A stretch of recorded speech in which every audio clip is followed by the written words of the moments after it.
Hey folks, Jay Dyer and Dr. David Wood will collide in two different theology debates at DebateCon 9 in beautiful Orlando, Florida, this October 24th and 25th. And Jay Dyer will also face off against Dr. Javad Hashmi for a third debate in the conference. Grab tickets now as this action-packed theology conference is coming fast. You don't want to miss it. Hey folks, Jay Dyer and Dr. David Wood will collide in two different theology debates at DebateCon 9 in beautiful Orlando, Florida, this October 24th and 25th. And Jay Dyer will also face off against Dr. Javad Hashmi for a third debate in the conference. Grab tickets now as this action-packed theology conference is coming fast. You don't want to miss it. Go. Hey everybody, today we're debating, is there compelling reason to think that Israel instigated or helped in the murder of Charlie Kirk? And we are starting right now with Tim's opening statement. Thanks for being with us. Tim, the floor is all yours. Thank you very much for having both of us here. The question in this debate tonight is actually a very narrow one, especially considering that for this debate's narrow purpose, we're both assuming, arguendo for the sake of argument, Tyler Robinson's guilty involvement just for tonight. So I'm not asking you, dear gentle listener, to conclude that Israel killed Charlie Kirk or to find anyone guilty beyond a reasonable doubt or even to find probable cause of it. That would be too much. The name of the game tonight is simply this. Is there a reasonable suspicion, which is a legal term at law, shockingly low standard, by the way, prompting further investigation of a possible Israeli nexus to Charlie Kirk's assassination? That's it. That's what this whole thing's about. And as you listen to my Israeli Charlie nexus timeline, which constitutes my whole opening claim, I'm keeping it simple tonight. Keep just two humongous looming background considerations at the front of your brain, if you can. Keep them in the front, even though they're background considerations. First, numero uno, the young nation of Israel has a historically unprecedented, extraordinarily extensive, openly documented history of using targeted assassination operations, I'll be calling them TAOs, as a first option instrument of statecraft. It's unlike anything we've ever seen in the history of the world. It's shocking, and it's unlike, like I said, any other country we've ever seen in mankind's history. According to expert Ronen Bergman, in the 2018 study, which is completely comprehensive, Rise and Kill First, Israeli intelligence and security services have conducted a mind-bending 2,700 targeted killings, frequently across borders. You can't even say these numbers. In, at the time, just 7 decades. It was exactly 70th birthday of Israel at the time when they conducted this. So these guys, these Israeli guys, do just under 400 political assassinations per decade. No other country comes close, and no other country comes close to using TAOs for such petty reasons. Maybe later in the debate, I'll get into the common rationale, the most common rationales that Israel has used TAOs. It's basically someone steps on their toe. Second big political consideration is that political assassinations only very rarely reduce to a solitary individual acting in complete isolation. Another recent comprehensive study, like the one in the first major thing you should keep at the front of your mind, was conducted at the Counterterrorism Center at West Point by Ari Perliger.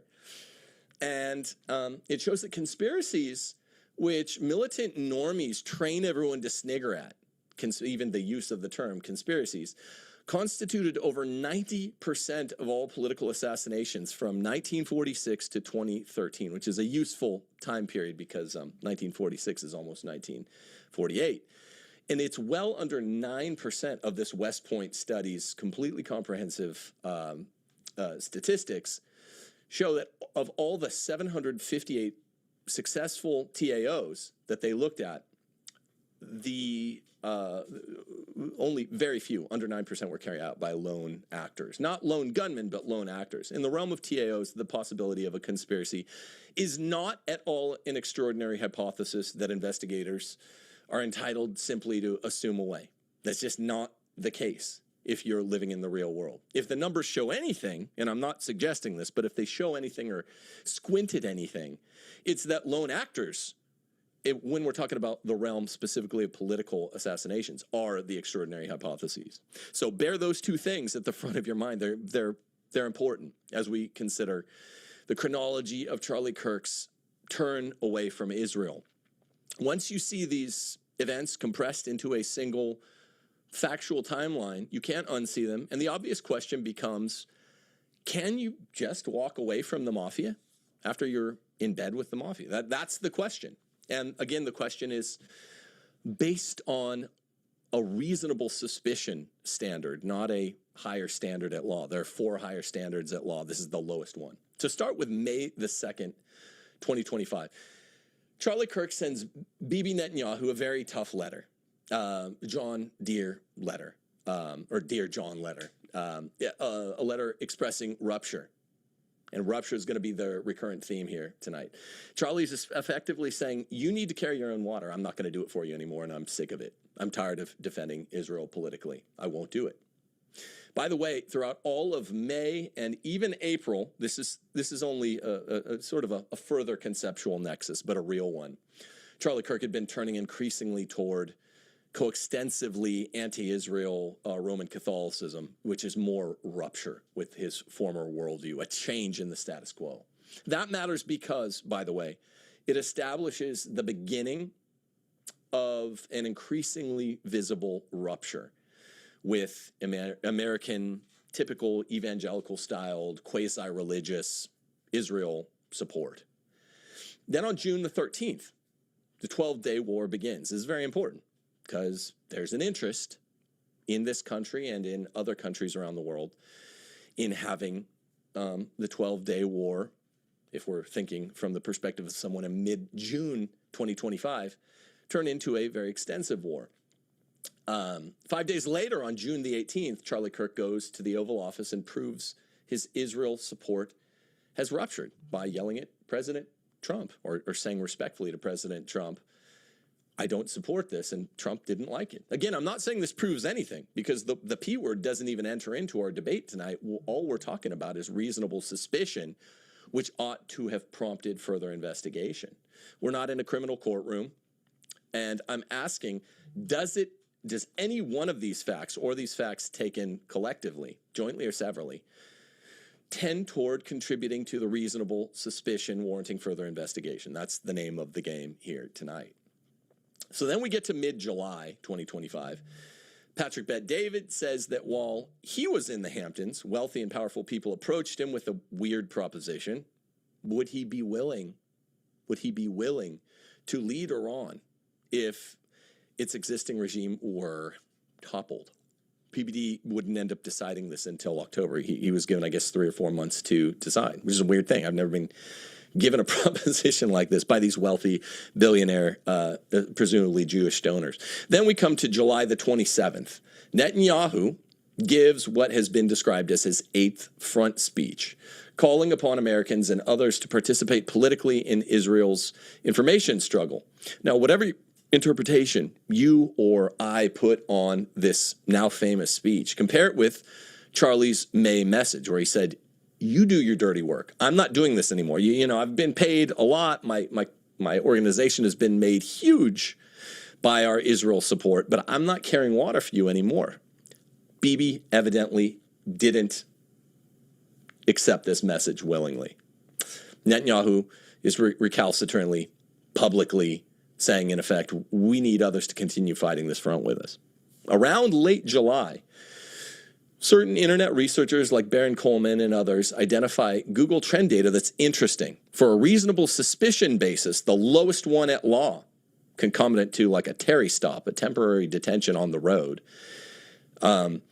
it supposedly shows haunting name and item searches originating in Israel for names like Tyler Robinson. You wouldn't search for that name anytime before September 10th, 2025. Lance Twiggs, same story goes. Hunter Kozak, that's the guy that was asking the coincidentally timed question when Charlie was shot. UVU area medical examiners, coroners, surgeons, other counterintuitively related terms before the assassination. Now stop before you get going on anything in your minds as you listen to this. I do tend to agree with every skeptic out there that all these require independent validation, which is all I want to see. That's precisely the point. Investigate it. Investigate it, which is what was happening when it was throttled in the cradle. Then comes August 4th and 5th, the Hamptons. Charlie attends a gathering involving pro-Israel billionaire Bill Ackman and a number of younger pro-Israel influencers. I hadn't heard about all the influencers until recently. What exactly happened there is disputed. So fine, some people say it was really ugly, others say it wasn't. But according to a source described as very close to Charlie, the Israel discussion became an intervention, and Charlie left feeling angry, frightened, and blackmailed, according to the Gray Zone reporting. Again, disputed, so investigate it. That's all we're asking. We don't know, beyond a shadow of doubt, anyone's guilty, but investigate it. The very next day, on August the 6th, Charlie goes on Megyn Kelly and rails against Israel and its aggressive American supporters publicly. This is the next day after he left the Hamptons. He said, it's all of a sudden, Charlie, he's no longer with us. Well, who is us? He said. I'm an American. I have American interests at heart. He's sounding more and more America first by the day at this time in August. First, it was just the month that he was increasing toward it in October of 2023, but now it's by the day. So I ask again, can you just walk away from the mafia? August the 13th, maybe one of the most striking entries. Harrison Smith publicly posts, quote, I was told by someone close to Charlie Kirk, this counts as double hearsay or hearsay within hearsay, that Charlie thinks Israel will kill him if he turns against them. Now, if someone publicly reports 4 weeks before a man's assassination that the man fears a particular foreign nation, known for its proclivity to use assassinations very frequently, might kill him if he turns against it, and then that man turns against it, semi-publicly, and then that man is assassinated, does a competent investigator simply shrug? I'm not talking about a competent jury to convict. That's a much higher standard of evidence. I'm talking about a competent investigator. Well, should this be shrugged off? We're at the 10-minute. I can do you a little bit if you want to wrap that up. Okay, sorry. Can you just walk away from the Leave him go. I'm fine with it. Yeah. Okay. Sorry about that. It doesn't seem so. In late August, at an Aspen TPUSA donor meeting, Charlie is asked an eerie succession question. If, God forbid, something happens to you, what happens to Turning Point? It's eerie. August 26th, Netanyahu invites Charlie to Israel. Would he be alive if he'd accepted that invitation? Investigate the interrogative. We don't know. Now move into September 2nd. According to Bishop Joseph Brennan's later account, Charlie tells him that unlike early summer, he's now very close to becoming Catholic. Evangelical rupture. That matters because Charlie's political and religious relationships were changing simultaneously in a way that's conceptually close. September the 8th, the now public multi-part conversation. Charlie tells associates, including Josh Hammer, that under the existing circumstances, he's no longer willing to support the pro-Israel cause as he had. Complete rupture. This, by the way, was the kill switch Charlie had said in August would or may trigger his killing. September 9th, Charlie participates in an extended Zoom conversation with Rabbi Walicki and Josh Hammer concerning Israel-related issues, and it's contested to amicability on the phone call, but Walicki corroborated the conversation. September 10th, Charlie's assassinated at UVU. The 18th, Netanyahu issues a bizarre preemptive declaration that he and Israel didn't kill Charlie Kirk. And then finally we come to, and you can dock me on the back end, sorry for going over on the closing statement. Finally, we arrive at perhaps the most important institutional fact in the entire constellation. After the assassination, Joe Kent says the National Counterterrorism Center began examining the potential foreign nexuses to Charlie's murder. Kent emphasizes that they were only in the very early stages of that investigation. And according to Kent, roughly a week or two after the assassination, NCTC was told by FBI, DOJ, specifically Kash Patel, to stop. Kent says there were additional leads that he hadn't run down yet that he wanted to. Think about that. The government's own counterterrorism apparatus begins looking for foreign connections. Leads remained, and the investigations were stopped, stymied. How can anyone confidently tell you after all these articulable facts in regard to Israel's potential connection? There's no foreign nexus. They don't comfortably fit together. So I'm not asking you guys, in conclusion, to accept that there's courtroom-ready proof Israel killed Charlie. We'll talk about burdens of persuasion probably as we debate. I'm not even asking or suggesting that there's probable cause to charge an Israeli operative. I'm not arguing either. Question's much narrower. Given Charlie's deteriorating relationship with Israel and its supporters, his letter to Netanyahu, his Iran intervention with Trump that didn't go well, the disputed pre-assassination search data, the Hamptons confrontation, Charlie's own public comments immediately afterwards, Harrison Smith's extraordinarily specific tweet, which was just odd, Netanyahu's subsequent invitation, Charlie's September texts, his final Israel-related conversations, Joe Kent's statement that the governmental foreign nexus investigation had not yet been completed, they were throttled in the cradle, and of course Netanyahu's odd preemptive declaration that he didn't kill him. Is it reasonable to investigate further? Is there reasonable sufficient evidence for further investigation? That's the name of the game. So sorry, I went over. You can dock me on the back end from closing statement. No problem. Thank you very much for that opening statement. And folks, if it's your first time here, my name is Dr. James Coons. We are a fully neutral platform here at Modern Day Debate, hosting debates on science, religion, and politics. And a couple of things for tonight. Quick housekeeping notes. First, very important, 100% of tonight's Super Chats will be donated to Charlie Kirk's family. So that's not to TPUSA. It's not a political organization. It's to Charlie's family. That's the Give, Send, Go, which I'll put in the description box. And I'm also putting that in the live chat. So if you happen to do a Super Chat ideally, if it's more than $10, if you can send it to PayPal at james.coons@Colorado State, I'll put that in the live chat as well. That way YouTube, or basically Google, doesn't kind of make a profit off of your Super Chat, given that it's a charity stream. We'll give that directly. We'll post the receipt for the donation online in the next several days, as we'll total up the Super Chats and anything that comes in via PayPal for this debate. One last thing. As you can see at the bottom right of your screen, DebateCon 9, Orlando, October 24th and 25th. Jay Dyer and David Wood will collide. That's going to be DebateCon 9, October 24th. That's the link in the description box below. That'll be in Orlando. With that, thanks for your patience, Rob, for all the housekeeping notes. With that, the floor is all yours. All right, thanks so much. Just want to thank James, and I think Mike will be joining us later to moderate, for moderating. And Tim, thank you so much for being here. I want to start off precursory by saying this. I very much respect the people that have questions about this, that are willing to discuss their theories and do these debates. So often what we see is the people making the most salacious theories that are specifically accusing people or unwilling to back up those claims. And I know Tim's not that type of guy. I don't know Tim personally, but I've seen him. I respect him as an intelligent debater, and he comes highly recommended with some mutual friends. So I'm very much looking forward to this debate. I think hope is that it'll be very productive for the audience and enjoyable. To start with, there is some disagreement, I think, on exactly what the topic is. Tim plays a nice sleight of hand here. The specific wording of the topic is there compelling reason to think Israel instigated the murder of Charlie Kirk or was otherwise involved with it?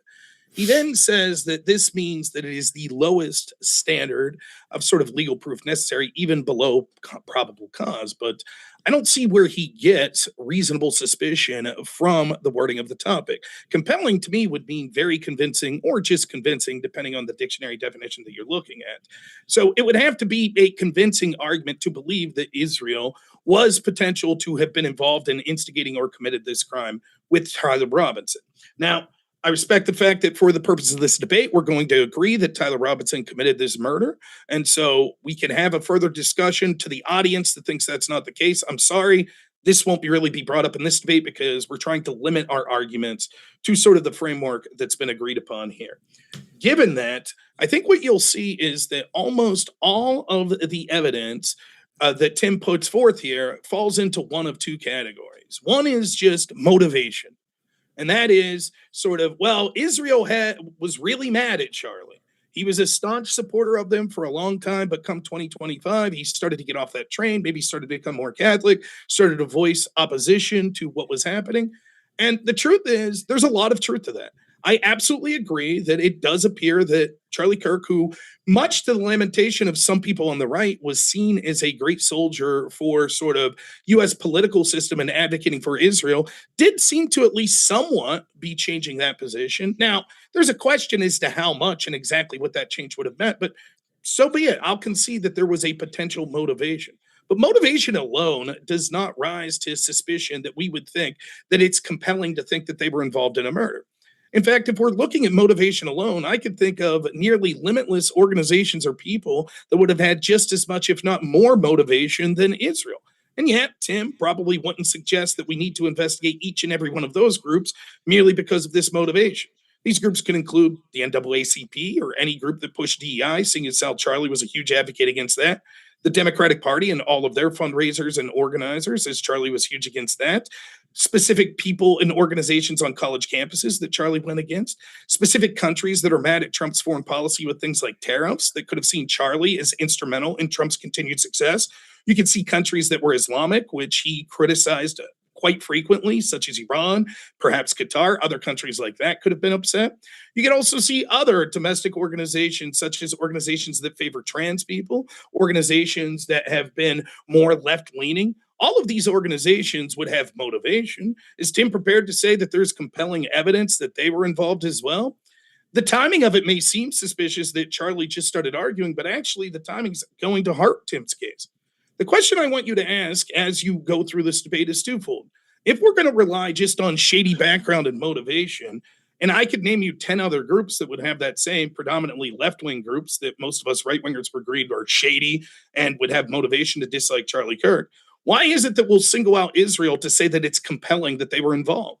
I would postulate that the reason is because people have motivated reason. Now, I'm no fan of Israel whatsoever and think that there's legitimate criticism that could be levied.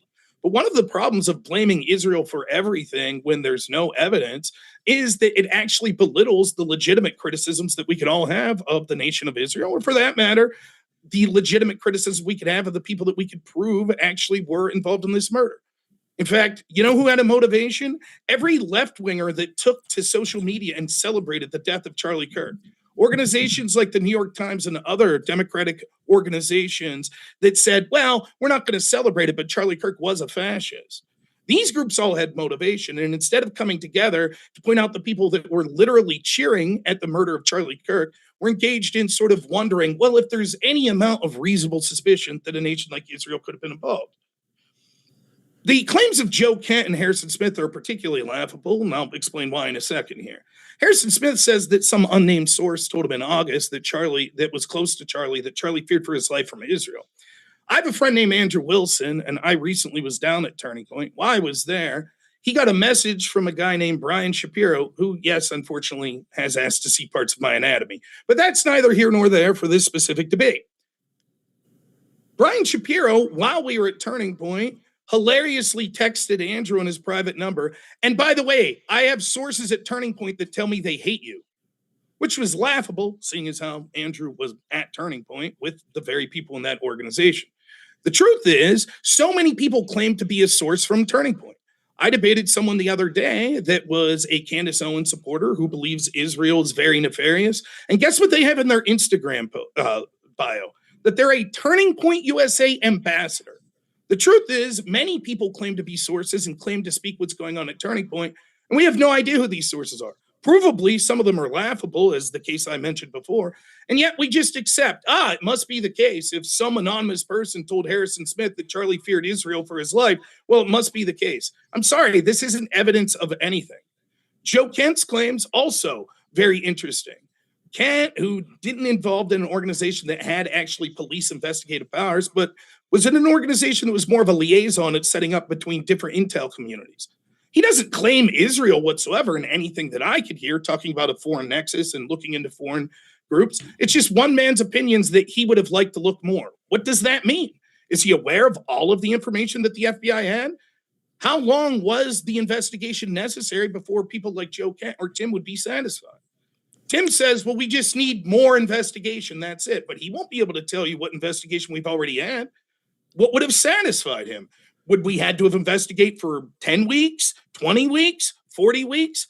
What is there to investigate? Clearly, in the context of a criminal investigation into Tyler Robinson, if communications come up with someone that instigated him, those would be looked into unless Tim has specific evidence that that's not the case. If those happen to be foreign interest, I'm assuming the FBI would get back involved or the local police would run down those. Unless Tim has any evidence to suggest that's not the case, and we're merely relying on the words of Joe Cat, I wanted to look into more. And by the way, I think there's some level of impunity that we could put on Joe Cat. Joe, it was strongly suggested by Candace Owens, was the source for the 12 Israeli cell phones at a campus. This is indicative of the ways that people try to blame Israel. Well, as Candace admitted in her debate the other day, it could just be that those 12 cell phones were actually just VPNs or students that had been to Israel. In fact, Joe Cat then tried to distance himself from this in an interview he did after that debate, where he was like, oh, no, yeah, it could have just been students. Oftentimes, that's quite obviously the case. Cat specifically said in this recent interview, by the way, he's not suggesting that there was any evidence of a foreign nexus. He just would have liked to look more. That's it. So that's what Cat literally said. There is a danger, as I said, to blaming Israel for things they didn't do, because we don't want to actually then use that to take away from legitimate criticism or of looking into legitimate investigations. Tim is a good man. I don't blame him for this, but look at how some people are running with suspicions of Israel, and all of a sudden that turns into blaming a grieving widow that she must somehow be involved with this. I have another question for Tim. When we have motivation for Israel, oh, I'm sorry, I forgot to get to the other type of argument. The other type of argument that Tim will have other than motivation is this sort of combination of Israel's really bad and we have vague people that have said things. Well, if that's the case, every assassination attempt that we have, couldn't you say that there's reasonable suspicion that Israel was involved? For example, Brett Kavanaugh, there was an assassination attempt against him. Do you believe there's reasonable suspicion that Israel was involved? The litany of attempts against Trump life, most recently at the White House Correspondents' Center, is there reasonable suspicion that Israel was involved? Claims that most of the time these sorts of acts are carried out by multiple people. I'd have to look at the study, but it's interesting because I heavily suspect that it has to do with things like accessories after the fact, people that maybe spurred on someone, etc. But it's not really the same sort of TAO that we're talking about Israel doing, which he mentions before that. Here we're talking about not just a political figure, but a cultural figure. And is anyone surprised that the rabid left that's out there doing things like shooting at ICE officers and attacking them would actually also be involved in using an act of violence against someone like Charlie Kirk, particularly when he's going into the home of the radical left, which is college campuses? The last thing to say is, or two more things real quick. Why would it be Charlie that they would go after? There were voices that were more critical. While it is true that Charlie was pulling back some, it could be seen that his comments about being done with Israel lobby, etc., were hyperbolic because he was pissed off because they were pulling donor dollars from him. But clearly he wasn't as anti-Israel as some other people. Kirk didn't have the power in early June previously when Trump bombed Iran. Kirk didn't have the power to stop him there. So why would they think Kirk would have the power to stop him if he wanted to go into a more forced-scale conflict with Iran? There's no evidence that that would be the case, that Trump would have listened to Kirk and not went. And if it's just that Kirk was going to start to be a voice akin to a Tucker Carlson or a Candace Owens, well, clearly Tucker and Candace had a bigger audience with their anti-Israel talking points than Charlie did. And I think a good faith reading of this would be that I don't think Charlie was going to all of a sudden come out and be anti-Israel. I think that he was probably going to just focus more towards an America first sort of, hey, maybe we should leave Israel fight their own battles, etc. This is a far cry from some of the bigger voices that we see on the right that are more anti-Israel. The last thing I'll say is the timeline doesn't make sense to this. If we're conceding that Tyler Robinson did this, most of the timelines, such as the Ackman stuff and things like that, aren't going to add up. For example, according to Lance Twiggs' testimony, Tyler started dremeling these bullets sometime in August. He doesn't give a specific time. That would mean that Israel would have had to have time pre-August, when there was hardly a reason to want to assassinate Charlie Kirk. They would have had to decide in June, July, to start some sort of network, hoping to find someone like a Tyler Robinson that they would then be able to convince. They're not going to be able to convince this dude after a day or two, so it would have to require lengthy conversations. So somehow they would have had to set this up, have these conversations with Tyler Kirk or Tyler Robinson, right? Then They would have to decide that they would tell him all by mid-July that he needed to carry out this operation. Meanwhile, they're still reaching out to him. What would have happened if actually Kirk would have said, I will accept your offer, Netanyahu, to come? Some of the timelines, things that Tim's saying are just erroneous. For example, he is correct that Bibi comes out on the 18th and puts a video out saying, actually, Israel had nothing to do with this. What he forgoes is there was already conspiracies running rampant, including Ian Carroll within 24 hours blaming Bibi and Israel for the assassination of Kirk. In fact, on September 12th, Bibi Netanyahu went on Greta Van Sustren's show on Newsmax to talk about the importance of Charlie Kirk and how tragic it was. And she point blank asked him on the 12th, what do you think of all the conspiracy theories that Israel was involved? Which means he responded on the 12th. So now it's suspicious that as these conspiracy theories ran rampant for an additional 6 days, that Netanyahu responded. But that's how these conspiracies go. You get accused. When you respond, it's more evidence that you must have done what's accused. We also see with Bill Ackman, after this meeting in the Hamptons, actually released text messages he had with Charlie where it was a total affable conversation. These text messages, I believe, occurred on August 15th, was the conversations, which I could provide those text messages if necessary. Again, if this was such an acrimonious relationship and they were so much so that they were willing to kill Charlie, why is Charlie sort of responding affably? It almost seems like it wasn't as bad as what people were suggesting. In addition to that, we see the day before Charlie Kirk, in text message just released by Andrew Wilson and it talked about earlier, thought that it was the left that was trying to kill him. We yet to have any evidence except Harrison Smith's vague claim that some anonymous person told him Charlie feared Israel, that Charlie ever once thought that he feared Israel. As far as the Google Trends data, it's notoriously able to come up with false results, as even Google's themselves admitted. This is not something that would ever be brought up in a court of law, even at a low standard, because it's oftentimes you have noise when it's specific names, specific times, and specific geographies. And so it looks like hits came up that were actually false hits. So it sounds suspicious to the average person, but not really.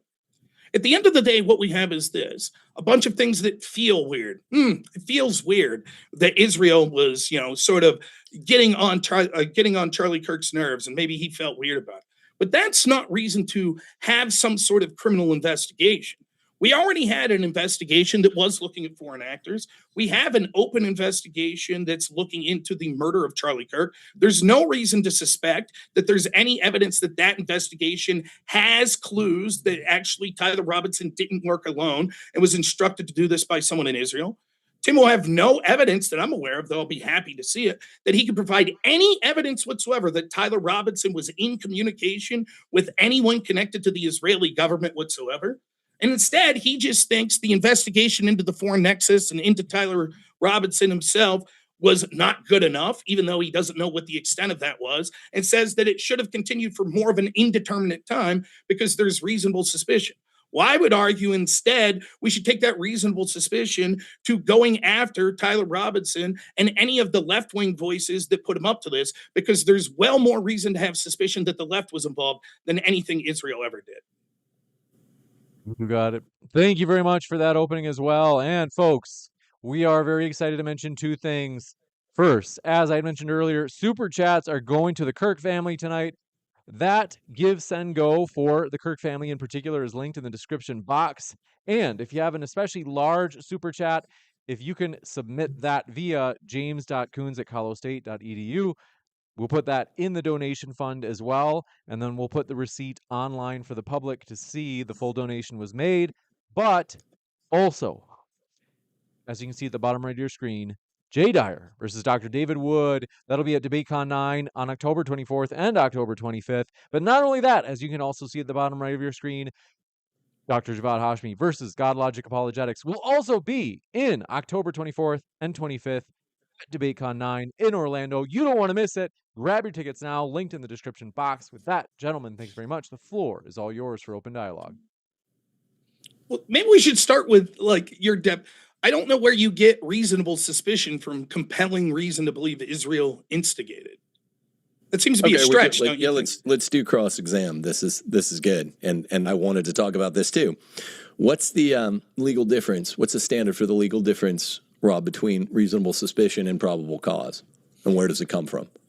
Reasonable suspicion, I think, now correct me if I'm wrong. I am not a lawyer, right? And obviously, you looked into this specific term, but this is my layman's understanding.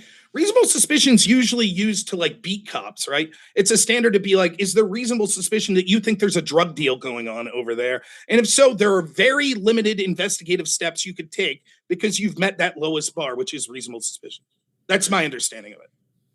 Wait a minute. You critiqued the idea that I had compelling reasons. And compelling reason at law, there are 5 standards for constituting burden of persuasion. We have 5 different standards of persuasion. We don't call them proof. We call them burden of persuasion. Sure. Are you familiar with what those are at all? Because that's the starting point for this debate. No, I think the starting point would be defining the term compelling. Right. And so, no, but we're defining compelling in legal terms. This is all legal. So what are those 5 standards? Do you know? So to be clear, if you need. To be clear, you could read the 5 standards. I do not know. I'll fully admit that. Your argument that you're making here is that the term compelling in a legal sense means one of these 5 standards. No, that's not right. Okay, so the 5 standards or burdens of persuasion are specific to domains of the law. And there are 2 investigative ones, and they're all graduated standards. So they're going up in both the quantity and the quality of evidence. Okay. You said that at the investigative level, which is all we're debating here tonight, what you essentially did in your 10-minute opening statement is you told me that compelling, which is relative to an investigative standard, if we're taking it the correct way that I am tonight, should be thrown into the highest of the 3 criminal standards, which is dead wrong. And then I said, well, okay, what do you think the 5 burdens of persuasion are, and which one do you think we're operating out of tonight? And you said, well, I don't even know the 5 levels of persuasion. So if you're going to critique the way that I no, this, it's a clever as an investigative predicate means motive opportunity. No. It's a clever sleight of hand, right? There's no evidence that us are in a court of law here, correct? How are you defining evidence? I'm defining it the legal way. Okay, let's take out the term evidence. Are we in a court of law here, or are we just having a debate? Did you say that there's no evidence? I said it. You said that there's no evidence, and I said, okay, this is relative to an show me the investigative evidence. predicate. All right, fair enough. Show me what I said was there's no evidence we are currently in a court of law. Provide the evidence that me, you, and James are in a court of law right now. Go ahead. Well, you just said that you wanted to define terms first, and you right. And so what I did was the Federal Rules of Evidence, Section 401. There are 2 very, very low bars for anything constituting evidence, and again, they constitute evidence in one of 5 rungs. Okay, which I understand that. My claim is we're not in a court. It's just let me define the first 2, the 2 prongs. They're really basic. If a fact has any tendency, it's intentionally low on the Federal Rules of Evidence to make any other fact more or less probable than it would be without the evidence. And number 2 element, if the fact is of consequence in determining the action. So basically, for the normies out there that are brainwashed to TV and movies thinking evidence is only material evidence, only direct evidence, and it's a super high bar. Basically, everything is evidence, legally speaking, among lawyers. And that's really, really important. That's and that's why the Federal Rules of Evidence. That's an interesting non-response to what I was specifically saying. My point was that you're using the term compelling. You said you wanted to define terms. Right, please, let me finish my point. What I said was I wanted to define terms in the term compelling. And I said compelling to me basically means convincing. And I don't think that you've released the bar of convincing and saying convincing means reasonable suspicion, a specific legal term. I said the fact that you're trying to conflate that, we're not in a court.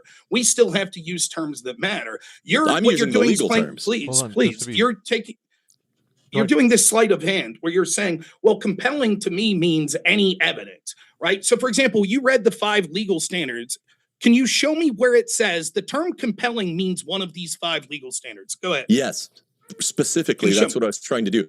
You're calling it a slide. You came into a debate on reasonable suspicion, which is the lowest burden of persuasion accorded by law. Where's by the topic Federal say Rules that? of Evidence. Wait, hold on. Let me finish.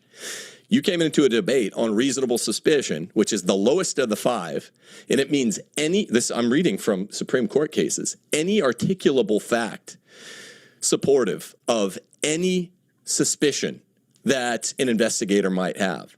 And then I asked you, well, what do you suppose, Rob, is the difference between reasonable suspicion standard and a probable cause standard, which I knew you'd throw at me. And you know what's even higher than a probable cause standard is a preponderance of the evidence standard, which is compellingness has different levels that you must reach, different evidentiary levels at each of these. So it's reasonable suspicion, which is where we were, which is what a police agency or an investigative agency operates. I do want to jump in just to be sure that we're on the same page, Tim, because you had mentioned it during your opening, but it was on Saturday, August 15th at 2:45 p.m. that you messaged me. Let's debate whether there's compelling reason to believe Israel instigated / helped Tyler Robinson kill Charlie Kirk. Yeah, what you're doing is you keep saying, no, but wait. that's defined. I give you plenty of time to speak. Let me have a chance. You just said you came into a debate in reasonable suspicion. I did not. You're just asserting that reasonable suspicion is the lowest standard. I don't disagree with that when it comes to legally. You haven't provided a nexus to the word compelling means reasonable suspicion. Even there, you were like, yeah, there is. And then you just went off about what reasonable suspicion means. Compelling so show just me the means link. convincing. Let me finish, please. So show me the link where there's some sort of Supreme Court decision or some sort of legalese that says the word compelling means reasonable suspicion or higher. Show me that. Okay. Alabama versus White. Okay, what's it say Supreme Court specifically? case that says that there's an important difference. You asked for a Supreme Court case. Reasonable suspicion versus probable cause. And what it defines as compelling, since you asked, now let me answer. Alabama versus White. And if you have researchers or fact finders, look it up. Reasonable suspicion means at the investigative level, articulable facts that are lower in both quantity and quality than probable cause standard. Now, there are two separate probable cause standards. There's probable cause standards to get a warrant sworn out by a magistrate. Let's call it thin probable cause. And there's 6 standards if we differentiate between these two. Then there's thicker probable cause standard, which is what we're going through in the Tyler Robinson case right now to get a preliminary hearing moved to a trial. That's even more probable cause.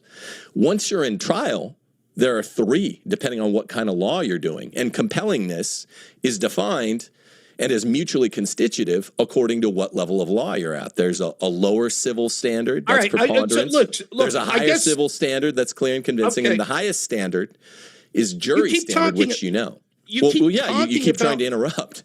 No. You've talked at greater length than me, right? Like what I'm saying is you keep going off on sort of this, well, this is the standards. This is reasonable. I agree, right? No one's arguing that. What we're arguing is proof that these court decisions said compelling is reasonable suspicion. I personally have pulled up Alabama versus White. I've searched the term for compelling. I don't see it. You wouldn't be lying that it says the word compelling in Alabama versus White, would you? That'd be a really bad look. I told you that the distinction between reasonable suspicion and probable cause is laid out there. And you asked about the investigative predicates. That's not my question. Well, I said you don't get to ask a question when you don't even know the difference between reasonable suspicion and probable cause. That's outrageous. What I asked you came into a reasonable suspicion debate without even defining the term. I do want to break us into 1 minute back and forths, or if you guys would prefer 2 minutes. Do you guys have a preference for 1 or 2 minute? 1 minute's fine to start. That's fine. Okay. Sure. Who's up first? My turn. For 1 minute. Rob will go with you, and then we'll kick it over to Tim for 60 seconds as well. Okay. So I asked specifically, does this court case say, can you show me a court case that says compelling equals reasonable suspicion? He says, yes, Alabama versus White, right? I go to that court decision. I type in the word compelling. It's not there. And instead, he just starts waxing on about different evidentiary standards of reasonable suspicion. And he says, I walked into a debate in reasonable suspicion. I did not. And I don't understand for someone who's so confident in their case, why you'd be playing these word games. And I think you're lying. I think you're absolutely lying when you said Alabama versus White defines compelling as reasonable suspicion. If I'm wrong, I will apologize. But based on the answer you just gave me when I said I searched and I don't see the term, I think that you're playing clever word games here, and it's beneath you, quite frankly. Okay, do I get my minute now?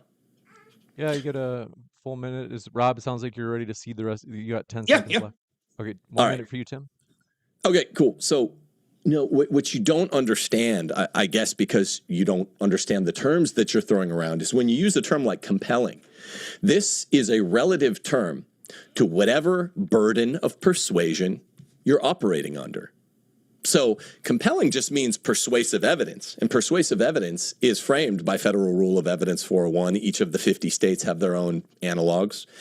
And what you didn't understand when you critiqued, I think in the first line of your opening statement, that there's no good reasons, no compelling reasons at the investigative level for me to claim that Israel ought to have its investigation not stymied but continued. You didn't understand that there are corresponding claims that maybe you weren't familiar with at the time. And the corresponding claims are, what's the investigative predicate? What is the burden of persuasion that goes with the claim, I think that so-and-so ought to have been investigated further? Reasonable suspicion. That's why we're in that room. Got to kick it over to Rob. Does that help? Again, like I don't mind having I don't mind having a conversation on reasonable suspicion. I'm just saying that's not what the debate is. We know that there's a famously very insanely low bar to investigating anything from our federal government, which is the reason that they can investigate Trump and all these people, et cetera, as they did ad nauseum. That's a different question, though, than the idea of is it compelling. Basically, what you're saying is, well, there's reasonable suspicion, so why not investigate? I'll ask you straight up. Do you think that there's compelling reason based on the same standard to investigate the DNC for the murder of Charlie Kirk?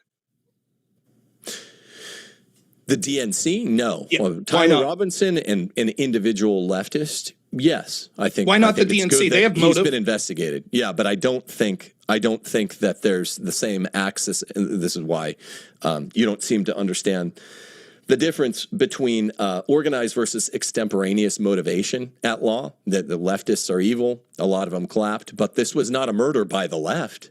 Your claim, militant normies claim that it was a murder by one man, right? So that, and I think that's maybe likely right.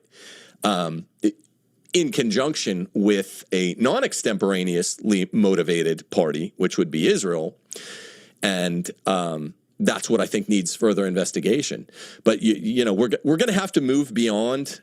I hope we can move beyond the idea that compelling is a term that's less a term of art than the terms that it is ordered to. And compelling is ordered to the different levels of persuasion that we need to move the legal process forward, from investigation to swearing out a warrant and arrest, to going to prelim, to going to trial, and then at whatever level of trial you're at, civil or criminal, more evidence in both quality and quantity comes directly from that Alabama versus White case. All right, two things specific. Two things to say here. We're at the 1 minute. Go ahead, Rob. Two things to say here. One, no. I think that a reasonable understanding of the terms of this debate was saying compelling basically synonymous with saying convincing. Is there convincing argument or reason to believe that Israel instigated or took place or carried out the murder of Charlie Kirk? You then saying, no, I'm just saying that there's some evidence that exists in some way, which means there should be some level of investigation which proves that it's compelling. It's nonsense. You're adding that term, and when specifically asked, you said it was a legal thing. When asked for a legal document or legal case, you said that compelling was defined in Alabama v. White. I don't see it anywhere, so I think you're trying to play a sleight of hand. Secondly, if we accept, please, I'd let you have your minute, please. You know. Secondly, when it comes to reasonable suspicion, you then make some sort of, you're like, well, the DNC wouldn't be someone because it would be extemporaneous or something to that. You try to use that term. This makes no sense. Clearly, there's ample motivation for the DNC and the Democrats as an organization to want Charlie Kirk to not be on college campuses anymore. They're playing Act Blue, anti-Charlie Kirk organizations to go and refute him. Why wouldn't there be reasonable suspicion against the DNC? Take it over to Tim for a minute. All right, so I'm going to move beyond compelling because it's retarded. Compelling just means persuasive. And what you don't understand, should I apologize? I'm sorry you don't understand this basic claim of legal process, is that to move the legal process along, there are graduated steps that require different amounts of compelling evidence in both quality and quantity, which is stated in Alabama versus White, in order to move to the next step. Now, I would ask you, because I think it's really, really relevant here, since you think there's no good evidence, that's all you meant by compelling reason, you weren't using the legal standard. What type of evidence do you think most cases turn on? because you're ruling out all the evidence timeline evidence, which is what we call means, motive, opportunity predicates. So what kind of evidence would, if you had to guess, do most crim cases turn on? One thing is, just want to be sure that we stick with the 1 minute back and forth, just because I want to make sure that there's no tension, or not too much tension in terms of speaking over each other. Go ahead, Rob, for a minute. The condensation on the term compelling is laughable. I don't understand where the hostility is coming from it. You're the one who's making claims that weren't there, that I correctly pointed out. There is no compelling argument that you've presented that there is instigation for the murder, as we talked about specifically at the timeline. To answer your question, I would assume most of its circumstantial evidence that cases would turn on would be normally where the ball gets moving. But in order to compellingly believe that someone committed some act, we usually want more evidence than just means and motive, which is all that you've been able to present. Lastly, I'll go back to the fact that there are a litany of organizations which you ran from, like the DNC, that would also have reasonable suspicion. And the reason you're running from that is you know how weak your position is. If hundreds of organizations would have reasonable suspicion, why are you only talking about one? Okay, you said we want more than just means and motive circumstantial evidence.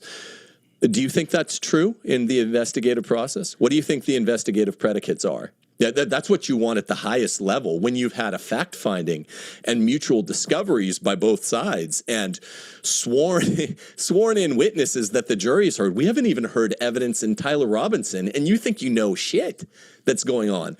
All of the big guns on both sides have not even been heard yet.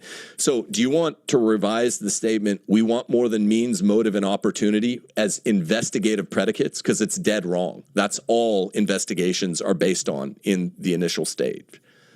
The question of investigation, again, is being supplemented for if there's a compelling reason to think that they instigated. There already was an investigation. You have no idea what the length or the details of that investigation were. You can't give a detailing for how much you think the investigation should be. And you also have no reason why we shouldn't have commiserate investigations into groups like the DNC and other groups that had motivation and means to hate Charlie Robinson, want him out as well.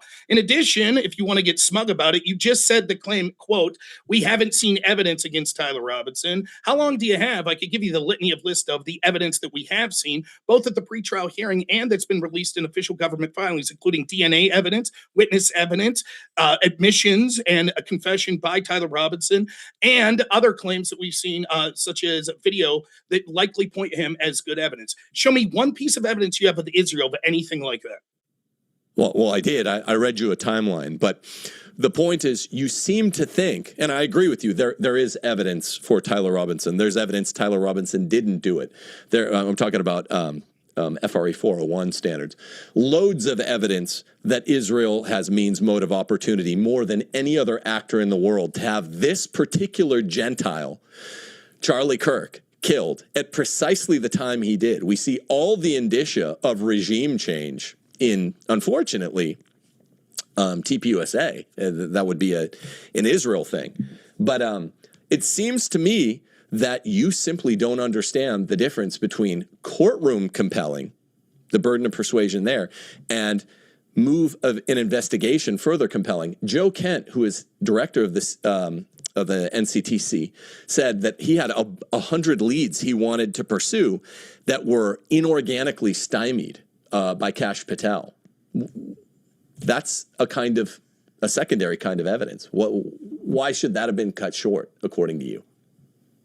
Again, this is just the claim of Joe Kent. Other people there have said that that's not the case. Joe Kent wasn't aware of everything that the FBI investigated. We also would see these things continue to be investigated if connections to Tyler Robinson came up. And we're just relying on the words of one guy. You said that only they would have this exact, at this precise time, the mean, motive, and opportunity. That's not true whatsoever. If Tyler would have been killed, or if Charlie would have been killed a month earlier or later, you would have also been saying it was the unique timing that meant that only Israel had the most motivation. It's not true, right? And just because someone has mean, motive, and opportunity doesn't mean that we say that they likely did this or that there's compelling reason to think we did it. There could be slight investigative steps taken, but once those investigative steps are taken and you have a better evidence of who committed a crime, we don't continue to say there's compelling evidence that that group instigated this. Can you show me one piece of evidence that Tyler Robinson was ever in communication with anyone from Israel whatsoever to instigate this crime? What That time would do be you jury suspect? verdict evidence. Of course not. But That's what stupid. time do you suspect that they were in That's communication retarded. with Tyler Robinson? If he was dremeling these bullets in August, what time do you think that they would have taken to instigate this guy to do it? How many months do you think it would have taken to get this guy to do it? One sec. I'm gonna actually, just as we're doing this, I'm going to bring in Mike. Mike is jumping in right now, folks. So he's going to moderate, and then we'll give you a chance to respond. Pardon me on that. I know that you were wanting to respond right then and there, but do hold that thought for just a second as Mike is jumping in. Big Mike, thank you for being with us. I am actually hosting someone, and that's why Mike is doing me a solid by jumping in. Hey, And guys. so with that, good to see you, What's Mike. up, Mike? And Mike, I will kick it over to you. But I do need you, Mike. Just for context, we're in 1 minute responses, and it was Tim's turn, and I will let you go there. So I'll let Mike take it from here. I'm just going to fix OBS, and then I'll be out of here letting Mike handle it. All right. Go ahead, Tim. We'll start your 1 minute when you start talking. I mean, for my part, I just wanted to do a cross. I thought we were doing 30-minute cross exams, so I'm fine with that. I don't need the full minute. Switch it up. I don't need the full minute on all these times. Tim, real quick. I'd rather have rapid fire. Tim, real quick. How about you take the first half hour? You lead the discussion. If you want me to shut up at any moment, I will, and then I'll take the second half. I'm fine with that if you are. That's fine. What does that lead us? 20 minutes now? That Since we already used up. That is true. And Well, Tim, if we're going by to the stay way, for 3 hours, you go half hour at a time, back and forth. I'm fine with that. and Tim, I am so sorry. You did ask for 30-minute cross exams. I screwed that up, so I'm sorry about that, Tim. No, it's fine. It's fine. I'm just saying sometimes I want to talk a little longer. Sometimes I just want to ask you a question. What you just implied that Joe Kent, who is director of the NCTC, and he said there are a bunch of leads they wanted to run down, not the FBI, that the NCTC, who was charged with foreign nexus investigation, wanted to run down. What evidence do you have that he's lying? Well, I don't have evidence that he's lying. What I do know is this. You said you did. No, I said that it is one person's word, right? And you, Kash Patel and others have said that it's not the case, that it wasn't preemptively shut down. I think it can be subjective. I think what's likely occurring is that there were rumors, but there wasn't really specific evidence of anything, and that Joe Kent was interested. Joe Kent clearly has an anti-Israel motivation, and he wanted to look more in. However, wait. You think what? You think it's clear he has an anti-Israel motivation? That's a big charge, man. Let me rephrase. Do you think Joe Kent left office because of the Iran conflict?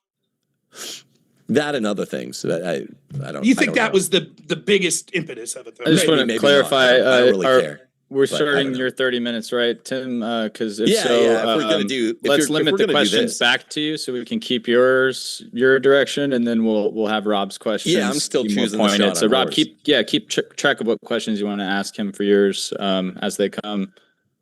Okay, good. So you think Joe Kent is probably lying, and you can't say exactly why. No, I won't say that he's lying. I'll say that he probably had a different opinion, that he thought, hey, there's other things I personally would like to look into. Law enforcement officers, if you'd ask them, would probably run down stuff till they're blue in the face. But there was no evidence. Was he? I guess I can't ask. Okay. I'm unaware that he was at a body that gave him law enforcement powers to investigate things. I thought his role was more of a liaison between different intel communities. So I heavily suspect that he was unaware of all the evidence that was being ran down by other investigative agencies. Well, wait a minute. No, I mean, it gets complex when you're talking about the actual 10th Amendment police powers that are accorded to fourth branch admin gov creatures like the NCTC. But no, there's a para police power, and they were allowed to investigate via the FBI. Do you know roughly how long? So think of them as para police investigators. Do you know roughly how long his investigation lasted and how long NCTC investigations normally last? I'm guessing it was about 2 weeks, and I'm guessing normally these investigations are through nexuses of things that they have evidence that foreign governments were involved in, not just suspicious and innuendo. No. Where they start, it was interesting. I was looking at this over the last week. Where they start is specifically means, motive, opportunity predicates. And of course, if Israel has a significant cognizable benefit to be gained by by killing, regime changing the most valuable Gentile in the world who's about to turn the tables on them. That is all you need by the investigative predicates, the reasonable suspicion standards used. And that's precisely the kind of thing that the NCTC investigations normally begin along. This investigation went anywhere from a couple of days before it was stymied. I've heard that account, and I've heard anywhere from 1 to 2 weeks before it was stymied. The average length is somewhere between 1 and 2 months. And the simple fact of the matter that Joe Kent, who's boss over there at the time, makes plain that I don't think he would be possible of getting wrong is that there were lots of leads he himself was leading a team in running down that he was stopped short by Kash Patel, and he said it was one of the oddest things he'd ever seen. How do you account for that? I think that it was probably that Joe Kent wanted to run down things that the rest of the people didn't think was relevant, given the overwhelming evidence they were seeing from Tyler Robinson. Looking at his communications, they saw that there wasn't international conversations or anything like that. The timeline wouldn't make sense. Joe Kent doesn't specifically say it was Israel. In fact, he could have easily been talking about communications that came from a place like Russia, China, or a litany of other places. Of course, but it's really unlikely it would be those other ones. You jumped to the conclusion that this hold is on. proof I that just need Israel yes, was no involved answers in on this. Okay. You're just burning my time here, man. Okay.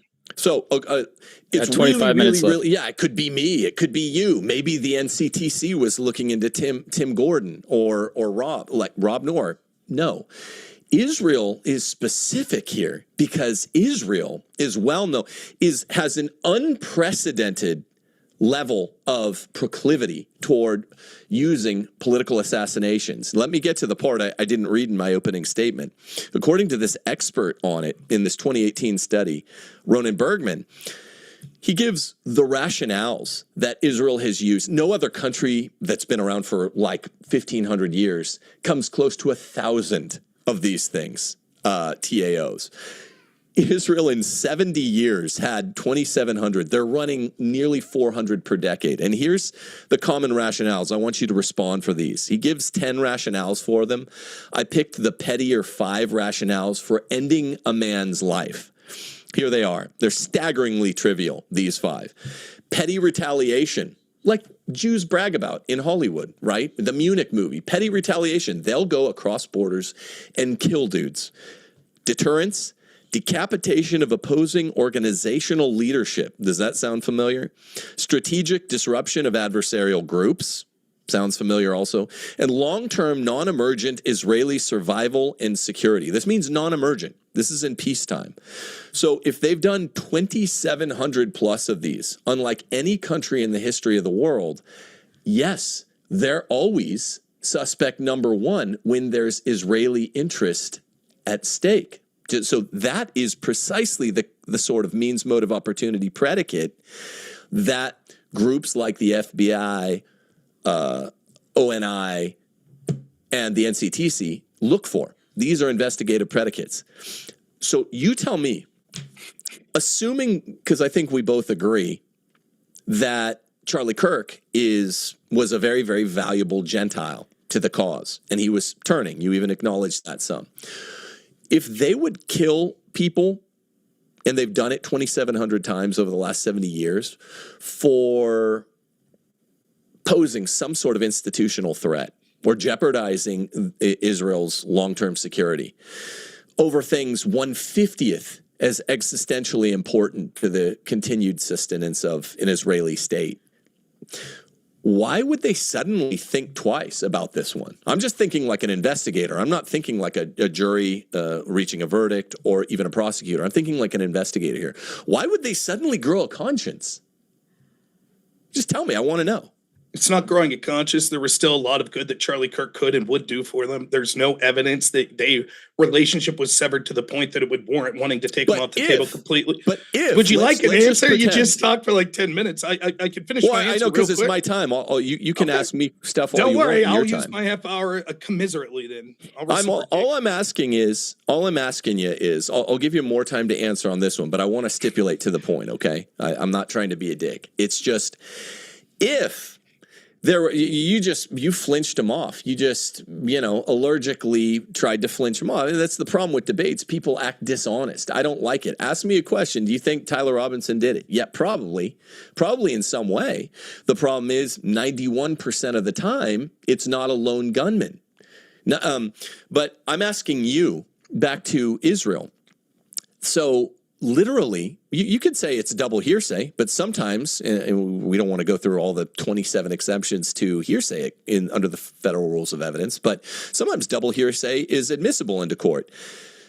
When there's some specific prediction, that's actually quite alarming. Some specific prediction, 4 weeks to the day.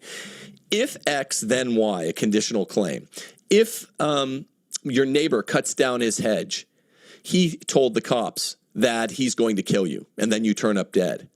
That makes it probative. Under the federal rules of evidence, that makes it probative. If Bibi Netanyahu issues this haunting, preemptive repudiation of the crime and says we didn't do it. If there had been pro-Israel billionaires that were trying to intervene, don't turn around, Charlie, don't turn around on us. What have we been paying you for? Why is your ordinary run-of-the-mill organization, no one's really said this, ordinary run-of-the-mill college debate organization now worth 9 figures? Because of Israel and Israel donorship. This was the most valuable Gentile on the face of the planet under 50 years old to Israel, who is having an ostensible turnaround. Now, you said that it doesn't require them growing a conscience. Just assume arguendo that all of the facts in my timeline are true. Why, if they think he's going to go all the way to the wall, would they not kill him? I just want to hear you reason it out. One, your facts aren't true, as I'll get to in my thirds. You just repeated a lie. If any one of them are true. Okay. Secondly, because there are reasons, just because they've killed other people in the past, which I can't see all of your data to suggest exactly why they've taken out people, doesn't mean that they would do so in an unprecedented way to an American citizen who is highly public. We don't see any evidence of that happening in the past. Second, there's tons of evidence of that. There's tons. That's just wrong. That's wrong.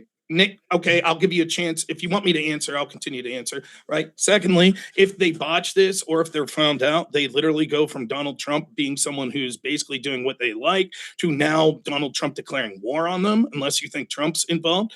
So now we're in a situation where Israel, just because they think, you know what, maybe this guy that's helped us before is not going to help us as much anymore. We're going to kill him and risk going to a war with the United States. I don't see it happening. So you're saying that beyond a shadow of a doubt that it couldn't have been Israel, even though they have means, motive, and opportunity, which are the predicates that normally move an investigation along rather than stymieing it. You know that it couldn't have been Israel and it shouldn't have been investigated to the director's satisfaction. No, I never made that claim. That's a straw man. Would you? No, I'm asking. It's not a straw man. It's a question. You said, so you're saying, that's what you said, right? Okay. Are you saying that? No. Well, I mean, I'm also assuming based on your position in the debate tonight that you don't think that there's at the level of the investigative predicates, means, motive, and opportunity, which is all any investigation moves along in the pretrial phase, the pre-pretrial phase. You don't think that Israel should be investigated any further. I'm just assuming that, given your view. Well, even that's a different question than what you just asked previously. Which one would you like me to answer? Answer both. Okay. Close enough. Yes, of course, it's plausible and theoretically possible that Israel was involved. Can't say that there's 100% confidence they weren't. However, there's no positive evidence that suggests they were. All there is motivation and means, right? But that doesn't mean, which we could say would be the case with a litany of other organizations like the DNC. Are you 100% here to say that the DNC couldn't have committed this crime? What is positive evidence? What the hell is positive evidence? Because I just read you the real legal standard, not made up shit. Okay, evidence. If a fact has any tendency to make a fact more or less probable than it would be without it, the evidence, and the fact is of consequence in determining the action, it's evidence. It's generic evidence. It's non-specific circumstantial evidence. To read Ronan Bergman's book, that's positive evidence. It's positive circumstantial evidence, which accounts for 95% of jury verdicts. Okay? No. So you just don't know, and you're throwing around terms, and it's getting sloppy. Positive evidence means what? How are you distinguishing it from circumstantial evidence, direct evidence, material evidence? Positive evidence is evidence that suggests that the crime being alleged was committed. Motivation does not show that.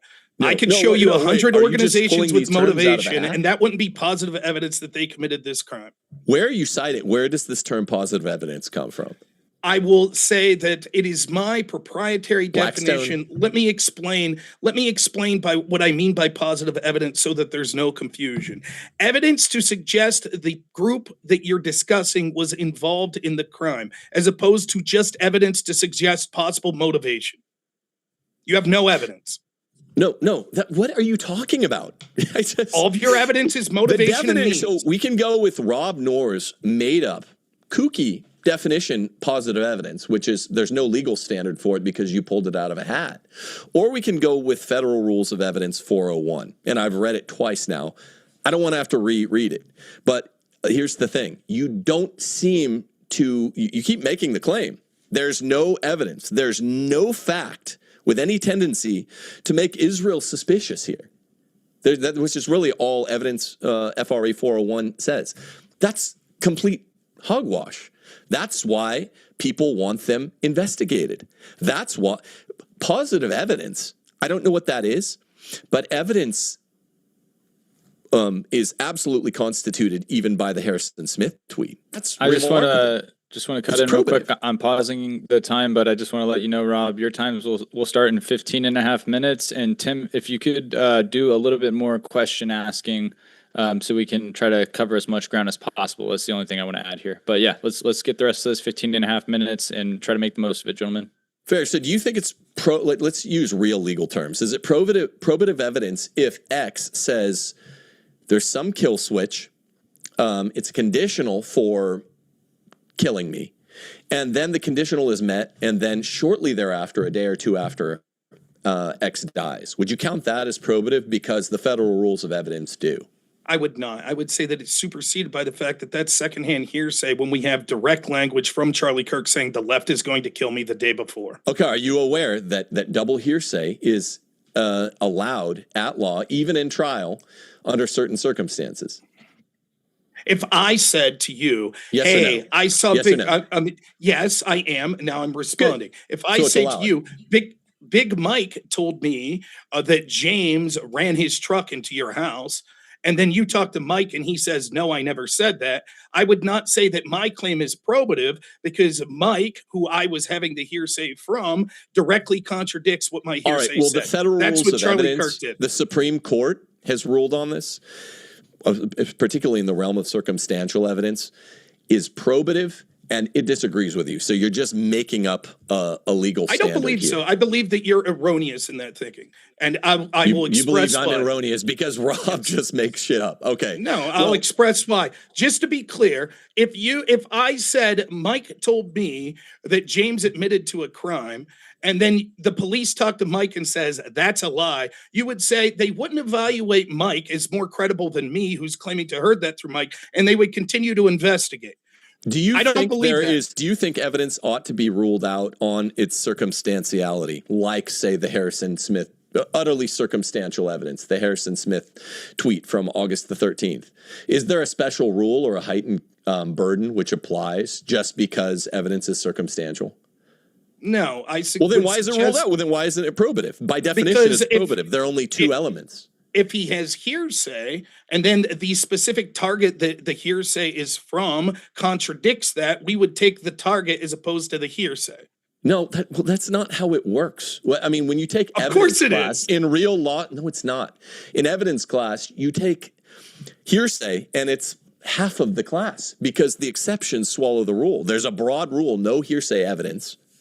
And then there are like 27 exceptions, and it takes you half a semester to learn all of them. I learned them, and it took me a real long time. It sounds to me like you can't fathom a special rule or heightened burden which would rule out circumstantial evidence like Harrison Smith's.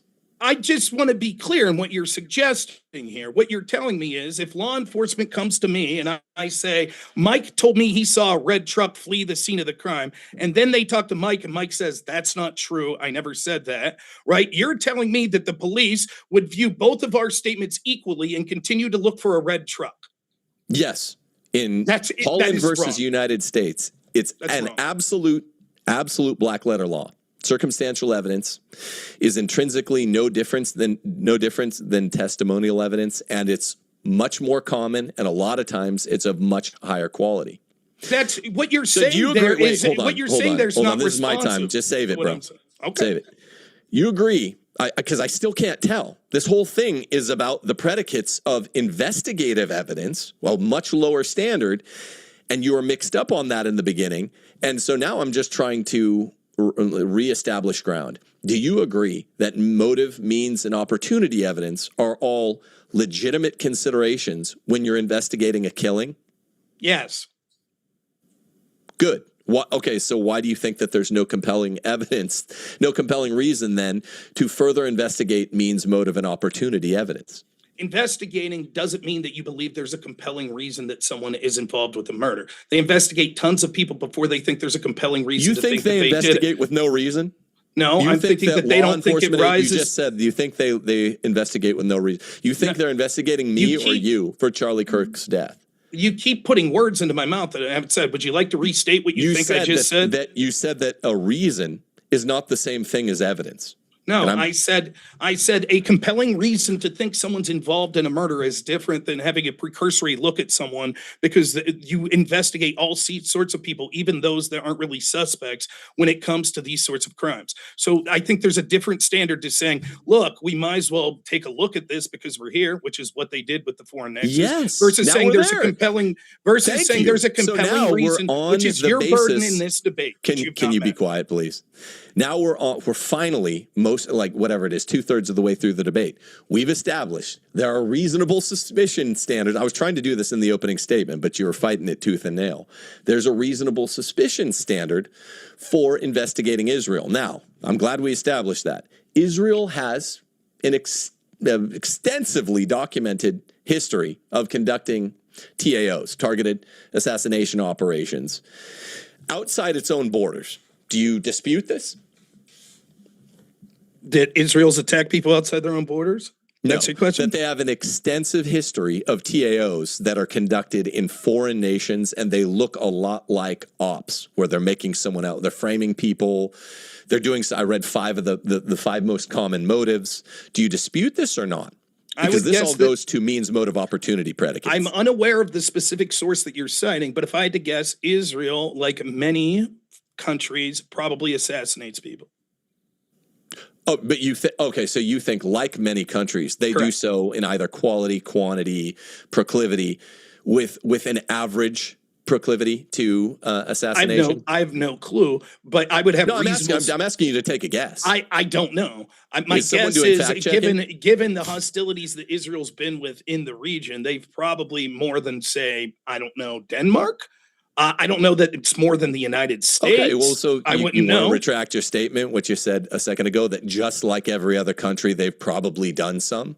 I won't retract the statement. What I said is definitive study on this. Okay, I won't retract a true statement. Most countries have assassinated. Are you going to stop him from interrupting?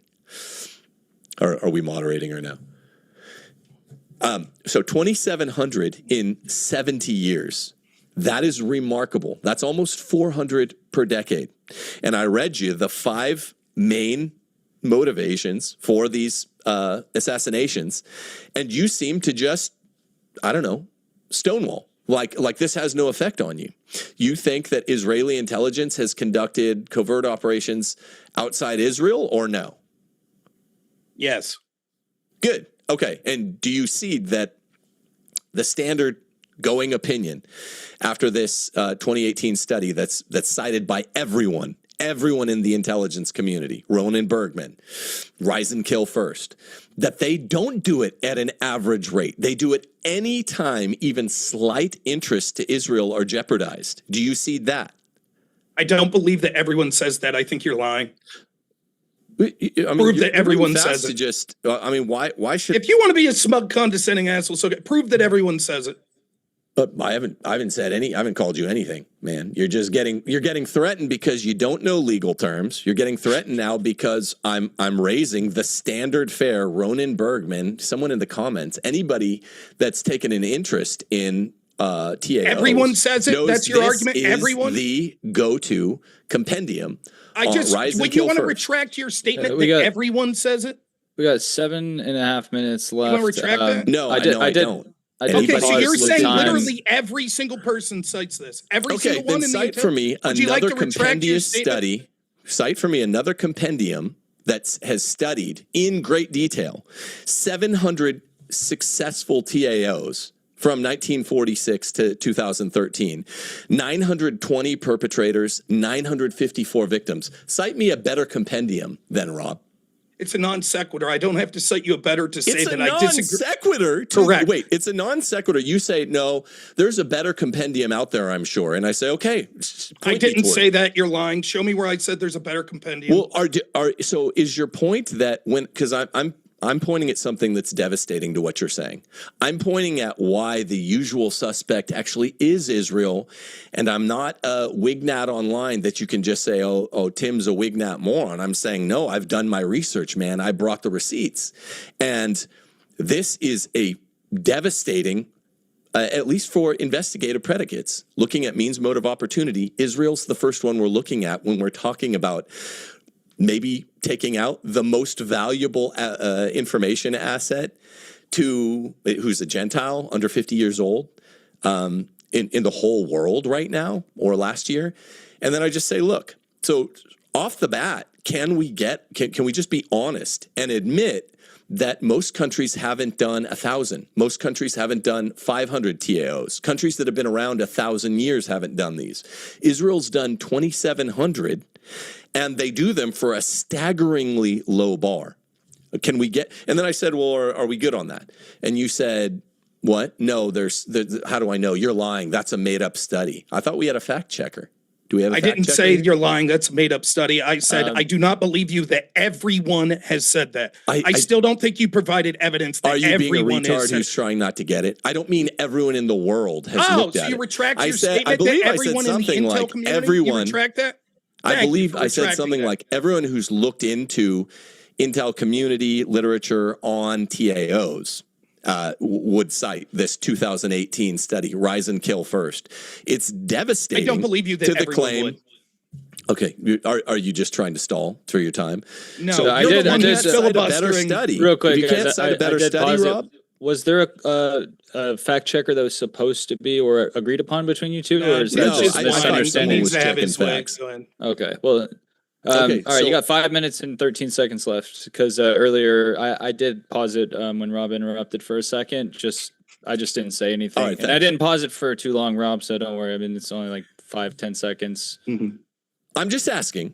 Given the information contained in this 2018 compendium, that's devastating, and it provides a really overwhelming case why when anyone who's related to Israel, like Charlie Kirk, has an assassination 28 days after someone publicly tweets, he's worried that if he does something 27 days later, which he did do, they're going to kill him, that Israel's going to be first because they have 2,700 of these things for a far smaller bar.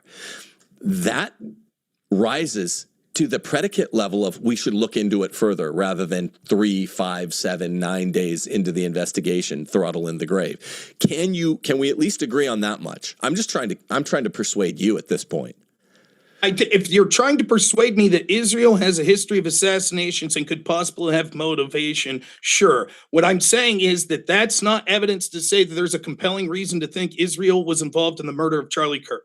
Well, not from a jury verdict's perspective, but that's why you were just not from anyone. You were being thick-headed about it, and we wasted like the first hour.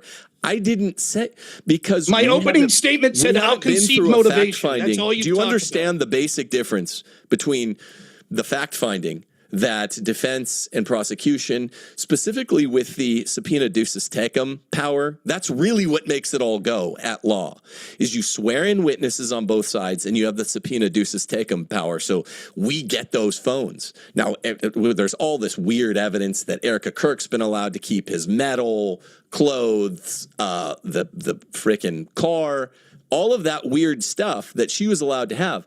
Well, at trial, subpoena ducis tecum power, they're going to be able to look at that. And that's why we really don't know anything until a trial.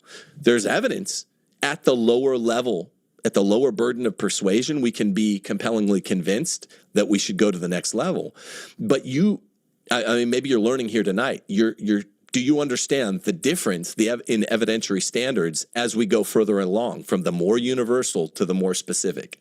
I'm aware of the difference in evidentiary standards that has nothing to do with the topic of this debate. Why do you think it doesn't have anything to do with the standard of this debate? As I said in my opening statement, which you said that I stonewalled for an hour, I said the opposite. I said, yes, I will say that Israel had a potential motivation and means, but this is not compelling evidence that they were involved in the assassination of Charlie Kirk. You've yet to provide any evidence. You understood that. The compelling, actually proving as a matter of fact that they did place this call, that requires subpoena ducis tecum. That requires bringing some foreign agent to court. And then, because they're not going to give that up on their own. So what I called stonewalling was you applying an intentionally misfit standard. All I'm saying, because all this debate's about, is should Israel be investigated? And honestly, it sounds like you agree with me that they should be moored. So do you understand what I mean by a misfit standard now? It's really, really important. What's compelling in preliminary investigation is not compelling in prelim trial, is not compelling in actual jury verdict. Do we understand those standards? At the bare minimum, everyone out there listening should take that nugget of truth. And if you take nothing else from this debate, understand that there are different levels that constitute a W or a win. I understand that there are different evidentiary standards for different stages in an investigation. I understand that was not the topic of this debate. I understand you cannot defend your position on the topic of this debate. And so you're trying to imply that the debate was something that it was never designed to be. What do you mean? You have yet to present any evidence that there's a compelling reason to believe that Israel instigated or was involved in the murder of Charlie Kirk. All you provided was Israel should be investigated. That wasn't the topic. What do you think the difference between reasonable suspicion and probable cause is then, Rob? What's the legally prescribed distinction? I think the word compelling means convincing. I think there's a very low bar for when we're allowed to start investigations under reasonable suspicion, and that wouldn't rise to anyone's definition of a compelling reason to believe that they committed this crime. Every time you say proof or compelling, you seem to just mean evidence. Do you mean that there's no evidence? Which I've read you the standard, the FRE standard four times now, FRE 401. I've read you 4 times what evidence is, and explain to me how the timeline doesn't constitute a fact having any tendency to make that fact more or less probable than it would be without the evidence. Explain that to me. Again, that's different. That's different what the topic is. You already said that you wouldn't find it to be reasonable suspicion of other groups that clearly would meet this bar, like the DNC. Not everyone's not reasonably suspicious. Israel they would meet that definition because they have motivation. Throw it at me. You can pepper me with that. Left. Well, it's my. You got 10 seconds, then I'll switch it over. Which groups are reasonably suspicious? I want to hear. Because it's not just everyone. Everyone's not reasonably suspicious. The DNC, trans organizations, Iran, Qatar, any country that Trump tariffed, all of them. All right. That was 30 minutes. To kill Charlie Kirk. Last follow-up, and I'll start Rob's time. It's lamentable that the debate's gone this way. My impression of Tim has gone down. I don't understand what this filibuster and condescending strategy is. Don't be a girl. Please stop interrupting. Please stop interrupting. Stop interrupting. It's my 30 minutes. Moderator, I thought we were going to silence him while he talked, please. All righty, here. So I don't understand what this is all about. And the cross-examination I thought would be more of a back and forth than a filibuster to him, strawmanning me and then trying to get me to admit to things. But I suppose that's what he went with. So I suppose I'll outline my case more since he's had his chance. Motivation and means might be reason to look into someone, but that doesn't mean that we would say that there's a compelling reason to believe that they committed a crime.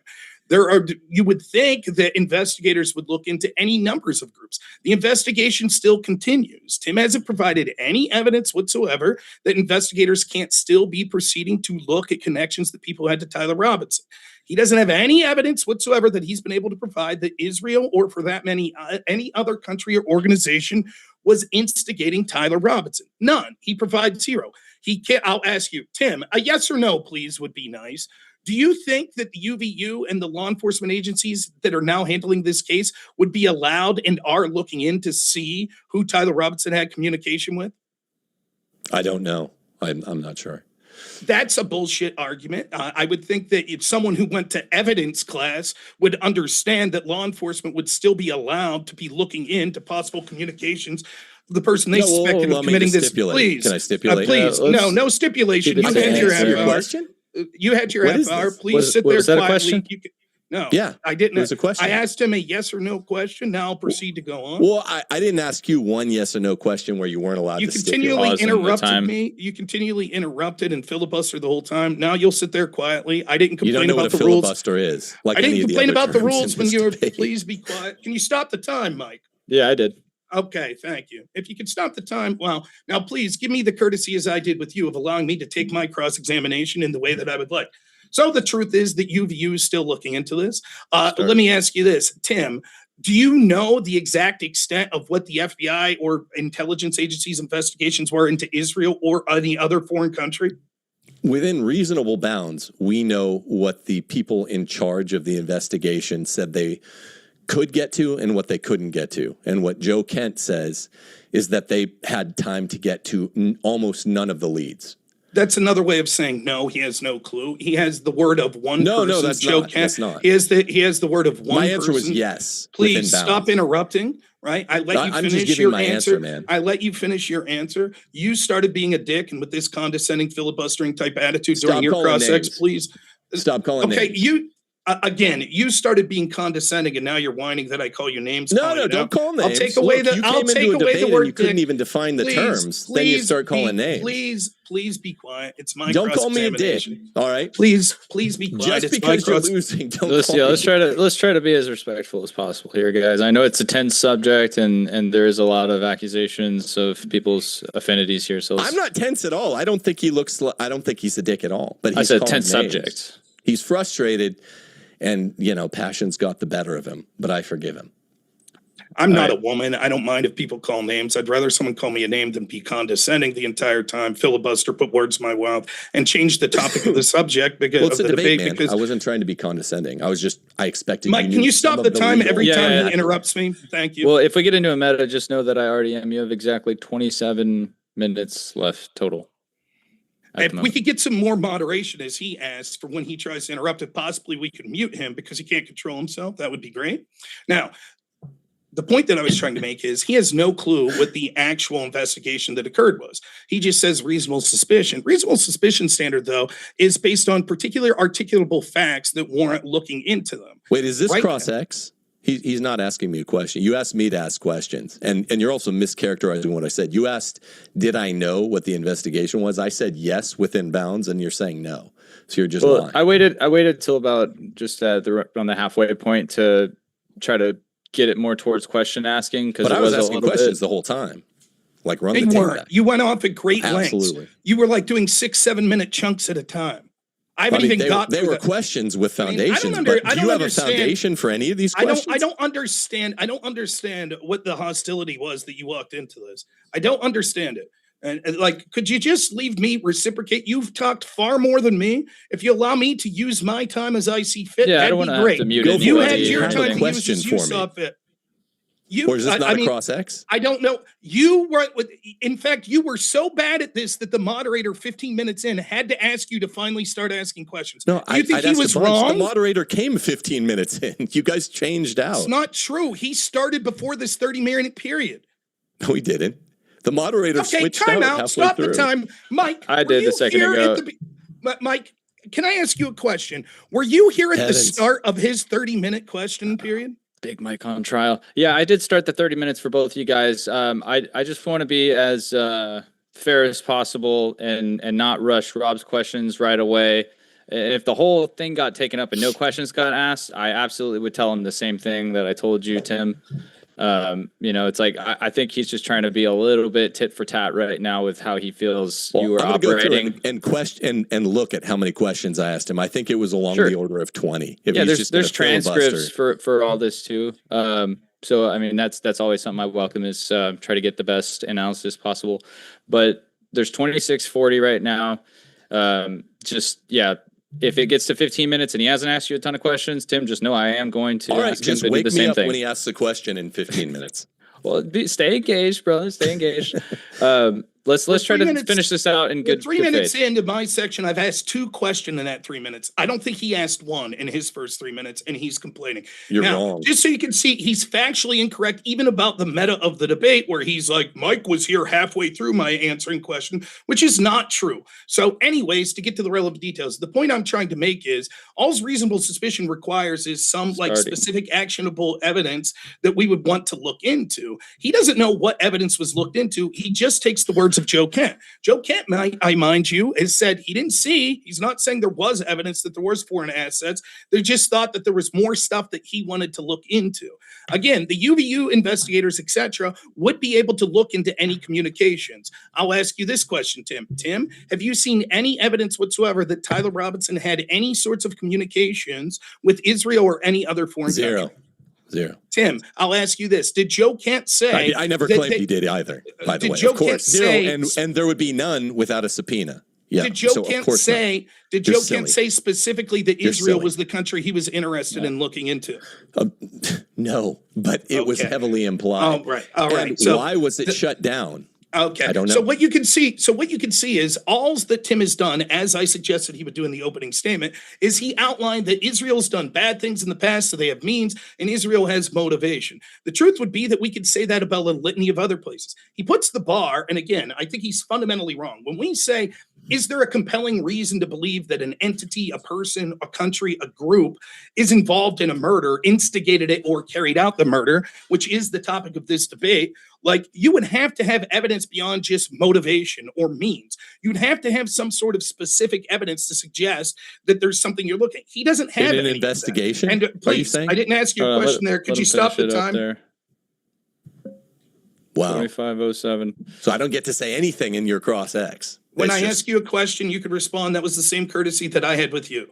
I don't understand why the rules, you were fine with the way you went first. You operated it this way. Why should it be different for me? Just quit crying, man. I asked you. I'm not. You're the one who just cried. I don't get to say anything. That was you crying.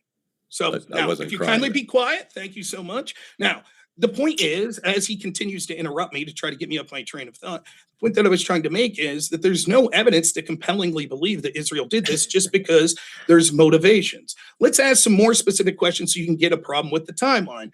Tim, did you say that it was unprompted when Netanyahu put out his September 18th video saying I didn't assassinate? Was that the term you used, unprompted?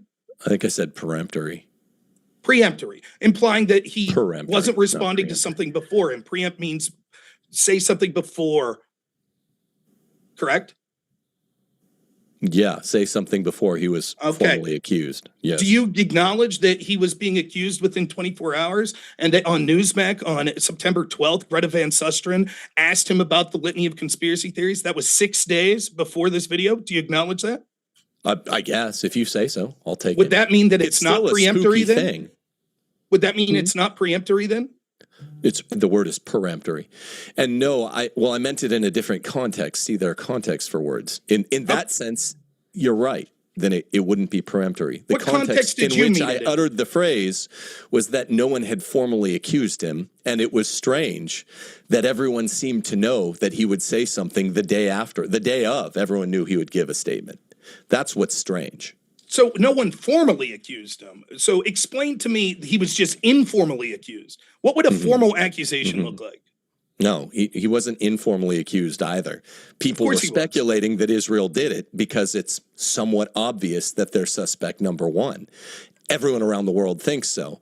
So he had to respond to it. We make the same claim in Roman Catholicism all the time. Pope Paul VI came out, and one of the first things he said as Pope is, "I'm not gay," because everyone thought he was gay. So that is a kind of, again, investigative predicate that holds water with people that are looking for the truth. I think that again, you misstate things. I don't know if you're doing it intentionally. I suspect you are. I just want to be clear. Your argument is, quote, no one accused. They just asked it. No one said Israel did this prior to September 18th. That's your argument. I didn't make an argument. I called that's your claim. Netanyahu's. I called his statement, Israel didn't do this, peremptory, because no one had dragged him into a courtroom. Okay, just to cut you off, that's not what you just said. You didn't say because no one had drug him into a courtroom. I said, what do you mean formally? What would be an informal accusation? You said, well, no one specifically called them out. They just asked a question, suggested maybe it would be the case. I said, oh, so you're sure that no one specifically said Israel did it? And now you're like, well, no one drug him into a courtroom. Okay, thank you. Do you have any specific evidence whatsoever that Charlie Kirk was worried, in his own words, that Israel was going to kill him, other than the secondhand hearsay from Harrison Smith? Wait a minute. Are you saying to discount the real hearsay from Harrison Smith? Yes. Do you have any other than Harrison Smith's, hey, someone close to Charlie told me he's worried about Israel killing him? Do you have any evidence other than that? Did you hear any on my timeline? I don't think I recounted any. I'd have to check the record. Okay. Well, I'm just asking the question. Not valid?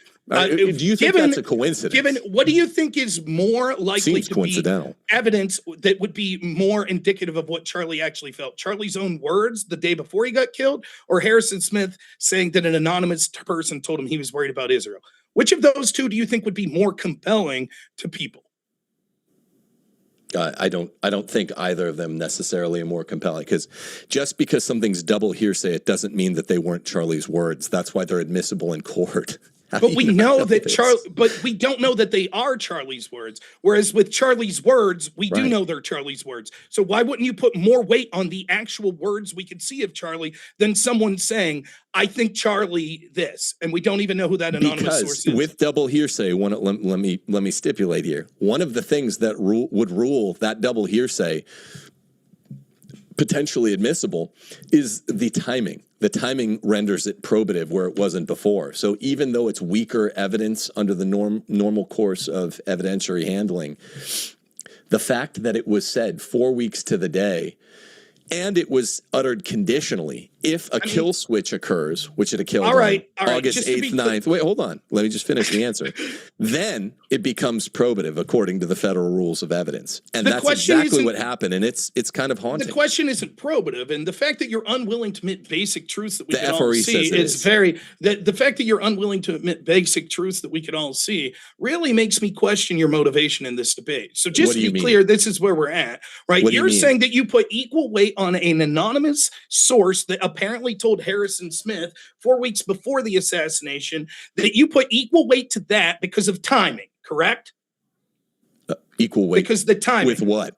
No, I'm saying Charlie Kirk's statement, very, very, very high evidentiary weight on the fact that he uttered this 4 weeks before he died. Please, it's my time. All right, let him ask the next question. With Charlie Kirk, he asked the question. I was answering it, dude. But please, you cut me off when I was answering questions of you. I'm merely returning the favor that you exhibited during your cross-examination period. Please be quiet now. Mike. I'm not interested in your meta. Like, how can we say that the timing of that 4 weeks before from an anonymous source has equal value as Charlie Kirk's statement the day before, saying, I'm afraid the left is going to kill me tomorrow? Now, everyone. Wait, are you saying that that's not a contested message? We would 90% of the AI. You're citing the thing that Andrew produced in the debate with Candace. The vast majority of AI is saying that looks bogus. So I don't put evidentiary weight on it. It is not bogus. Secondly, Candace herself. I don't know. You just asked me. Please let me finish. Please, it's my time. Candace herself reported that this actual message existed after she talked to Erica Kirk, and Erica Kirk told her verbatim what this message would be to Dan Flood, which is further proof that it's true. And lastly, let's say hypothetically it is true, which you granted this when I said it earlier, and you merely tried to make the argument that that's not more compelling, what Charlie Kirk's own words the day before his assassination was, than Harrison Smith saying that some anonymous person told him something 4 weeks before. So will you admit? But didn't Erica say that there was no ask the messages question. and she had his phone? Let me ask the Wait, did question. Erica say Let me yes? ask I thought Erica stop said the no. timer, Mike. Please stop the timer. Okay, It's not now your that you turn to stopped ask it. questions. It's Did not your Erica, turn to yes ask or no, questions. say there was no such message? I I'll only wait. know the one. Mike, I'll wait. Yeah. The only reason I stepped in a second ago is because he had already tried to move on. I thought he got the answer that he wanted, so I just didn't want What him was the to answer have again? to ask We're me paused now. What multiple was the answer I times. gave? It's not your turn to ask questions. I know. I'm Okay, I'm just thanks. Please asking be a quiet then. stipulation. I'm Thank just you. trying to clarify, Thank man. I'm you. trying to Please be actually quiet. answer your questions. Thank you so unlike much. what you Please did. be quiet. Thank you. Wait. All right. Let me know when we're But ready to did go, you Mike. get the right answer? Did you get the answer from me? Yes, the answer I got is that you are fallaciously saying that hearsay 4 weeks beforehand are equally as important as Charlie Kirk's own words the day before. Why would I say that I'm fallaciously saying something? I didn't say I'm you said you're fallaciously saying fallacious. something? I said it is fallacious. Well, no, I said, what was my answer? Can you repeat back to me what I said, or are you just going to? What, you're rambling? Sure. Stop the time and I'll try my best verbatim to repeat. Yeah, my so answer. just calm down and try to tell me chilling. what We're I chilling. said You in got your words. 18 minutes and 8 All seconds right, so left. I'll And try after to this, if repeat you guys want to do more open dialogue, I'm You're okay just with yelling, man. Just calm I'm not down yelling. so you can I'm tell not me what yelling. I said. So I will attempt to say what you said. You said, yes, because the evidentiary standard shows that this is probative. We've had a history of this. And so given the unique timing of the Harrison Smith, that it had a kill switch engaged to it too, and the timing was just 4 weeks before this, then yes, we would say that that's equal on level with Charlie Kirk's comment. No, I don't even know. I don't even know what level Charlie Kirk's comment will receive at court, but I'm open. So then to it. you didn't answer my question whatsoever with your rambling answer. Well, no. I just my question was which one's your more question compelling? involved the comparative, and I was just saying yes. Right. I Which one's accord more compelling? reasonably high value to the thing. It's That's why I put it in my time. timeline. Please be quiet. Right. And I don't know the value of Can you stop the time? Erica Kirk saying I didn't yes, know we were then starting no. back yet. I was waiting for the back All and forth to end. Officially starting it back now. If your answer, we're starting. If your answer is officially, I didn't even attempt to answer your comparative That wasn't question. my answer. Instead, you just said that. My question I was didn't that say it's comparative question, which one's more compelling? And you said, oh, my answer wasn't speaking to the comparative nature. You just said that. In other words, you filibustered and gave an answer that had nothing to do with the question. I'll try one more time. If this is Charlie Kirk's words, what would we put more weight That's not to? what I said. His words the day before the killing, who he thought was going to kill him, or Harrison Smith saying an anonymous person told him he was worried about Israel? Which one would you put more weight to? Right, and I asked you, because I was unsure. Can you just answer the question? Could you give me a clarification on the second thing, which I'm less familiar with? See, I admit the few parts of this whole debate that I'm unfamiliar with. I ask you. I thought I was under the impression that Erica Kirk had said no such message. Why don't you just answer the question? Why don't you just answer the question? Charlie Kirk said the left's going to kill me tomorrow. I can't ask a clarification question? Charlie Kirk said the left's going to kill me tomorrow. Can I please? Pretty please? Absolutely.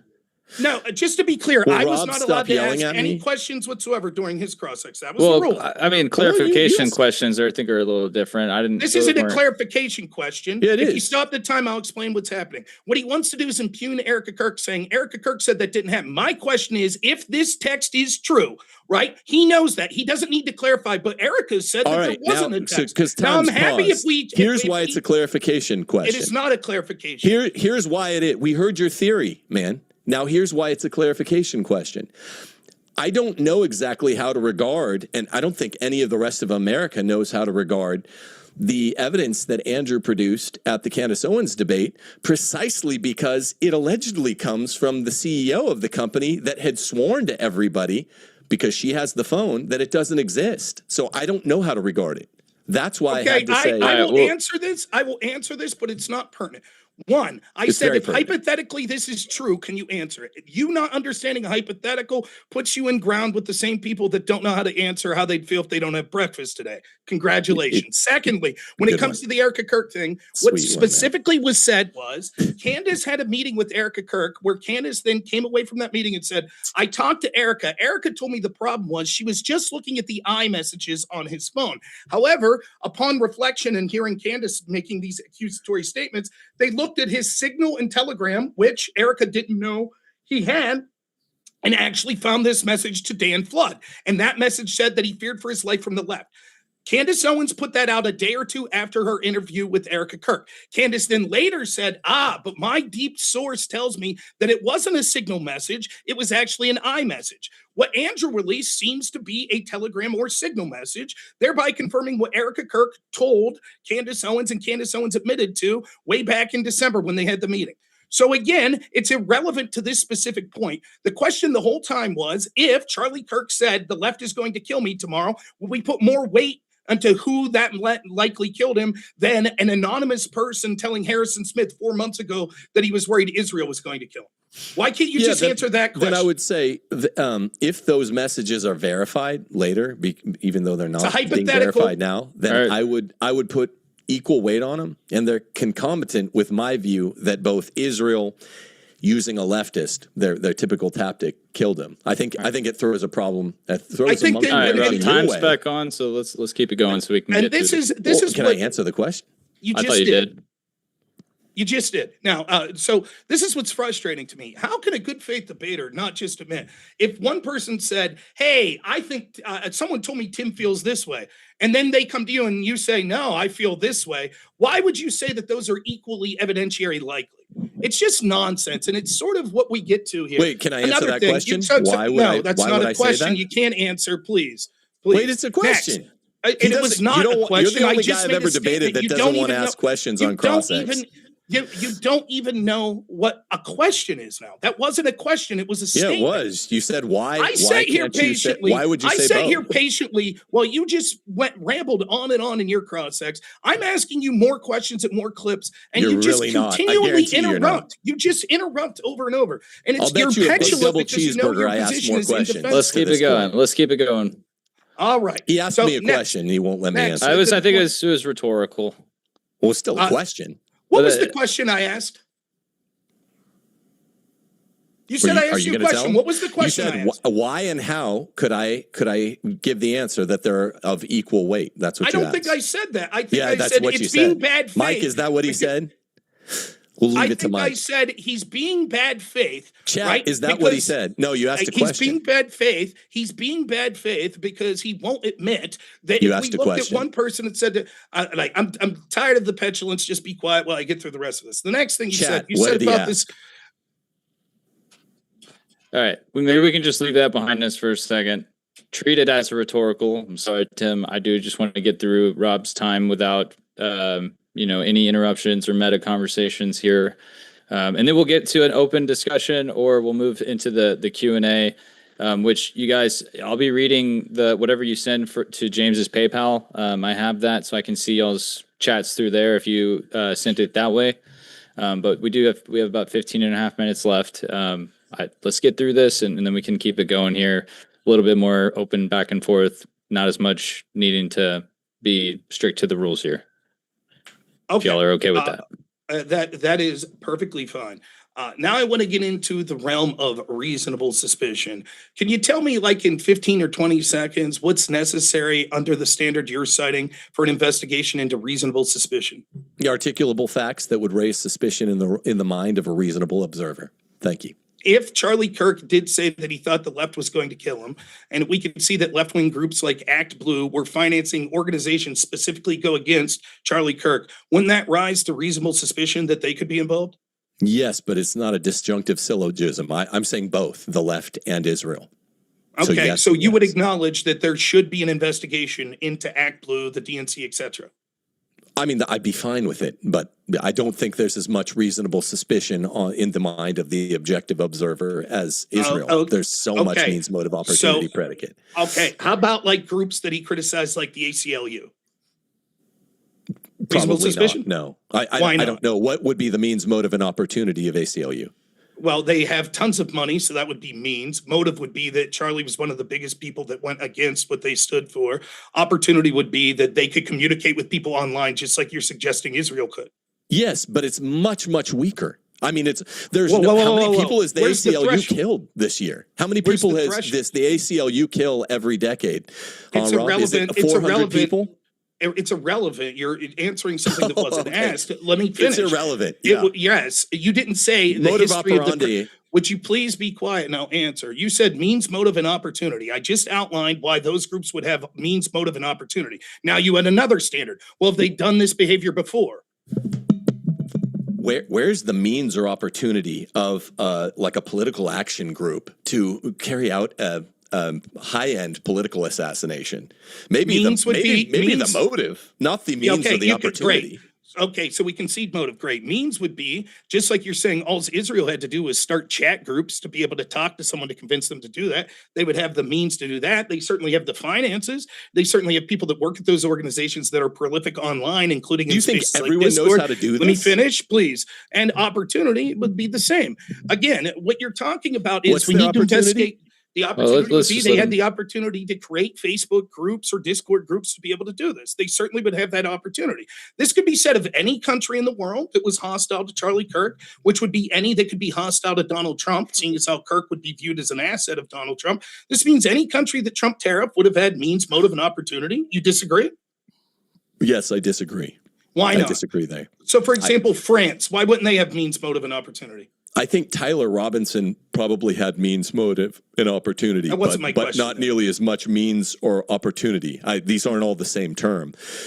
Oh, the ACLU having means and opportunity. I don't think so. I don't just think talked they've ever killed specifically- anyone, nor do they have the nous to do so. What part France? I don't know what the motive would be. Okay, let's talk. When you said means, motive, and opportunity, which one of those predicates three? of investigation? Yes. Which one of those three have done it before? Opportunity and means. So just to be clear, if there's don't a think murder nous- let me finish. Just to be clear, if there's a murder suspect but they've never murdered before, they wouldn't have opportunity and means. Yes, when you're looking into a suspect's background, character evidence is generally not allowed. What's especially delightful for police and intelligence communities is they get to use all of the character evidence they can. They don't have a similar no character evidence rule. Character evidence. If someone doesn't know, you said that every country in the world that might not have watched Charlie Kirk. Let's keep the question or the answers succinct so he can get through as many. No, you can't. I'll take back my time. Thank you so much. So I can't. In cross exams, you can cut other people off in their answer to get to the next one. I did notice you did it a couple times, and you could call Rob out whenever he would ask a question back. All right, that's fine. So that was good. You control your cross examination. I also didn't yell the whole time, but this is just the way I talk. I am not yelling, Tim. It's horrible, by the way. I'm not yelling. What? Please don't pick on me and say it's horrible. No, not pick on me. You don't know what you're talking about, but you're yelling. I mean, it's just, again, I don't know where this condescending attitude came from you here. I do apologize for saying I respected you. That's out the window here. Nonetheless, back to this. What he's doing is now he's adding a fourth characteristic, because what I'm doing is impugning the idea that this would be compelling reason to believe that Israel instigated the murder of Charlie Kirk, because he set the bar so low. He says all it would require is means, motive, and opportunity to have reasonable suspicion to start to look in. Well, the truth is we can say that at any number of groups like France, the ACLU, etc. Now he adds a fourth criteria. He says, no, character matters as well. But that's not included that's not anywhere. What I said. Please be that's quiet. Not what I said. Please be quiet. That's not what I said. Please be quiet. Okay. That's not included anywhere that's not in what means. I said. Got it. You just say it once and Can then you let just him mute finish. I mean, I can. It's just I have to ask him to unmute. I can't mute and unmute instantly, unfortunately. So it just might take a lot longer. That's also to answer everyone in the chat who says that. Tim, I just asked one answer. It's night and day how I sit here quietly done. And let him just what go were you on saying, and Mike? on and then answer what he has. Are you and paused now, Mike? He constantly does this. He constantly interrupts. I said character is constitutive of opportunity and means, not that it's a fourth predicate. That's it. So for the record, I said character is constitutive of the second opportunity and the third means. That it's constitutive of them, not that it's. Why is he allowed to keep category. going? I don't understand. Yeah, let's.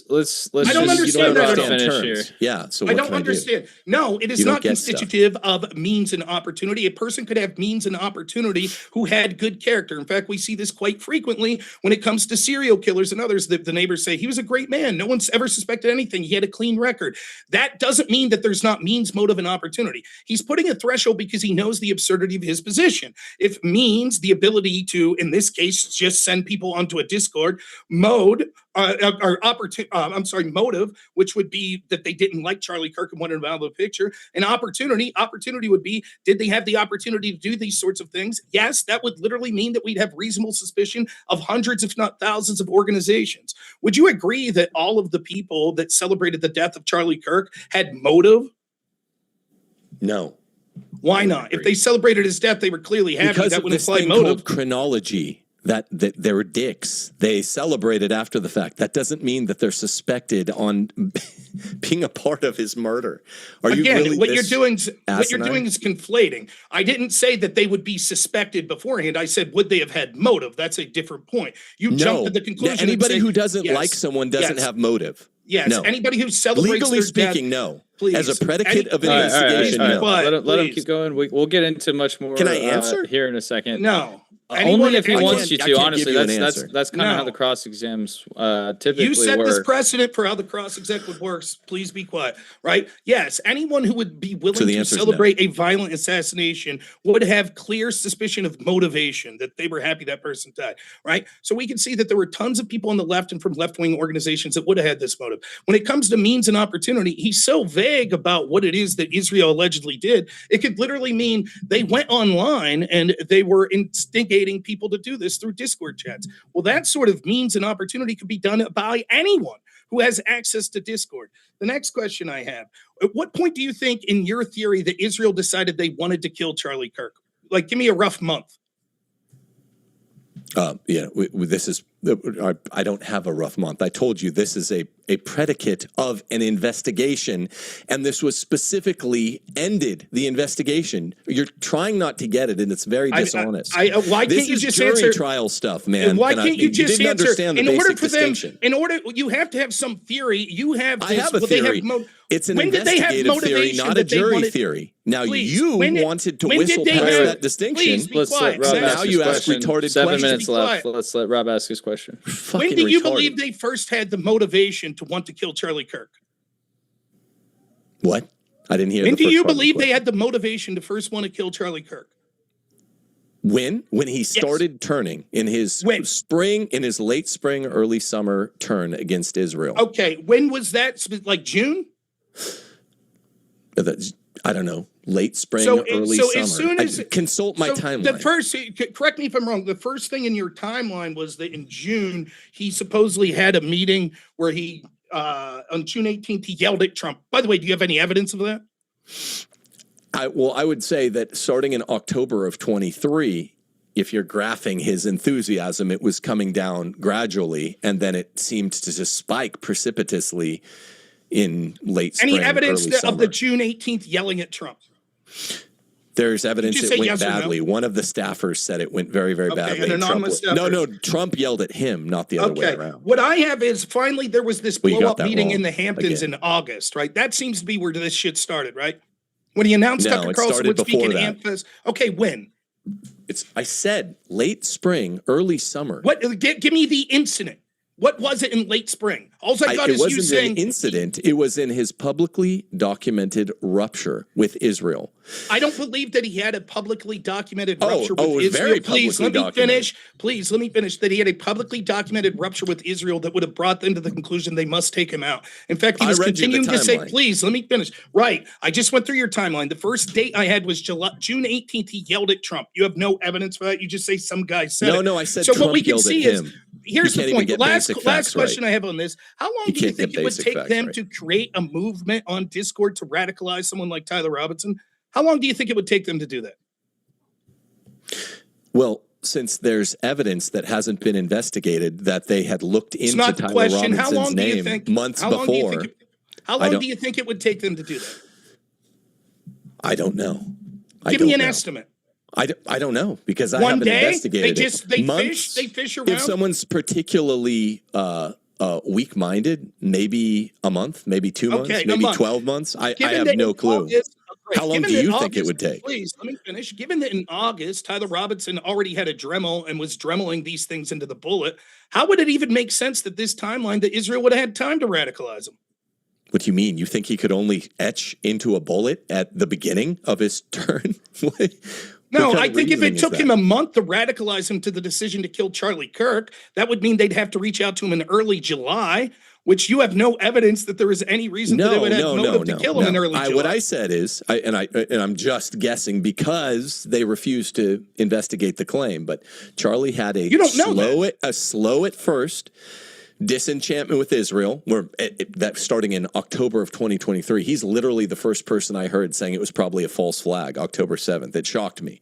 So they could have started looking into this in October of 2023. Now, I'd never thought of it. So just to be clear, so now you can see how we have it both ways. On one hand, the timing is very suspicious, seeing as how he had a blow up with his donors in August, and that's very suspicious. On the other hand, they could have been planning this since 2023. Now, anyone that thinks that Charlie Kirk, please let me finish. That Charlie Kirk was an adamant anti-Israeli person way back in October of 2023 is laughable. This is exactly why people. Please let me finish. This is exactly why. I don't know what to do here, Mike. Please, I actually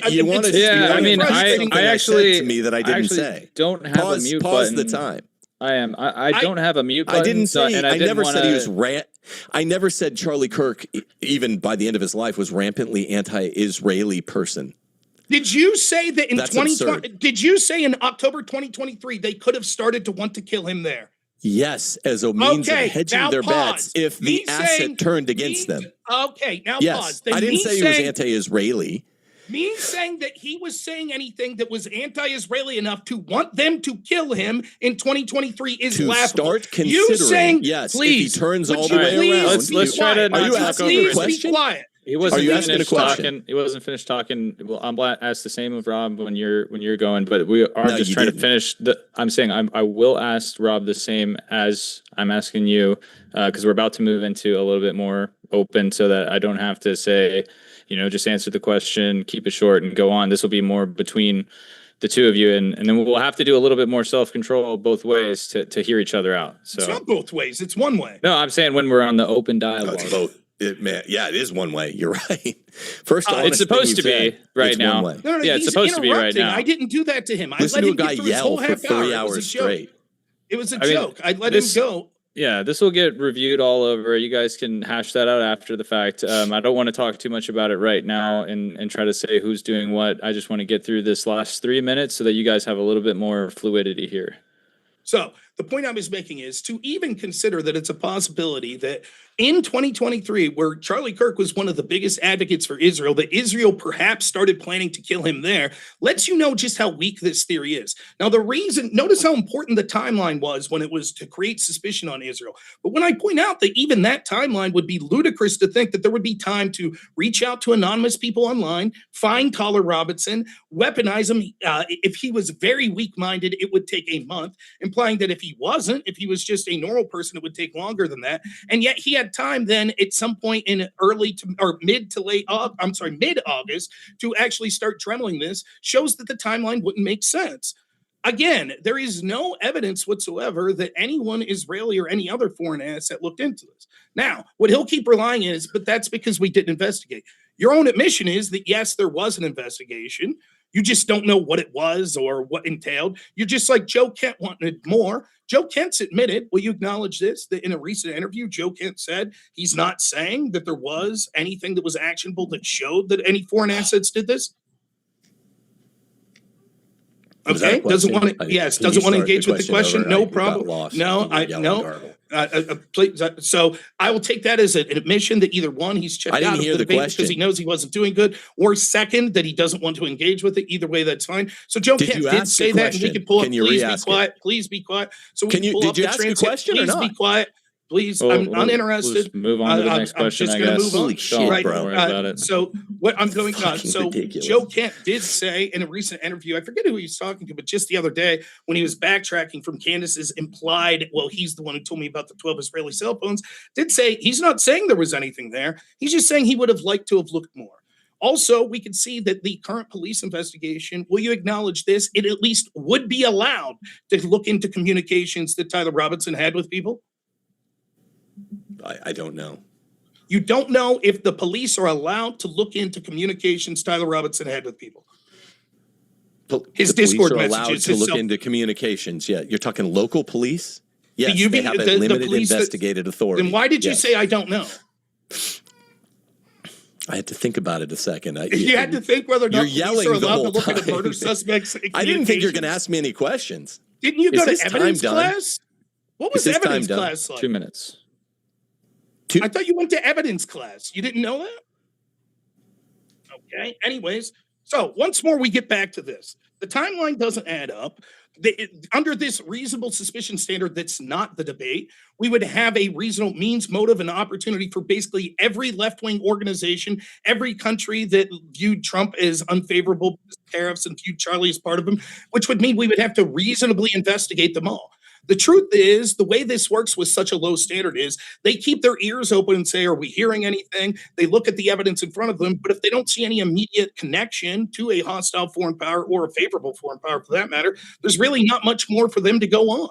And so they continue to pursue the leads and the evidence and the metadata, etc., which the prosecution has all of this of Tyler Robinson. And we have no evidence whatsoever to suggest that Israel or any other country was involved. Nor did Joe Kent say that Israel was involved or anything like that.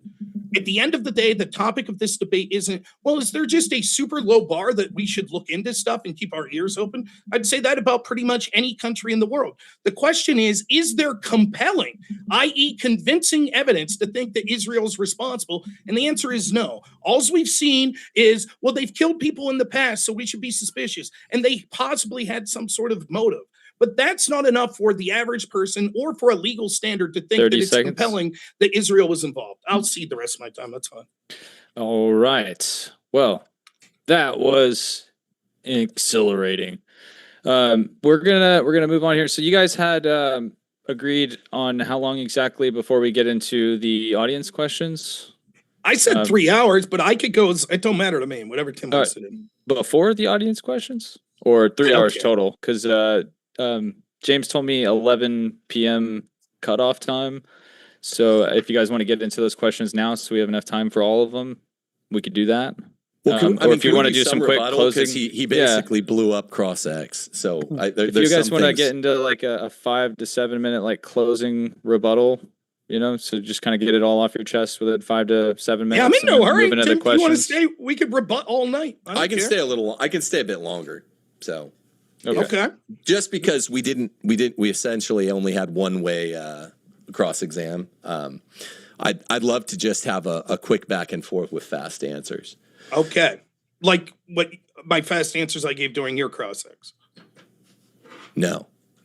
Like real fast different. answers. Okay. Without some guy sounding like he's eating a cheeseburger, yelling the whole time. Just I'm fast sorry. answers. And I'll try to. I thought we weren't calling names. So I thought, please don't call me a dick. I didn't call you a cheeseburger. I said it sounds like you're yelling. Oh, I get it. So if I said not that you're a dick, but you're a guy that looks like you take dick up your ass regularly, that's not calling you names, right? Well, no, but I saw that smirk. It just shows you're a white trash kind of guy. Are you? It shows you're a trashy, sleazy kind of guy who sounds like a cartoon character. I sound like chat's saying just God let made me this let way. this continue, but I don't want to get the channel taken down. Let it continue. But here's the thing, man. You came in, you didn't understand that there were real bare legal standards. It's not true. I understand that. And so you started using It's not the question of the debate. That you didn't understand. That's not true. And you didn't understand got mad and you said that I was being condescending, and I was just like, I thought you would research these terms. I wasn't trying. This wasn't overly legalistic. I'm not interested in the meta. There are different burdens of persuasion. And you said you had a question. You wanted yes. I'm not interested in the meta. Let's go. I don't know what you mean, but I mean, I'm not interested in why you think I think you're the whole condescending. time. Okay, name one articulable fact. That's the standard for reasonable suspicion at law. That Canada killed Charlie Kirk. Name one. You said there are a bunch for every country that are equal to Israel. Name one for Canada. They think that Charlie is instrumental to Trump's success, and they hate Trump for his tariffs.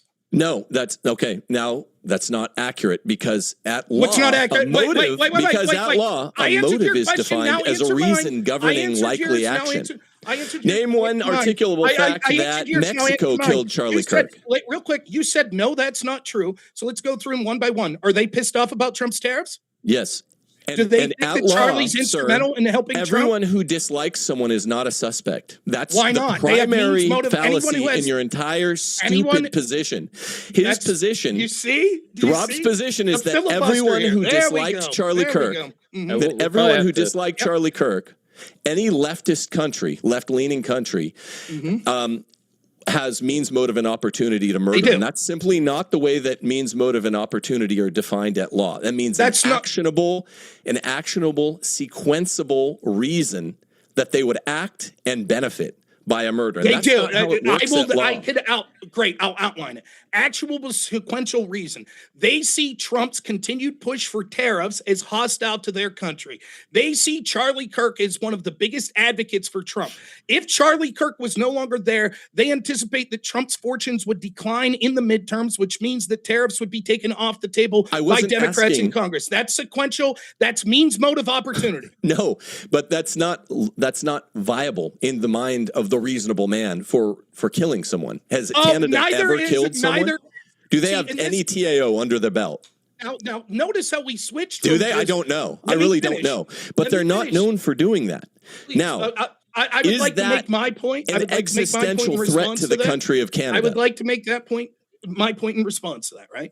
Notice how now we're adding things. Now well, that's not what a reasonable man would say. That's not what your standard that's is. the Your definition I standard read. is no. That's the your definition I standard- read. Please, your standard is reasonable suspicion that if there is means, motive, and opportunity, that's a super low bar that we can It's a start an term of art. investigation. It is not my It's a belief term of that art. all of these countries might be involved. It's that you have set such a low standard to try to weasel out of this debate and imply Israel's involved somehow, that same standard could be applied to Canada, Mexico, the ACLU, and a bunch here's of the other response. countries. Yes, it could. Here's the response. No, reasonable suspicion is not so. It's lower than what you want it to be, which is a jury verdict standard of beyond reasonable doubt. That's not all what I I was want. saying at the beginning. It's lower than you want it to be.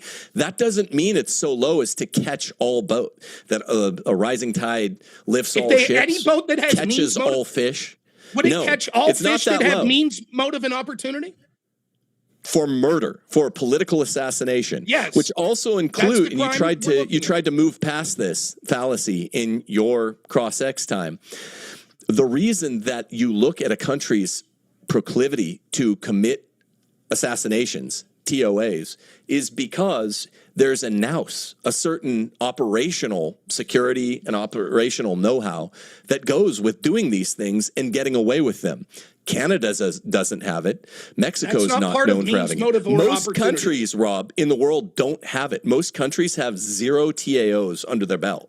All right, Israel has some. Russia has some. The United States has some. Israel has way more than everyone else, and that's why it matters. Again, it doesn't matter to the standard you set. You're backtracking from the standard. The standard you set The standard was means, is reasonable let me finish. suspicion.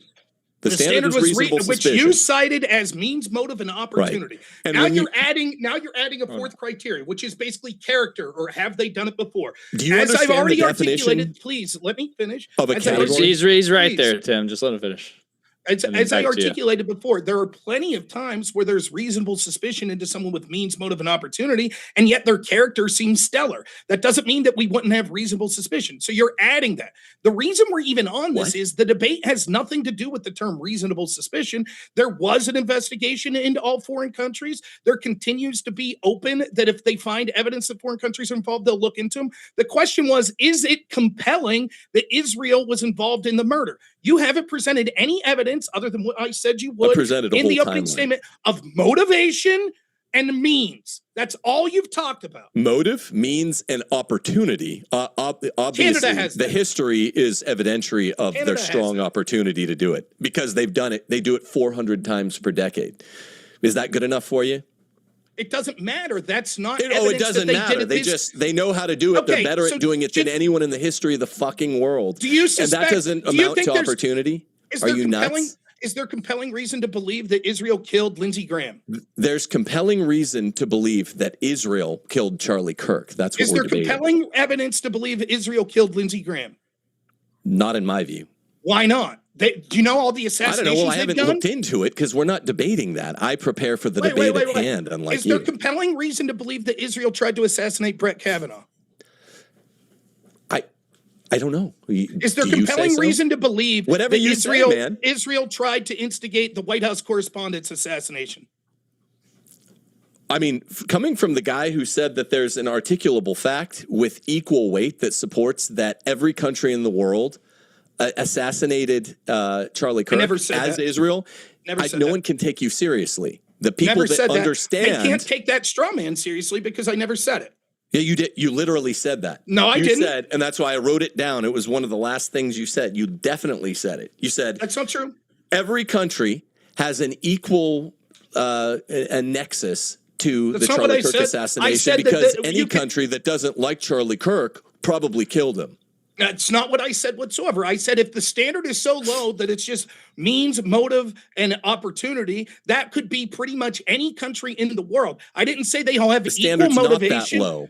It was that low. That's an illustrative, not an exhaustive list. What you're trying to do is this weird Goldilocks scenario where you're running away from the prompt to say there's compelling reason to believe Israel did this, and you're like, that's because I'm just saying that all it has to do is reasonable suspicion. Then I'm not doing that. And then I promise I'll be quiet. Then I let you outline over and over what reasonable suspicion is. Then I showed how that would meet tons of countries, and you're just like, no, because... No, you didn't. The whole debate got stymied because you didn't know basic definitions you should have prepared for. I'm trying to call you back to the prompt because you didn't understand basic legal terms. You were trying, and maybe intentionally, maybe not, to misapply the burden of persuasion standard that accords after you have subpoenas and sworn in statements and mutual discovery during a jury trial where people give up evidence, prosecution and defense, that they really don't want to because they're forced to under obstruction of justice. And because you didn't understand that fifth grade distinction, I had to go through and attempt to explain to you that the standard is lower. It's not as low as you're now caricaturizing it, but it was significantly lower before a trial begins. When a police arm or an intelligence agency is deciding whether or not to investigate and whether to continue investigating. And I gave you probably a decent but an incomplete definition because you can't take a law class in a debate. And now you're just saying, oh, all countries are as likely as Israel to commit assassination. It's absurd. That's not what's occurring. So what occurred is you tried to change. I thought you didn't want to talk meta, bro. You tried to change the cross-exam, right? You tried to change the prompt, right? The prompt doesn't say reasonable suspicious. It says compelling. And you're like, you should have known compelling meant that I would be arguing reasonable suspicion. And you should have looked up and studied for those terms. You even tried to lie when I asked you specifically for a court case because you said the courts have said that compelling means reasonable suspicion. And you said Alabama v. White. I looked up Alabama v. White, and it doesn't say that you can't look up a case. It's a 48-page decision. You can't have looked it up. I said, let me finish. The difference between reasonable suspicion and probable cause. Hold on. We'll give you equal time, Tim. Let me finish. Right. What I did was I brought up the case. I searched the term compelling because I asked you specifically, name me a case that says compelling equals reasonable suspicion. I'll ask you again. Are you telling me that Alabama v. White defines compelling as reasonable suspicion? Does it even talk about the word compelling? Compelling is a term of art that applies to every single legal. Okay, can you be quiet now? Because you really don't know and you're ignorant. Compelling is a term that applies to every single case, whether you're at the lowest civil standard, the higher civil standard, or the criminal standard. Compelling just means, I think, that makes it true with whatever relative burden of persuasion we're operating at. Got it? So what I said about Alabama versus White, which you didn't read, you Googled it and looked at it for 30 seconds. It's like a 48-page holding. Is there's a difference between reasonable suspicion and probable cause. No one disagrees with that. No one disagrees. Most of the predicables that you are talking about belong to probable cause, which is a much higher standard, and it's a stupid way to proceed.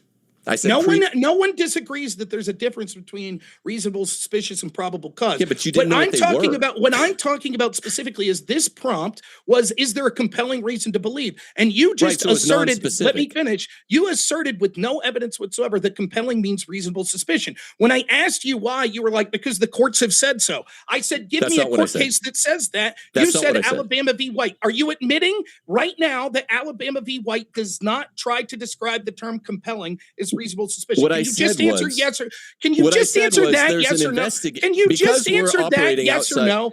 Can you Do just you answer acknowledge yes or that no this to that and that then Israel's expound? not on trial? Why Do you can't acknowledge you just Israel's not on answer trial? that? Why We'll probably can't have to you hit the answer that? closings now so we can get into the super chats and the Can you questions. just answer that question, yes or no? Do you admit that Israel's not on trial? All I was trying to say, and it took me a half hour.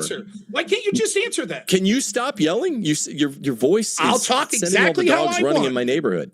You ain't my dad. No, I said right, Candy Sport? Alabama versus White stands for the proposition at law. It's a That's Supreme not the Court question case. asked. The distinction Repeating your between answer- reasonable you're suspicion repeating and your probable answer where you cause.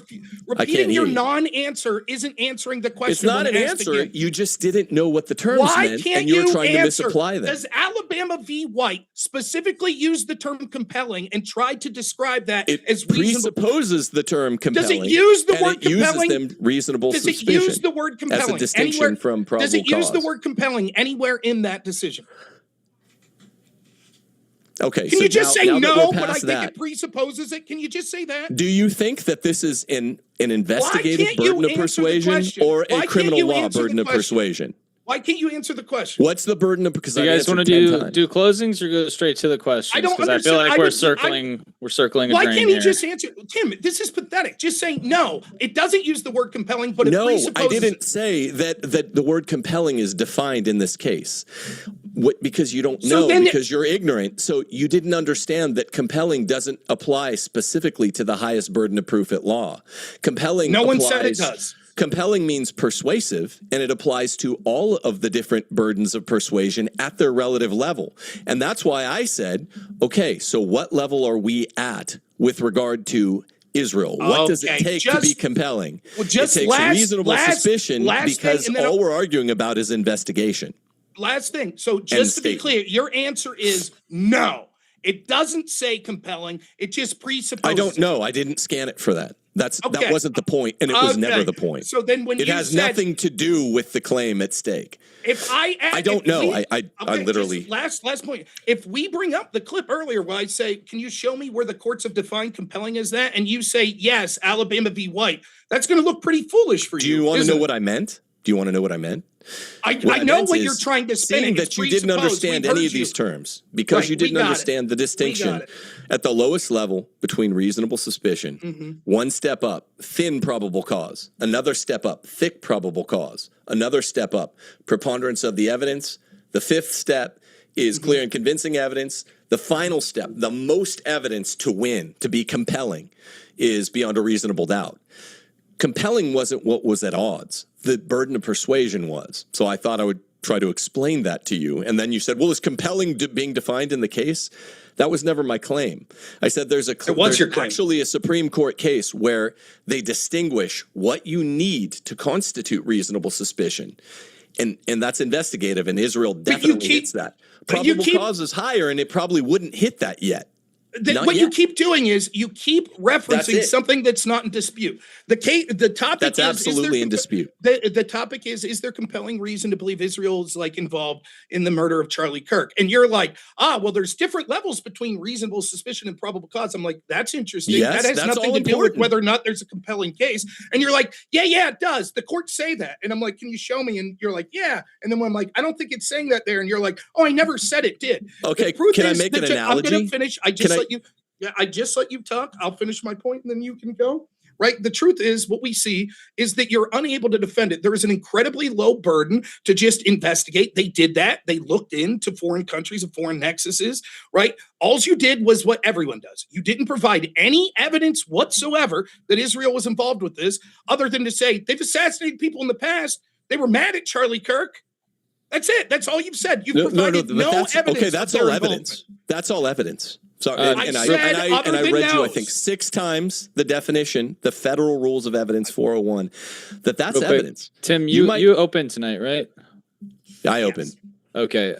So typically it's Rob, you would be closing it, right? Since he got the first word. Yeah, it's usually, he gets. Well, hold on. Can I respond to the last thing he said? Yeah, absolutely. I was going to say, just keep in mind, let this be your last response, and then you can turn it into a closing after his response. So let's try to keep no more questions erupting from that if we can. And then I'll give you 3 to 5 minutes. I think what happened is you got mad just because I started explaining that to be compelling, I'm not mad. Step 1 requires much less evidence. At step 2 more, step 3, 4, 5, 6 more. And I was just saying, like, if I could make an analogy or something, it would be if you're standing 3,000 feet away, that's reasonable suspicion. It takes less specificity, less of a slam dunk to think, yeah, I need to walk 500 feet further. And all I was saying, and everyone is 60% of the people out there, or whatever the number is, that's like, let's investigate Israel more. And we know by the fact that the investigation was cut short by time alone. They didn't spend even the average amount of time that they do on foreign cases, on foreign nexuses. We know that they couldn't have gotten to it because some accounts say it was only a few days. And the director says this was really bad. We didn't look into 100 leads that I should have gotten to. We needed to walk closer. And I knew what you were going to do in this debate. Are we doing closings here? What you're going to do was be like, okay, well, show me specific things, like show me evidence that would require a subpoena, well, there's no subpoena because you're jumping to level 6, and compelling means a different thing, requires something different at level 6 than it does at level 1. We're 50,000 feet away, and Israel looks really, really, really guilty. And you're saying, well, but they don't look guilty because you can't even name an Israeli agent. Statement? What are we doing? Step 6. Oh, I have one little point to make. Let me drone on for 4 minutes, and then we could get to closings. Fair? Well, yeah, that was my point. My point was that was your closing. The entire thing. Go ahead. Okay, Is that your closing? I thought you were going to ask him something, then do the closing. So I guess you just kind of put them both together, or? No, I'm asking, does that gel with you, that's what happened at the beginning and why you're so confused over what's compelling and the definition of compelling? What you did was, if we're going to... You got spun off on compelling. If we're going to debate this at length and go back into this instead of doing closings, fine, then I'll take my opportunity to go for 3 and 4 minutes here before the closing. No, what happened was the debate prompt was simple. It was, is there compelling evidence that Israel instigated or helped with the murder of Charlie Kirk, right? You immediately took that to, well, to me, that means that there's reasonable suspicion. You never provided that nexus, why it means that. You're just like, no, and Rob, you don't understand. There's different evidentiary levels for different steps, for reasonable suspicion to probable cause to beyond a reasonable doubt. Yes, no one's disagreeing with that. No one's frustrated because, we didn't understand. Rob looks like a fool. He didn't. I've said from the get-go, yes, I understand there's different evidentiary standards. My contention is that's not what's meant by compelling. Compelling doesn't just mean there's reasonable suspicion that we look into something. There's all sorts of people. You may have reasonable suspicion to look at everyone in a particular theater if someone gets shot there. That doesn't mean that there's compelling evidence or compelling reason to believe that every single person in there is a murderer. That's a different claim. You drew this imaginary line where you're like, no, to me, compelling just means this very low standard that means reasonable suspicion. And as I predicted, you didn't bring any new evidence. You didn't bring any nexus whatsoever to Israel with Tyler Robinson. You're just like, well, it may be there. And they had motive, and they've done bad things in the past. And Joe Kent said he wanted to see more. So they look very guilty. That's the term you just used. All evidence. No, they don't look very guilty. You can say that that's evidence. What I'm saying is that evidence doesn't suggest that they committed this. This just means that they have motive and that they had the opportunity to start a Discord chat if they wanted. But you haven't provided any evidence that they did this. You want a verdict. The last thing I'll say about this is we could also see that same standard would be met by Canada, Mexico, the United Kingdom, France, the ACLU, trans organizations, the Democrats, Act Blue, and a litany of other. Yes, they all had means, the ability to get on Discord. They had opportunity, the time to do so, and they all had motive to dislike Charlie Kirk. You say, but Israel's worse. We should suspect Israel more. That may be true, but the point that I'm trying to make, I don't concede it is, but even if I do, we still would say, well, based on your low standard of what you define reasonable suspicion as, you should be calling for investigations into all these other groups, but you're not. You don't have any evidence. I'm happy to get to closings. All right, I'm gonna start a timer, Tim, and Rob's not gonna interrupt you during your 3 to 5 minutes. So please do the same courtesy here, and then sure, we'll get into the closings right after that. 3 to 5 minutes. So up to 5. I thought you said 35. As little as 35 minutes. Get after it now. Yeah. All right, so I'll start it when you start talking. All right. So the reason that this is so important, the standard of evidence being raised is because what's persuasive changes. All right. And he's done everything. Rob has done everything he can tonight to say that there's no evidence. These are just factually ridiculous claims. Right. And he was yelling about it and he was calling me names about it. Factually ridiculous to say that there's no evidence. I provided a timeline where every single point at the level of investigation, where to investigate further requires reasonable suspicion, as laid out by this case that I listed that he didn't know, like Alabama versus White. And so he got it threatened. At the level of reasonable suspicion, Israel meets the mark very highly, because any one of these reasonable suspicion requires a cognizable fact or an articulable fact that requires another look for a police agent or a police state. So start with May 2nd. Charlie Kirk sends Netanyahu a very tough letter on May 2nd. That by itself, forget everything else, looks like the kind of thing that NCTC would want to take another look for. And Rob said, that's not evidence. I said, well, no. Once again, he kept misunderstanding throughout the entire time. He has so paltry an understanding of the legal terms that he keeps jumping to a jury verdict. At the level of beyond reasonable doubt, that wouldn't be enough to convict. But at the level of, yeah, Kirk sent Netanyahu a tough letter, and they've done 400 political assassinations of far less important assets than Charlie Kirk this decade. They've averaged that over the course of 7 decades. And he said, well, that looks like, Mexico or Canada. Anybody in the world that might have disagreed as to what their favorite color is has motive by that standard. And that's simply legally, factually wrong. Just because reasonable suspicion, which is the investigative standard, which is all I was arguing for. I wasn't arguing, I know beyond a shadow of a doubt Israel's guilty. I was saying they should be investigated further. Because that standard is lower than the one that he wanted to falsely use, spuriously use. He wanted to use the highest legal standard, even though we're not in a court of law.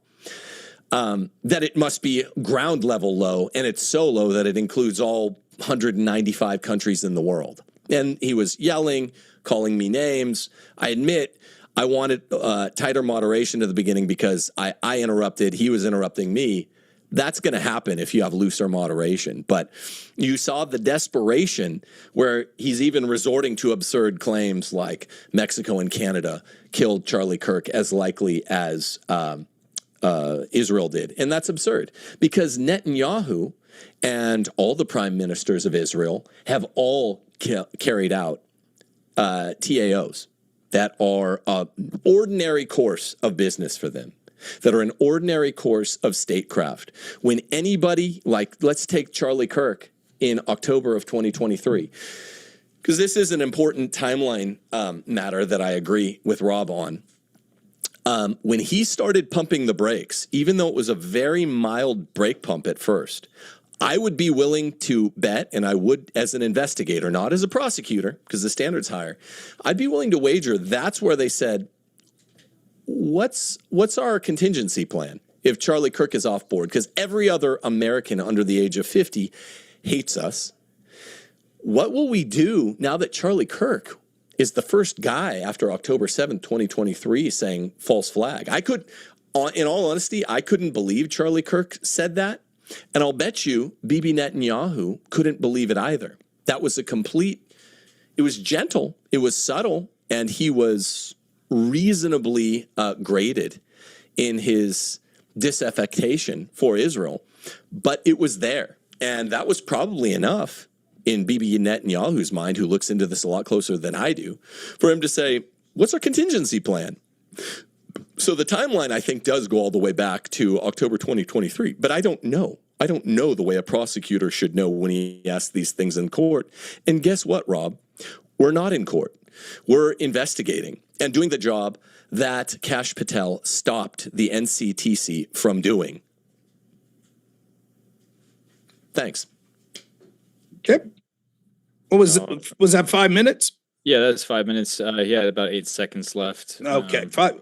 That sounds good. We'll start your time whenever, and yeah. Appreciate you being silent for that, Rob. Tim, Sure, no please problem. do the same, and then we'll get into the super chats. You guys will get into a lot of the same debate topics we were in and more when we get to that. So that's going to be fun. Let's get after it. Rob, go ahead whenever you start talking. So he says there over and over, we're not in court. I agree. The person that implied we're in court, to the point where I said, do you have any evidence that we're in court, was my opponent, Tim. Like, he sets this court standard of what compelling is, that it's reasonable suspicion, and then proceeds to say, but we're not in court. He tries to say that I wanted the highest standard of beyond a reasonable doubt. That's not it whatsoever. I define compelling, as Merriam-Webster did, as convincing. That's more than just, well, there's some motivation, and so therefore we should look into something. The best analogy I give is, it's like if you're in a theater and it's one person gets killed there, you might do a cursory look at everyone there, but that doesn't mean that you are convinced or compelled to think that they are all murderers. You wouldn't think that. And so he immediately goes to this legal standard and implies that I'm saying it has to be beyond a reasonable doubt. It's just not true. I never said that. Look, we went through a lot of this. I regret this debate went the way it did. I guess people will judge for themselves based on which side that they like, who's more to blame. But I thought that it was a bit ridiculous from the get-go how it was going. I wanted to talk more about the issues, the timeline, things like that. We didn't get to much of it. I did discuss the timeline about how it would be near impossible for them to want to decide to kill Charlie Kirk in a time that would mean they had time to radicalize Tyler Robinson. He says that maybe they did in 2023. I mean, it's just laughable. Charlie Kirk, from all of 2023, 2024, up to 2025, was one of Israel's biggest supporters. So the idea that they were possibly weaponizing people like Tyler Robinson to kill him then is a joke. A lot of the specific details, because of how contentious this debate was, we didn't get to. For example, I think he says things that are overstated and meant for people not to look into them. When we went to the May 2nd letter that he keeps saying that he slapped Netanyahu, you want to hear the first line from that letter? Quote, "It's one of the greatest joys as a Christian advocating for Israel and forming alliances with Jews to fight to protect the Judeo-Christian civilization." The theme of that letter was basically saying, Bibi, we need to do better. We're losing the PR war. People are blaming Israel for everything. We need to work together to get better. Now, what Tim wants you to believe is Bibi was so upset that Kirk was like, I love Israel. I love the Jewish people. We need to work together, but we need to do better with PR. The Bibi now was like, well, you know what? Now we're going to kill him. The next incident that we have is June 18th, where allegedly we just have this vague, a staffer said that Kirk yelled at Trump. That's it. Then after that, we have like sometime in July or August, when this is what most people say, Tim didn't even say it, when he seemed to suggest that Tucker could speak at AmFest. This is when Israel started to get upset. But even with that, we could see there wouldn't be enough time for them to radicalize Tyler Robinson in that time. Then he talks about the Hamptons meetings with Bill Ackman. But as I showed, Bill Ackman posts that show actually afterwards, him and Tyler were having a perfectly affable conversation on August 15th. So it doesn't sound like they had this horribly contentious where all of a sudden lives were at risk. As I predicted from the get-go, all this debate was talking about motivation. I'm not saying that evidence towards motive isn't evidence. What I'm saying is it isn't evidence that they committed the crime. It's merely evidence towards motive. Talking about Israel assassinating people in the past, not like Charlie Kirk, and I make the point that he doesn't address, this would basically lead them to war with Donald Trump, who I would sure Tim agrees was one of their biggest assets. Trump's been a big ally to Israel. So the idea that they would risk upsetting that relationship to assassinate Charlie Kirk, and for what? Because some donors got mad at him and he said on the 9th, hey, I'm getting upset. He also ignores the fact that the best evidence we have is the day before the assassination, he feared the left. The things that I didn't predict, and again, there's no evidence. Look through the evidence. The question is it compelling? Not in a court, but to you, to me, to all of us. Is the evidence compelling that Israel did it? His case is literally Israel's bad in the past. They've assassinated people, and they had reason to want to take out Charlie. So therefore, I think it's convincing they did it. That's laughable. And as I illustrate, there are any number of countries, organizations, groups that would meet that standard, that had motivation. And as far as means and opportunity, it's literally just, are you capable to get on Discord and radicalize people? That's pretty much any group. So the thing I didn't suspect from this debate, though, was just like the willful obtuseness, the condescension. I don't get it. I think we could have had a better conversation. But I suppose when you're defending an indefensible position, you have to pretend the prompt was something different and act like that and try to filibuster and interrupt constantly, because you can't stand behind the veracity of your arguments. So at the end of the day, the evidence that Tyler Robinson did this, which is conceded for the purposes of this debate that it was Tyler Robinson, is quite compelling. There is no evidence sans motive for the fact that Israel was involved in this every way. Joe Kent saying I wanted to look into it more. He never even specifically mentioned Israel. We have no idea how much they looked into it. And if it's just reasonable suspicion, all that literally means is taking a cursory look, which was done. All right, that's your time. Thank you, Rob. Thank you, Tim. Okay, we will get into the audience Q&A right now. If either of you gentlemen would like to go take a quick bathroom break or something before we get into that. That would be great. Yeah. You're welcome to. All right, cool. 5 minutes. Here. So the PayPal will get read first, just because you guys listened and followed directions there and didn't give Google all the money. Let me see. We didn't get too many through there, though. Sorry, Mike. Put you through the paces there, man. Yeah, they were saying you're using me as a baseball bat, Rob. I didn't expect. I couldn't believe his cross. I mean, man, I shouldn't talk about it during the debate. I'll shut up. It was definitely a fun one. I think the questions here are going to be just as fun. We'll see where it goes. Sure. I mean, maybe not fun for you. Fun for me watching. Oh, I'm having a good time. I have a good time here. Okay, good. Good to hear. Oh, shit. Don't say anything TOS, Rob. I'm going to go grab some more coffee real quick. I trust.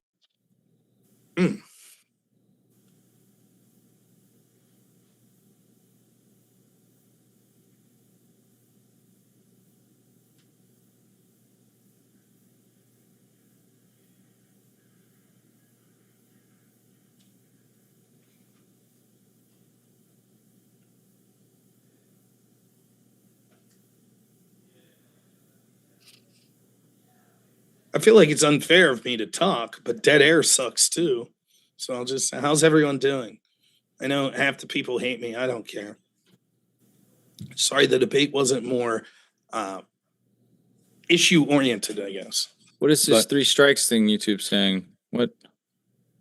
I'm just kidding. I was just joking. We got some good ones. We'll start with the big ones first whenever Tim gets back. Sure. And then we'll try to work our way down.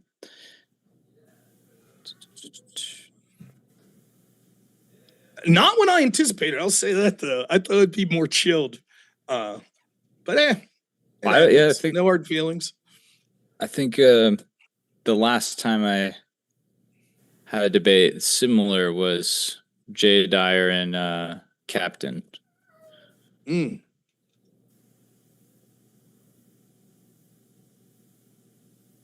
Okay, how many people? 392 likes, 1.2 watching. Guys, do us a solid here. Let's get it up to at least 500 before Tim comes back, and before I close the poll, if we can get it to like 8, 9, that'd be awesome. It's gonna take all hands on deck.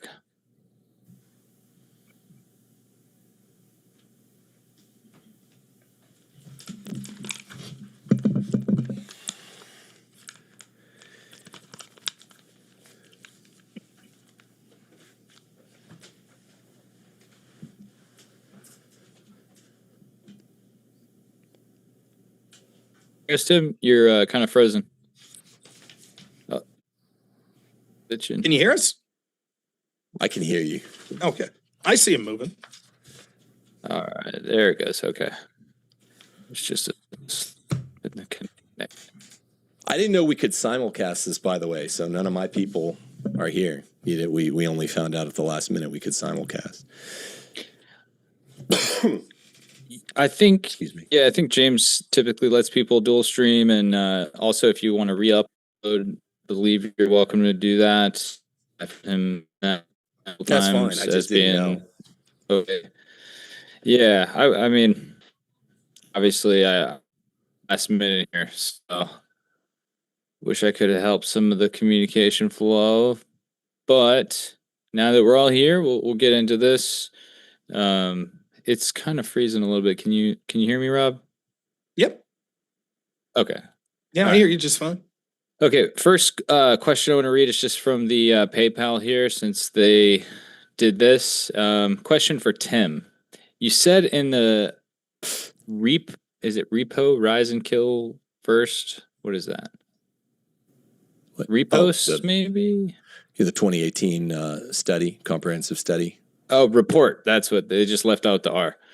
There was an incredibly low bar for assassination. Can you share some of the reasons that there were assassinations that would be similar to a lower bar than Charlie?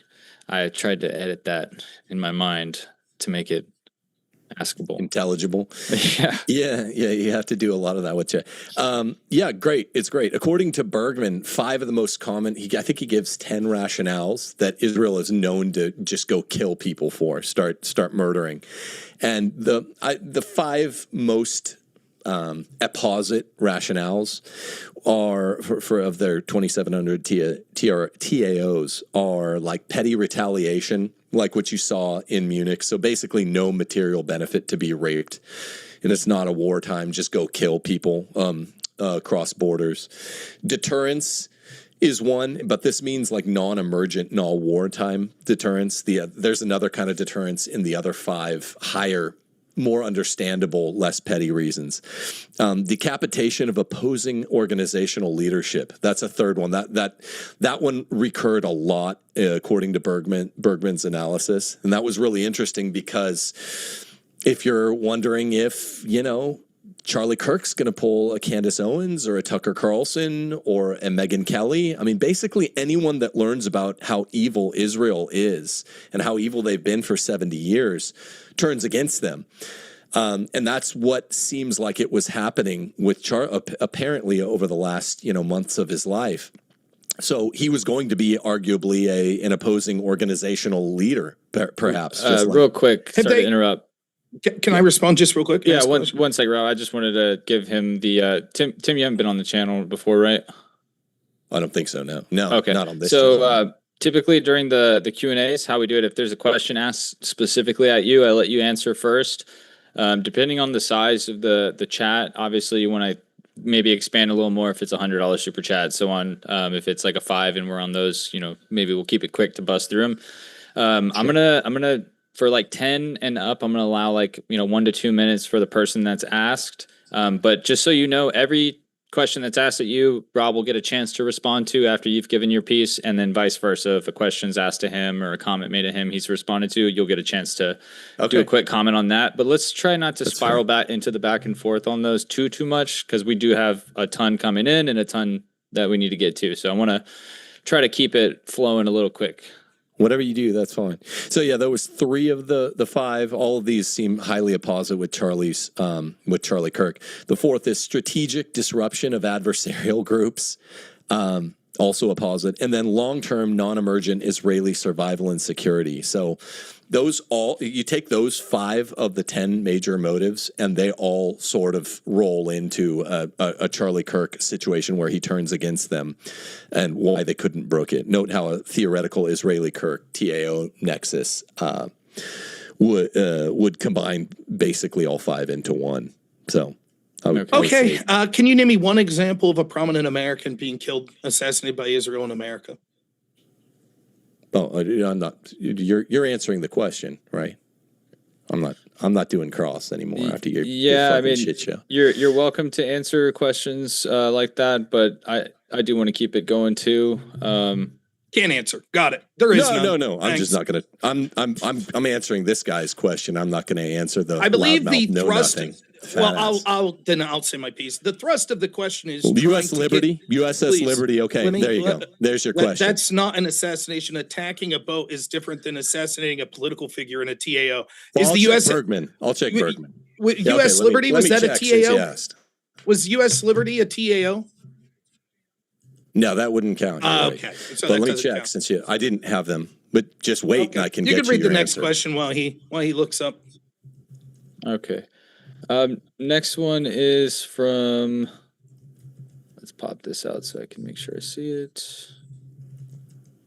We got Big 50 coming in from, let's see. What is your name? Why won't it pop up? Sorry, this fan funding here is messing up. Dartho Moss. Since 15 says, Jesus, Tim, I've never seen someone purse their lips and hit a full Zoolander blue steel stare repeatedly during the debate harder than you. You strike me as the type of guy who... okay, I'm not going to read the rest of that, buddy. Well, you sound like a faggot because you're taking the Lord's name in vain. Can't use that word. That's can't what use I that word say. in YouTube. Oh, you can't use that word in YouTube. You can these days. No, not good. Get over it, bud. Yeah. It's not me. It's the channel that you're on. You should be respectful of their channel. I use it on my channel all the time. Okay. Well, I'm just saying it normally that be careful. That's all I'm Well, saying. if you do re-upload this, if you do re-upload this and you see that not there, don't take any offense. Just in case he edits it out or whatever. I don't edit them, just very occasionally. Let's pull this back up. All right, so next chatter for 20 here from Scorpio04 Tech. He says, Rob crushed him. Again, just a thanks. Positive support You comment sound there. awesome. Thank you. ZFZ Mikey 20 says, Tim, where in the debate prompt does it say reasonable suspicion or probable cause? Don't you think you're moving the goalposts? No, I don't. A minute or two to respond to that if you want. The reason it's not moving the goalpost is because when you ask about what the evidentiary standard is to be compelled, you have to ask about the evidentiary standard in the actual real world. And so I'm not going to use, as Rob was, the evidentiary standard of a courtroom. I'm going to use the evidentiary policing standard, which is that corresponding with something called a Terry stop. So when a cop pulls you over, he can have one articulable fact for pulling. You probably don't know this. Most people don't.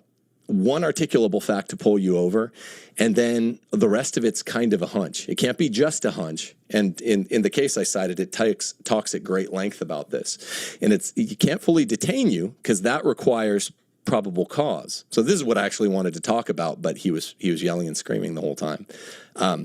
Probable cause requires a lot more. And its quality and quantity goes up. You have to have a lot more. It can't just be one articulable fact plus the hair stands up on the cop's neck. Anyway, the point is that in detention, the cop has to let you go if he can't. I'll actually take that. The cop has to let you go if he can't come up with probable cause, but he could stop you based on reasonable suspicion. So the way to analogize that to our case here is it's an investigative standard, and 100% it's just a reasonable suspicion. Joe Kent even uses the language some corresponding with reasonable suspicion. So no, it's not moving the goalpost at all. Your question is tantamount to asking, is this case in court? And if it's in court, is it criminal or civil? And if it's out of court, then are you trying to continue or start an investigative process? And I'm saying, well, since we're thrown into a given fact pattern, we play the ball as it lies. That's why it's assumed. Rob, before I let you respond, ZFC Mikey sent another 10 and said, thank you for the answers, but you could have just said, yeah, that wasn't the debate prompt, and I wanted to change it. So, Rob, go ahead if you want. Yeah, I mean, he says, I wanted to make it a court. It couldn't be more obvious that I wasn't trying to make it a court setting. I was saying compelling means convincing. Is it convincing that Israel did this? No. So he says, I don't want to make it a court. Instead, I made it a police interaction. And the irony to this is, I'll be the first to admit, I'm not a legal scholar. When he asked me reasonable suspicion, I almost verbatim said what he just said. It's usually something that police officers on the street use that's like, look, it's a low bar, but it's very limited investigative tools that they're allowed to take with just reasonable suspicion. And I said, given that, this wouldn't be some massive investigation. It'd be very limited steps if it was just reasonable suspicion. So to answer the question, no, he didn't. He did change the topic, and he has some obscure reason why he did, and he can't really articulate it. And secondly, he acknowledges there was an investigation into the foreign nexus. He acknowledges that they would still be allowed to look into the communications of Tyler Robinson. This would meet the sort of investigative metrics that you would expect under reasonable suspicion anyways. But even if we accept that in reasonable suspicion, that's not the prompt. Ask yourself this. Forget about being a cop. Forget about being a lawyer. Is there compelling reason to believe Israel did this? All he outlined was motive, and Israel's been bad in the past. He didn't give you one piece of evidence. And in fact, quite to the contrary, he cites a bunch of things that he's inaccurate about, such as the letter in May 2nd that was actually a pro-Israel letter. Or he cites that Netanyahu came out unprompted. He was preempted or whatever term he used, but that's not true. He was asked on the 12th. The conspiracy theories were running rampant. So he's just spinning a tale, and he was unable to defend the prompt.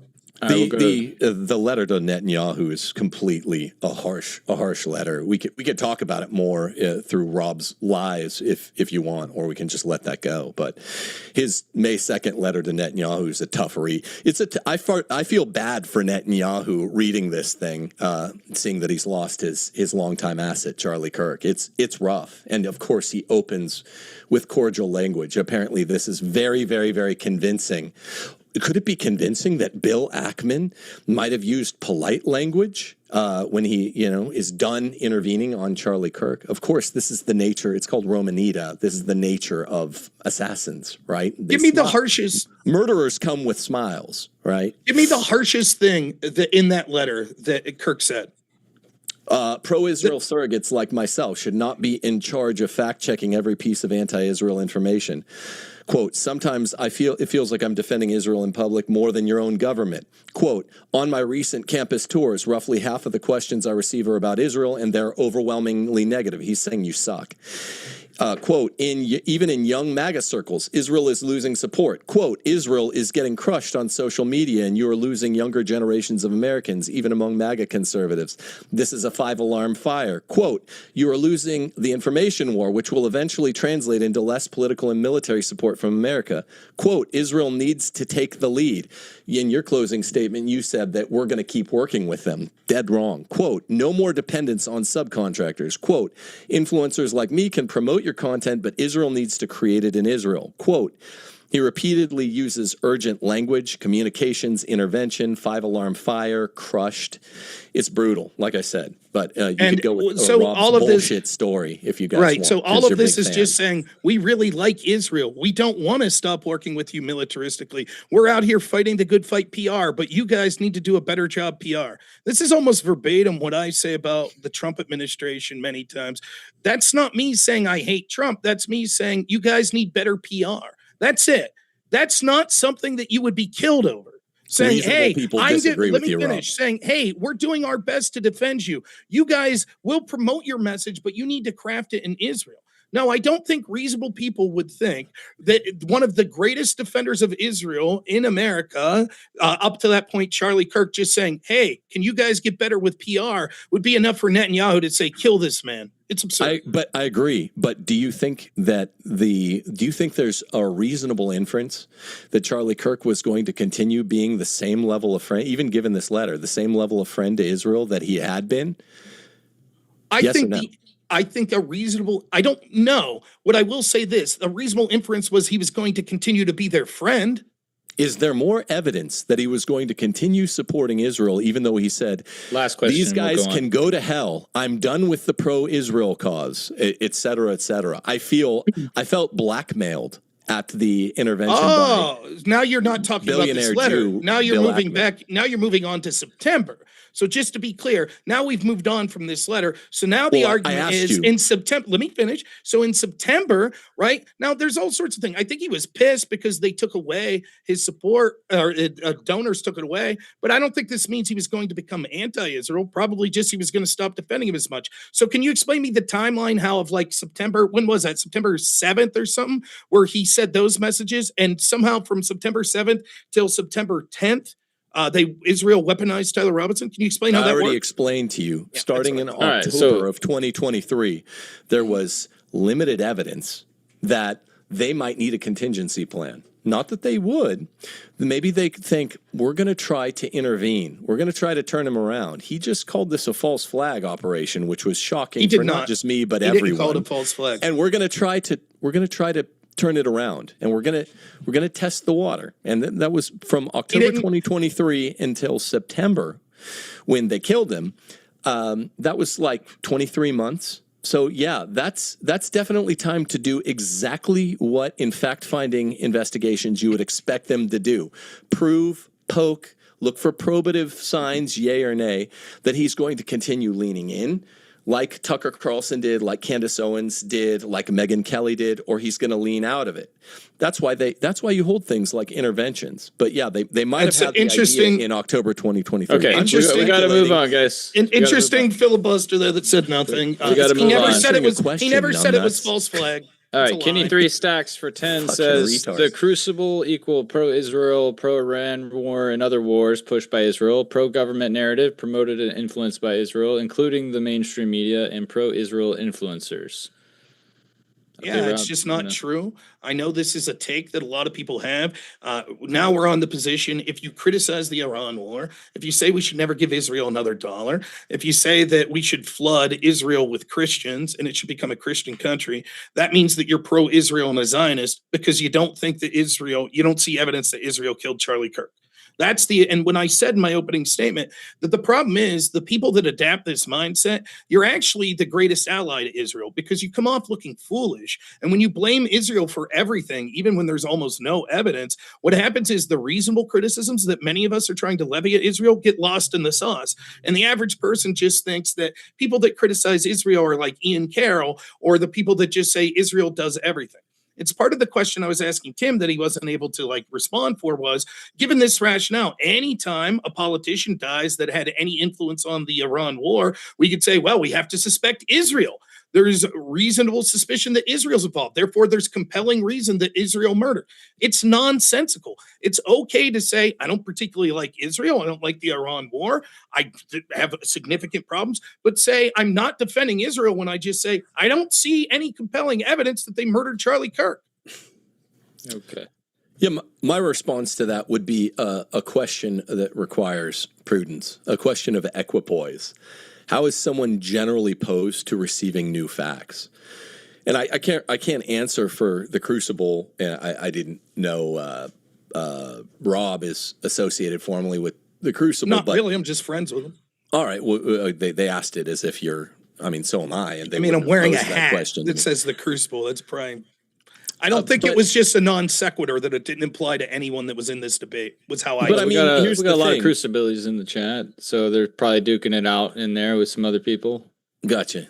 Well, but here's what my answer would be with regard to equipoise. It would be if someone says, okay, yeah, I didn't know before today that Israel had killed 2,700 people, more than any other country in world history, especially leaders, especially oppositional groups, that they have this high proclivity, and this feeds the suspicion. It's not just Wignats online. I didn't know that. I didn't know that 91% of political assassinations are done by conspiracies. Under 9% of them are.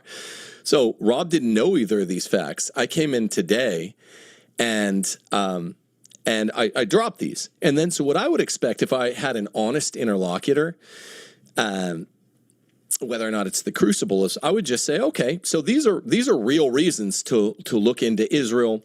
And if his first response is the fucking bullshit that, oh, Canada's is likely to do this, I don't think they have one TAO on the record, or Mexico's as likely. And I just say, you're not a serious person. You're a joke. And that's why, you're going to lose the culture. And yes, that sounds like someone that's at least in their heart and in their mind, in bed with Israel. It's a joke. Israel is unprecedented in its targeted assassination. I'll take the last word on this. Once more, he issues another straw man. I never said Mexico was as likely. I said, given the low bar that he said, which was means, motive, and opportunity, that would mean that countless organizations. I will say that left-wing organizations had more motivation than Israel, but when it came to those specific countries. And if we want to talk about bad faith interlocutors, I thought you were one of the most bad faith people I've ever seen, up to and including trying to claim that a court case defined compelling, only they have to backtrack and say that you never said it. I showed you new information you wanted or that you didn't know, and I didn't see you say, oh my goodness, that changes my perspective. For example, when you said that Netanyahu preempted before anyone ever accused Israel, that was wrong. I showed you that actually within 24 hours they were accusing, and he actually did an interview when he was asked about that in the 12th. When I showed you other things that came up that you probably didn't know, such as the timeline timeline of when the Dremel was used and stuff like that, you didn't say, oh, geez, that's new information. You bringing up stats that just say, oh, Israel has done a lot of assassinations, but none really like this on American soil to a person like Charlie Kirk. And I'm supposed to say, oh, that's it. I concede. That means that that's new information. Israel likely did this is absurd. You brought up a factoid, as I guessed you would, that spoke to motive or the character of Israel that doesn't provide direct evidence in any way, shape, or form that they were involved in this murder. You ignored a bunch of the facts that I said, and you're upset because you do the same thing that all of you Jaysbergs want to do, and I will call you that because you're impugning that I'm somehow a Zionist now because I didn't just take your evidence and say that proves Israel did it. What you want to do is just talk about the history or motivation and not lean in the realm of facts or what we could see as far as this particular crime. It's low IQ shit, and you're actually hurting the cause that would want to hold Israel to account for the bad things they actually do. That's rich as fuck. Fuck nuts. Is that I used a bunch of Don't terms call you me can't names. spell Don't call me names. that you can't. Let's keep it short because I got to move on. We're only preemptive. 3 questions. I used the word peremptory, which is different from preemptive, and you didn't understand it like any of the legal terms in this entire debate. Okay, I do want to thank real quick Drew Herchak for subscribing as a member on the membership level of the Debater, as well as Lex Friedman. I checked out to make sure it was the real Lex Friedman. So thanks for subscribing, Lex, being a paid member. Real quick, Tim, define peremptory. Peremptory means cut short without full investigation. Also, Matt, So Netanyahu's statement was cut short without further. Hey, Rob, can you spell it? Sure. Because you thought it was preemptive.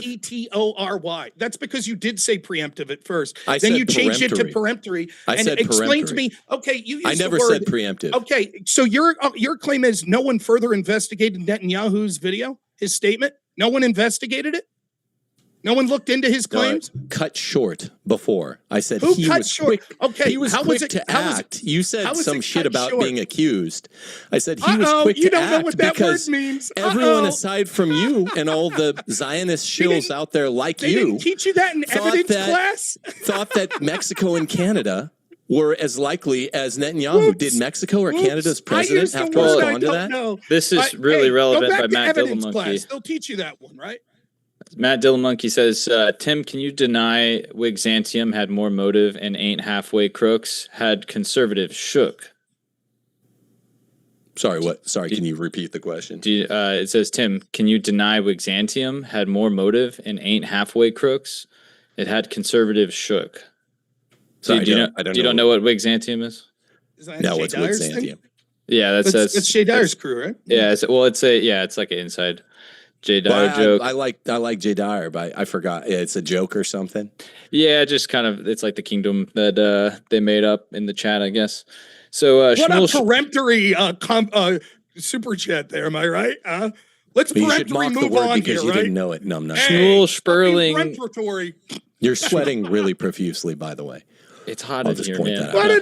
Shmuel Sperling sent 30 shekels and said, Mossad doesn't assassinate people for speech. If that were the case, people like Tucker and Candy would be long gone. Murdering their biggest supporter while not touching all Israel/Jew haters equals 0 cents. That's retarded. Now, that's some low IQ shit. Why would they murder people that were never an asset? They might, Candace, Tucker, Megyn Kelly, these people were unimportant. They were never assets, and they probably in their establishment days hadn't looked into the claims about Israel, and so they all had cognizable turnarounds. I've admitted that much, but they were never assets to them in the way that Charlie Kirk was. If somebody can't acknowledge that Charlie Kirk is infinitely more valuable to Israel than, say, Candace Owens, who hates Israel, or Nick Fuentes, who hates Israel, then they're not an intelligent person. We're getting into double-digit IQ territory. Like Charlie was apparently turning on Israel. And now there could be a lot more evidence for this claim because he was cut short, within a few months of his really blatant term. So I, for one, would like to see a lot more evidence. That's why I'd like to see this thing get investigated a lot more. I don't know. I don't claim to know. But the point is, he was the most valuable Gentile asset in the world for them.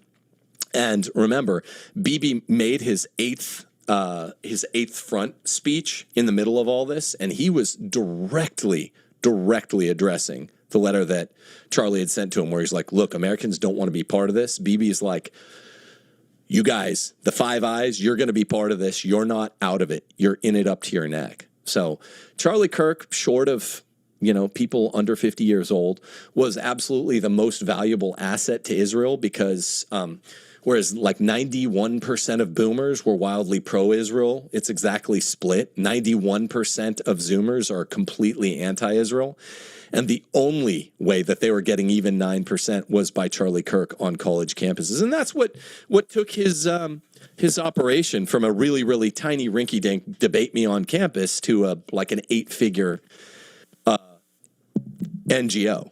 So you simply can't account for that any other way. Yeah, just real quick, Gabriel Wood, your super chat didn't get skipped. I've been trying to get through, and we're on the fourth one. Yeah. Well, when Tim gives 20-minute answers that says nothing to every question, I'll just say this. Notice how he speaks out of both sides of his mouth here. On one, he says, Israel's so petty, they'll murder people just for petty reasons, just because. And then when it comes to Candace or Tucker, he's like, oh, no. Even though they're virulently anti-Israel, they wouldn't murder them because they're not as much of an asset as Charlie Kirk was at one point. Sure, it may be that at Charlie, there were unique circumstances with him, but if Israel's as petty as you're suggesting, then they would have went after these people that had huge audiences on the right that were highly critical of Israel when they started doing this, such as 2023, etc.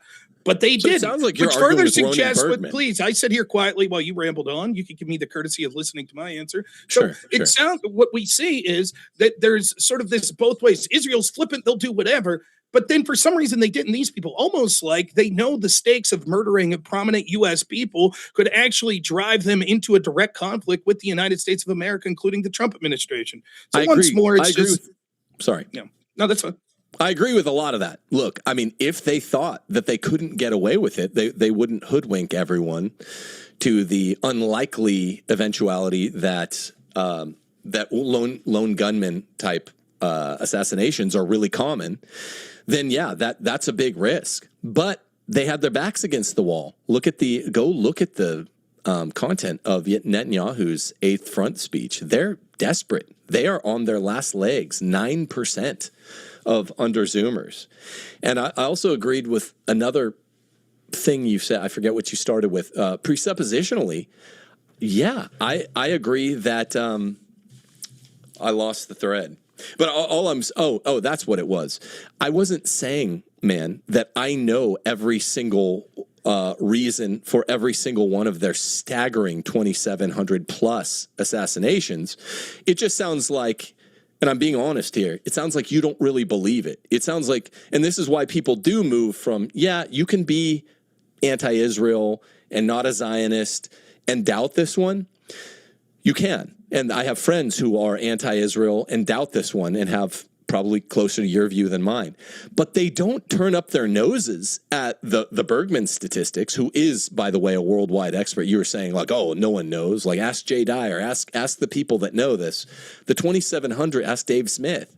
That's a readily accepted fact because of this towering 2018 study. It just sounds like you have a problem with that. It sounds like you have a problem at large. All right, we got to move on, guys. I would like to address this very quick, right? I know. No, I said not everyone says it. I was being flippant and glib because you were to me. And the other part that I want to say is I just don't know about this study. Even if I accept it as true, I would assume the vast majority of those are people in Hezbollah, Hamas, things like that, people that were being assassinated in Palestine. Now, I'm not saying it's good.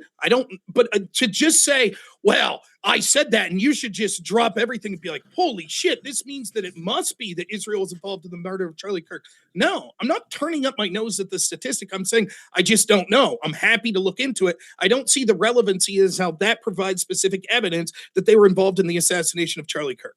Fair. Right. I didn't say that you said that murder is good. You wouldn't say that. All right, Tim. I said, well, no, I'm giving him credit here. I wasn't saying you're saying murder is good. I know. I just don't want to get into anything that nonplussed by Bergman. That's all. And Bergman's the final word. Cool. All right. Blake Kenny Stacks says for 10, Blake Neff from TPUSA, quote, we also don't need the text because Charlie literally talked about the danger of the violent left on video on Bill Maher, end quote. Didn't even claim them. no positive evidence. Yeah, So- Charlie talked all the time that he was afraid that the left was going to murder him. He talked about it quite frequently. There's never been a public example of him saying he was worried that Israel was going to murder him. Well, there is a public example. There's public examples of him being afraid of both Israel murdering him. That was a more recent development. And that you just show me. I haven't seen that. That's crazy. August the 13th. Here, Tim, you can And there's more defend this evidence. super chat. That way we don't go off into the areas where it's not relevant to the next question, and I can get through these a little faster because this supports your claim, I believe. I thought we both got to respond. You do, but we're spending too much time, and so I don't want to have to cut into each answer to get to the next one. But right now I have to, just to keep things on track. I apologize. All right. Why did he get to respond first? That's all I'm asking.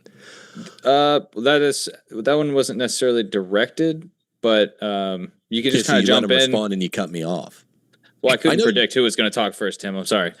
But go ahead, finish. Just keep it short. I wanted to read this because it supports your claim, and then you could defend it. 30 seconds. There's public evidence that Charlie feared both Israel would kill him very lately and the left would kill him, but more throughout his entire career. It's factually wrong to say otherwise. There's evidence he was afraid of both, and that's my theory, by the way. You said Charlie said.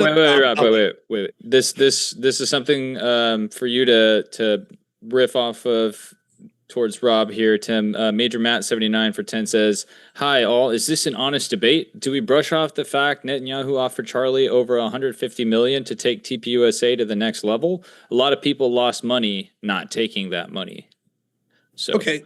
Two things. One, I'd like Tim to answer this. He said Charlie Kirk said on the 13th publicly he was afraid Israel was going to kill him. Please provide me a link to that. I am unaware of any time that Charlie Kirk publicly said he was afraid Israel was going to kill him.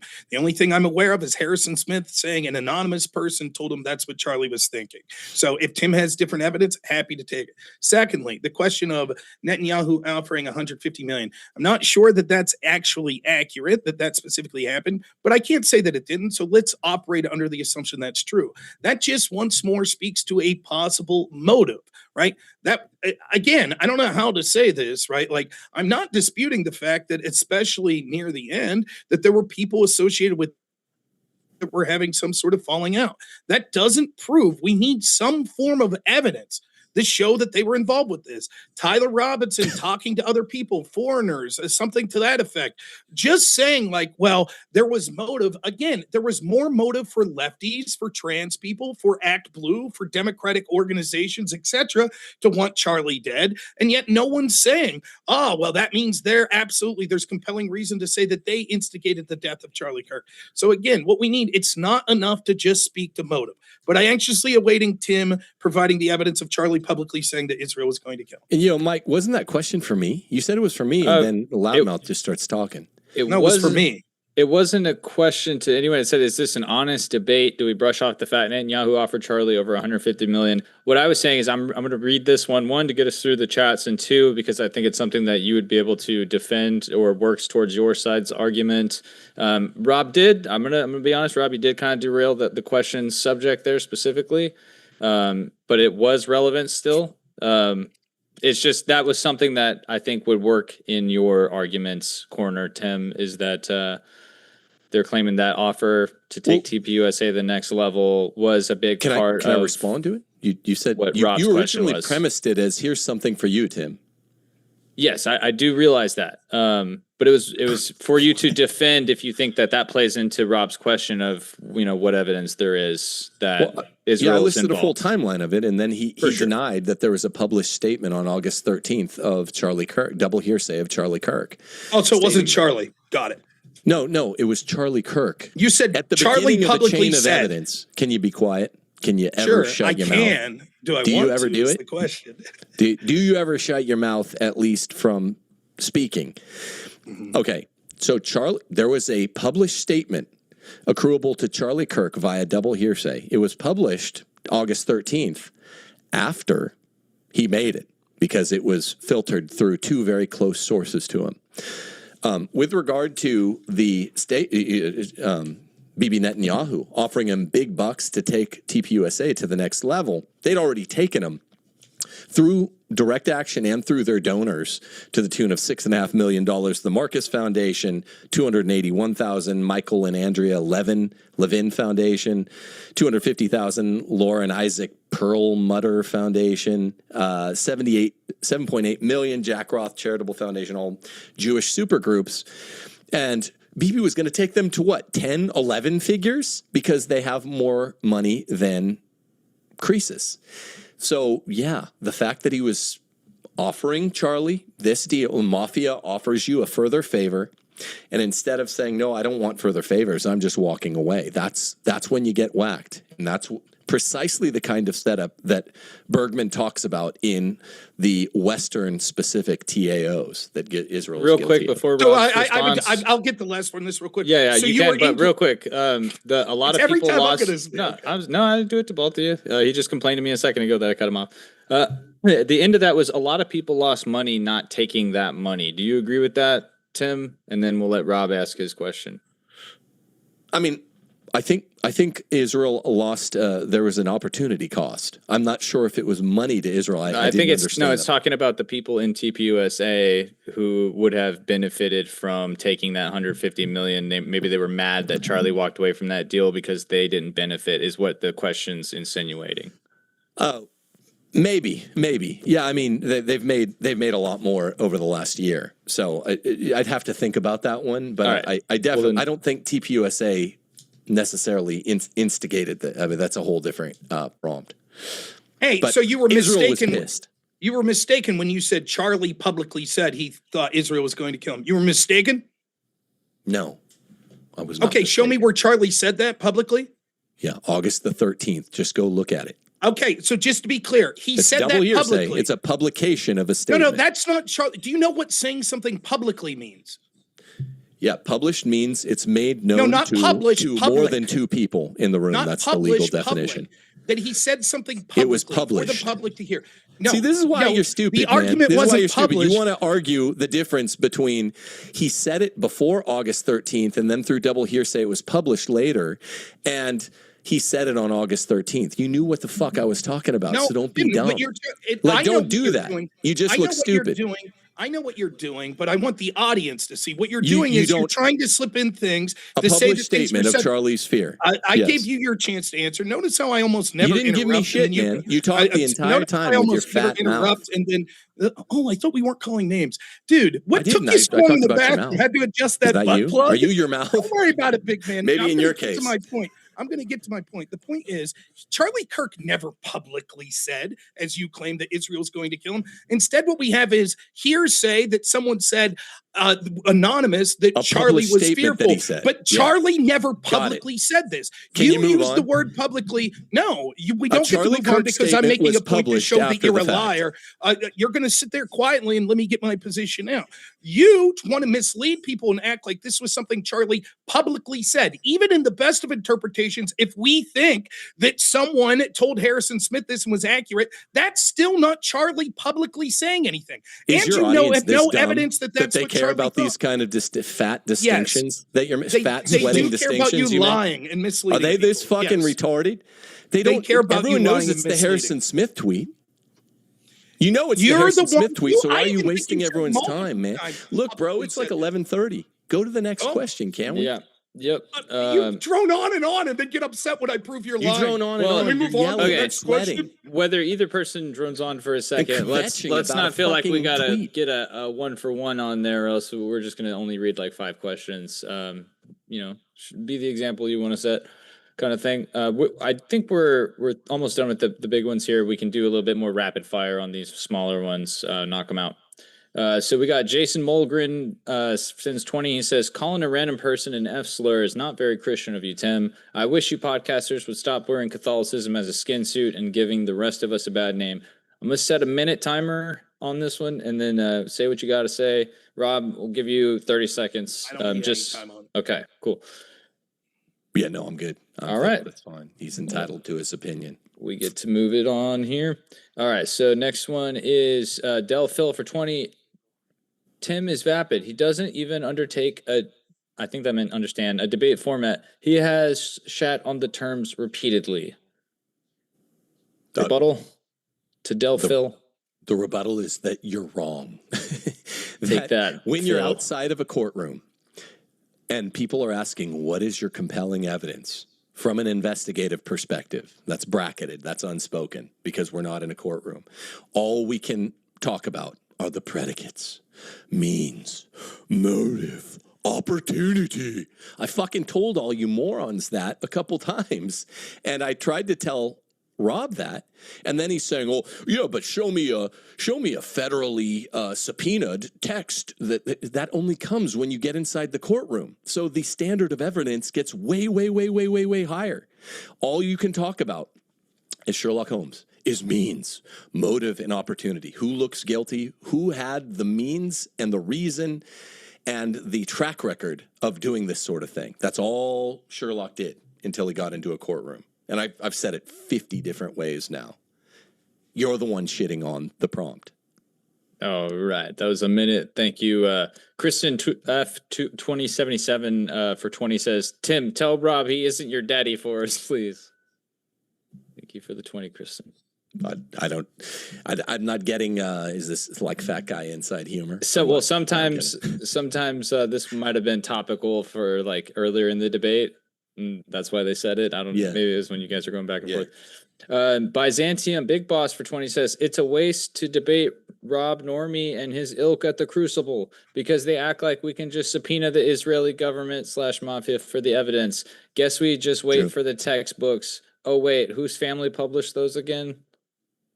Again, the problem is with the people like this that want to blame Israel for everything, you would literally say that about everything. Well, they're responsible for Lindsey Graham dying. You need to have some sort of evidence. I'm not saying, I'm being straw man that I'm saying it has to be subpoenaed evidence. You have to have something. Like, for example, if we had evidence that Tyler Robinson was talking to some foreign person, right? Or we had evidence that like some person connected to the Israeli government was connected to Tyler Robinson, at least you have some sort of evidence to speak to. The problem is people just say, well, Israel did it. Now prove they didn't. And you're like, well, how do you know Israel did it? Evidence? Well, they had. How do you get evidence of Tyler talking to a foreign person? Please be quiet. How do you get that evidence? Please You're so be quiet. dumb. Please be Through quiet. a subpoena. You're so dumb. We have the metadata. We know that the investigators have the metadata. They would see who he was talking to. There's no evidence whatsoever that he was talking to any foreigners that's been released or anything like that. And again, what you all want to do is say Israel did it because I think they're a bad country and they've assassinated people in the past. And I think they didn't like Charlie Kirk. Now prove they didn't. What evidence would I need to provide to you to prove Israel didn't do this? I never said prove they didn't. What I said is investigators don't share. During an investigation, investigators do not share what they've actually seen. They don't share that they have it or what they have. All they do normally, like Joe Kent, is they say we should be proceeding. That's your only indication because investigations are taken secretly. That's your only indication that the guy in charge says we needed to push more. He wasn't in charge. Yes. He was in charge of the foreign nexus investigation. No, he had no Kash Patel said, we're shutting down the foreign nexus investigation and you're using FBI files to look at it.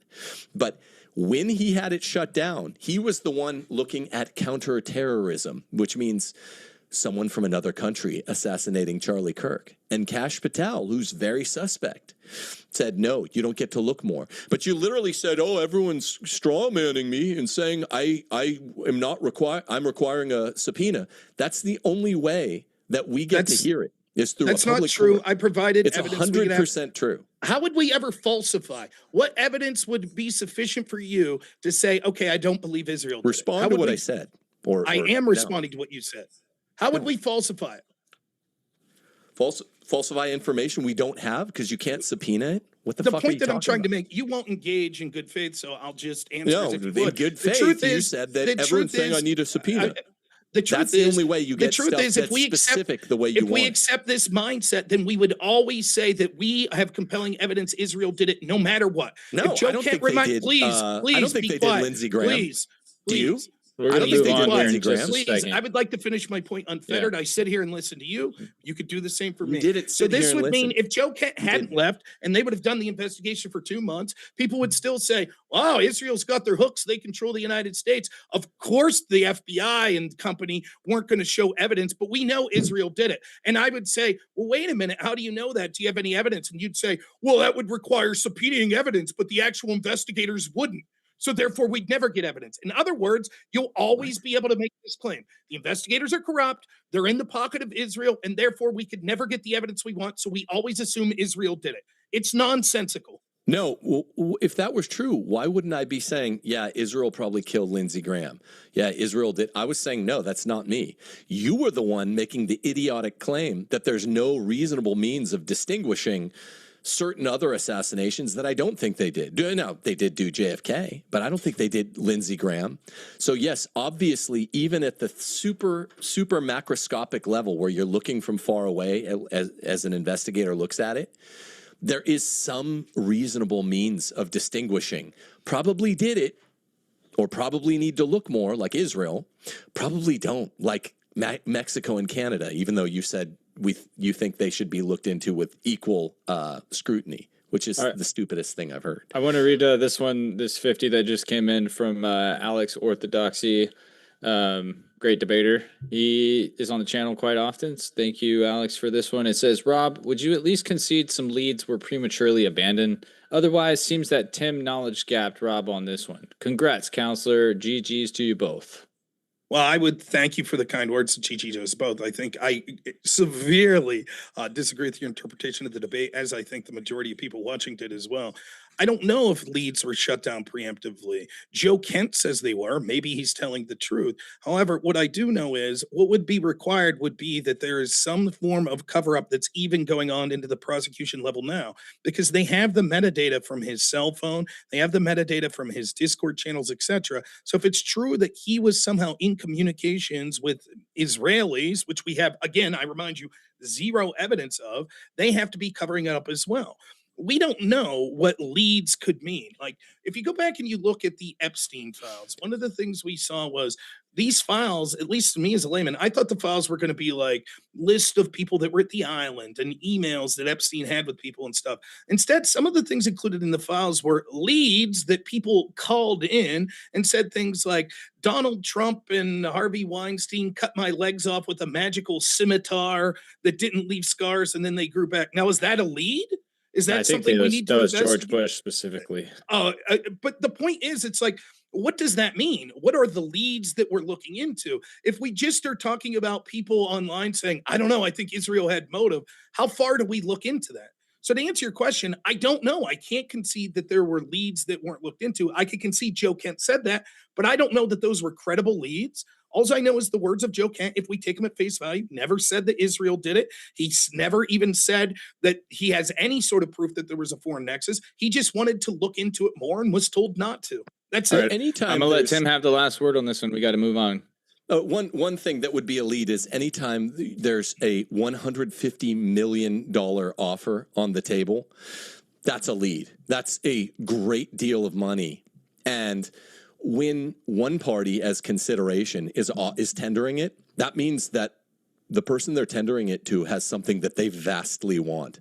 And that's what all of the timeline tends to show. The timeline I produced, the Eighth Front speech by Netanyahu shows, man, Charlie Kirk has something we need for the survival of Israel. He has something that we need. Now, does that mean I know in a courtroom sense that Israel or even one Israeli did this? No. I never said that.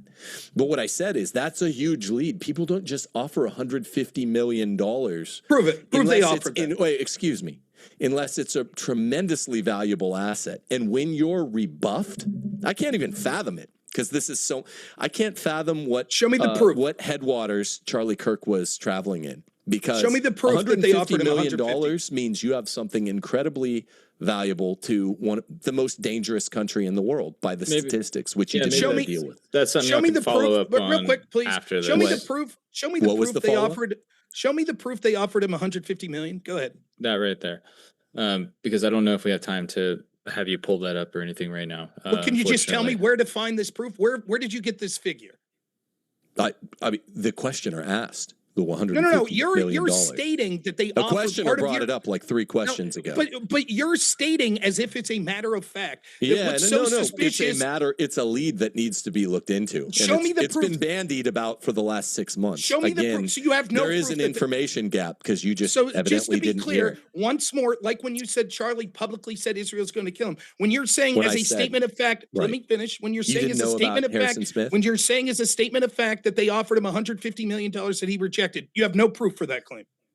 Well, again, we're not in a courtroom, so I'm not offering you proof. I'm saying that one of the publicly bandied about facts that's utterly material to this is that there's a good chance that Charlie Kirk was being propositioned for continued assistance to Israel, like Bibi inviting him there and offering him things, sweets, goodies, things that would keep him on their side. And this is precisely the sort of thing that Ronan Bergman talks about as an incentive for an Israeli political assassination, and so you just can't get your head around that, man. Just to be clear, what you're suggesting is, I answered the they question. needed to investigate the leads more. They didn't do enough because, and I'm quoting now, it's being publicly bandied about that they offered him. So if Candace Owens says something on her stream, the FBI better crack down and investigate what she said because she's publicly bandying about. That's your standard. Down. First off, calm down. That's not why I said they needed to investigate the lead. That's why the director of the counterterrorism outfit in the United States admin just say you made it up. Government. You made calm up down. the $150 just million. you got to calm down. I'm getting worried about your health. It's too much strain on your heart. I'm gonna move on here. No, Kyle the lead Mitchell. was. Sorry, you're talking about the 150 million. Go ahead. I'll let you finish that one. Yeah, this is something that's been bandied about, and it's one of the you asked for an example of the kinds of things that constitute evidentiary leads that need to be looked into much more microscopically. We're only looking at it macroscopically now, and it's a 50-50. I'd grant you that that's even real, but we do know that Bibi invited him there, and he turned him down, and that would have pissed him off, given the gravity. So that's another lead, things like that. That's all I'm saying needs to be investigated. I don't personally know. But don't get mad when we've fallen very far the to leads. The FBI needs to investigate shit that Candace Owens is making up. No, I haven't cited Candace Owens once. And does everybody see what he does? He says things like they're a statement of fact. Charlie publicly said that he was afraid of Israel. Then he says here, I'll tell you this much. He turned down $150 million, and that's suspicious, blah, blah, blah. He says it as a statement of fact. And then what someone like me has to please. What I have to do is I have to sit here every single time and be like, wait a minute, let me see. And it turns out that you're misstating or hyper focused on this and blowing it out of proportion almost every time. I was refreshing a recollection to a question by a questioner. No evidence they offered him $150 million. Just in case you're all wondering. Let's get through these with it's out there. It's one of the things that might be the case. It's bandied about. Okay, I heard there's some things bandied about you too. Maybe back and forth on X on that specific one, so I can get through a couple more of these. I really respect both of your times, and Tim, appreciate you hanging out a little longer than your original stated time gap. But let's just try to bust through a couple more of these before you got to go. Sure. Thank you. So Patina Eater for 10 says, love you both, Tim and Rob, and parentheses, and Big Mike. Oh, thank you. Tim, become Orthodox. Quick response, and I'm going to keep reading some more. Thanks for the approach. No, though. All right. God bless you. God love you. Robert Ryanson for 10 says, Rob looks like the typical leftist Reddit mod, except he's deciding to run cover for Israel instead of the Democrats. Why would our country investigate the tiny hats when they're blackmailed by them? Idiot. That's very perceptive. Tune in. Candace Owens and Baron Coleman. They're so close to finding the real killer. Tune in tomorrow. You sound like the target audience. Banned. Wait, can I ask a stipulation? He just said, someone in is pointing out, he just said, I know things about Tim the FBI should know about. What the fuck I didn't. is that? I said, I hear things are bandied about you. Should the FBI investigate those? Yeah, well, what things do you hear? I thought we just met. No, I was just talking about gossip and chats and random things, I guess. Gossip requires but I mean, is that actually true, or are you just talking? No, I liked you before this. Well, but I think you've been terrible today, but I'm sure you're a very swell person in real life. Yeah, great. I'm just trying to figure out what you're ever driving at. That's the problem. What I'm driving at is the absurdity of implying something's factual, and then as soon as push saying, "But no, it was bandied about, so we have to take it seriously." No, that wasn't what I was saying. The evidentiary claim wasn't that they should look at it because it's bandied about. I was responding to a fucking question. You asked what I was getting at, and so I'll go ahead and respond. I was responding to a pointing out question. the absurdity of that by saying, if things are bandied about you, would you feel the same way? Of course not. You would say it's salacious online rumors. No, but I know you have to be the victim. That's not what Joe Kent said. Okay, the lead. Did Joe Kent say there was $150 million offered? There were 100 more leads that needed to be run down, and for some reason, in the first week, do you just talk? And in the first week, to your stupidity. In the first week, which is the quickest that it's ever been cut short, when we have this many leads, he said he'd never experienced leads being cut short in the first week. Why was that? Do you have any evidence to answer that?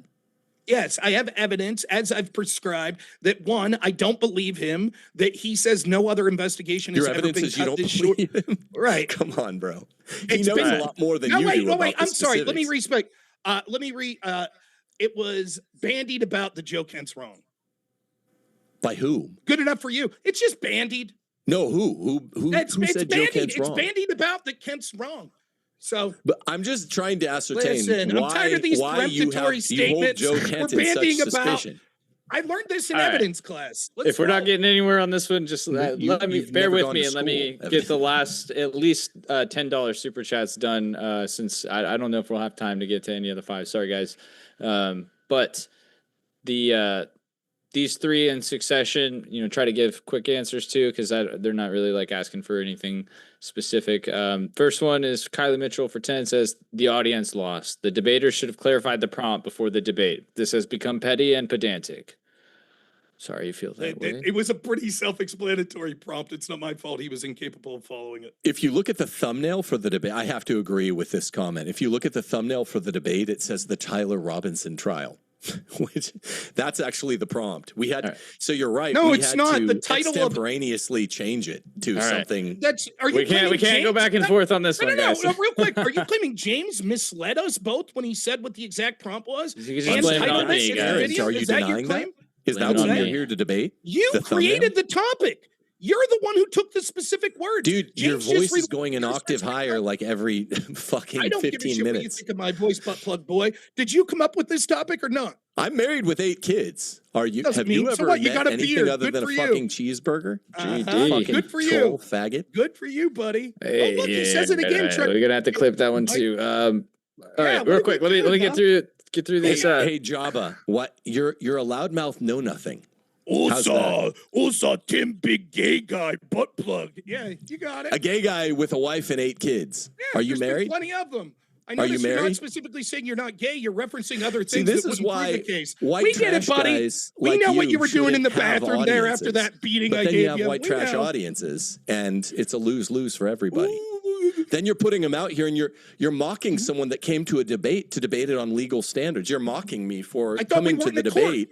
With real terms, right, guys. And you're saying it's subjective. We gotta say this is what this legal term means. Sorry. I know the audience is loving it. I know you guys are having a time right now. Let's just tone it back real quick. I literally have like 3 to 5 questions to ask left, and then we can end this. Look, man, I'm sweat free. I can't speak for everyone in the room. At least my AC's acting up. So let's take a little time in the bathroom for an adjustment there, huh? It's all right. We see you squirming. You'll be all right. Mock peeing. All right, guys. Next one is Tim. Are you arguing whether we should even consider Israeli in this case? If so, how relevant even are they? Says Michael S. 79 for 10.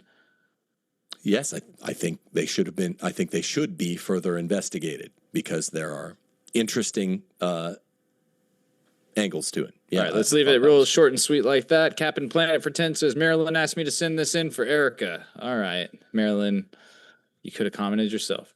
Jake's Game Snat for 10 says, Tim, if Israel kills 400 per decade, that would mean 40 people per year. Can you name 10 of them that have occurred this year? I was just doing math. No, I was, and I cited the text, and it's a really, really well respected text. I'll get you the text. I didn't say that I could name the names in all 2,700. I guess this is the kind of pushback you get when the audience looks like the creator. But I was just dividing 2,700 by 70 years, and I came. That's like 385 ish. That doesn't mean I know all of them. It tends to show a high proclivity, an unprecedented proclivity for political assassination type violence, and that's a real reason to believe that that's Israeli statecraft. That's all. Okay, next one, ZFZ Mikey since 20. This was the guy who was asking those questions earlier. He said, Tim, where in the debate prompt does it say reasonable suspicion or probable cause? Don't you think you're oh, wait, no, we already read that one. Sorry. Jason, we read. Dell, we read. Okay, we've got all those 20s done. And then this one is kind of similar, but I'll just read it real quick. Tejo novel later for 14 Canadian dollars. The prompt of the debate said nothing about reasonable suspicion. This is not a courtroom, and neither debater is a lawyer. If Tim didn't like the prompt, he shouldn't have agreed to it. He wrote the prompt, by the way. It was him that chose these words. No, what you're taking to be the prompt, I was never sure what the prompt was, for the record, because the thumbnail was, I'm sure you can agree, the thumbnail was confusing. We weren't here to debate Tyler Robinson, right? I mean, the topic is there compelling reason to think Israel instigated the murder of Charlie Kirk? Rob Noerr versus Tim. Well, yeah, that ended up becoming the de facto prompt, and I'm fine with it. Now, why you wrote the prompt? Why is reasonable suspicion relevant to it? Because we're arguing whether or not Israel should be investigated, not locked up. Well, you can't lock them up. So they're not in a courtroom, and that's why reasonable suspicion is the only standard of persuasion that's relevant. I've never seen someone write the prompt and then complain about the prompt. It's surreal. You chose these exact words as the prompt and sent them to James, and then James said, here's what he said he wants to debate. I said, okay. Well, that's it. Obviously, yes, I'm not disputing that. I said, this is better than your thumbnail, Jane. I was at Disney World with my kids and wife, and I was like, people don't want this much meta, but he originally put a thumbnail of Tyler Robinson trial, and I was like, I don't want to debate anyone on the Tyler Robinson trial. It hasn't even begun yet. That's a moronic thing to debate. But I probably agree with Rob. I only want to debate the conspiracy aspect of this. And I said to him also something like, that means we're going to be debating at a much higher level, a macroscopic investigative level, not a guilty or innocent level. So, yeah, you didn't understand that there are corollaries here. There's a corollary to being at the investigative level that I'm not trying to prove Israel's guilt. That's not what you do unless you're in a courtroom. No one thought that. We thought that compelling meant like synonymous with convincing. There's convincing reason for you to believe that Israel killed Charlie Kirk. There's convincing reason to believe that Israel should be investigated. I just want to, but that's a different prompt. That's different. And secondly, I just want to be clear for the audience. He literally wrote this prompt, and then James sent it to me, and I agreed to debate it. And now he's like, well, I was confused on what the actual prompt is. That's not under I don't know what else to say. You're saying that like ridiculous. That's under dispute. Hey, who said Disney World fallacy in the chat? That's not an argument. Well, I appreciate you guys. I don't know how much time you got left, Tim, if you want to call it right there. James is going to have to... No, go more. We can go more. Go more. Yeah, I mean, that's the only reason I was trying to wrap it up very quickly is because I wasn't sure if yours was a hard cutoff. But we do have a couple more $5 super chats to get through. I hadn't really read any of those except that Wigsantium one. All right, so we got a couple from Shmuel Sperling. He's shilling his book or his YouTube channel about Charlie Kirk's book. So if y'all want to go to Shmuel Sperling's channel, he's trying to promote that, I guess. Stargazer Control for 5 says, Tim is Moggin big, Chungus Bob trembling like an abused dog. Rebuttal. Nah, I'm good. Rob. I didn't feel trembling. I think I did very well. It's exactly what it was as thought, except it was just more catty, I guess. There was no evidence presented or even it was just motive. And they've done bad things in the past, as I thought. So anyone that was tuning in thinking like, oh, Tim's got some good evidence to suggest that Tyler was involved in some way with Israel or with, there's nothing. It's just the exact same things we've heard, just repeated and trying to shirk away from the actual prompt or whatever because he knows that he doesn't have the goods. All right. But, well, this is just wrong. I would hope for your health's sake, for your heart's sake, that you don't sweat this much normally. So I'd say I'm not sweating that much. I don't have any sweat. There's some merit to the claim. But are you seeing things with that butt plug from squinting your eyes? All right. Let's not get too far off the rails. Dude, here. I thought you were fucking kvetching when I said the F-A word, and then you've said butt. You fucking pervert. Yeah, it's two different terms. One's a homophobic like slur, the other's not. I know that's never been with white trash sort, but that's a weird thing to say for someone kvetching. I noticed you smile when I said it. I don't know what that means. Next here's the thing. I presented evidence real quick.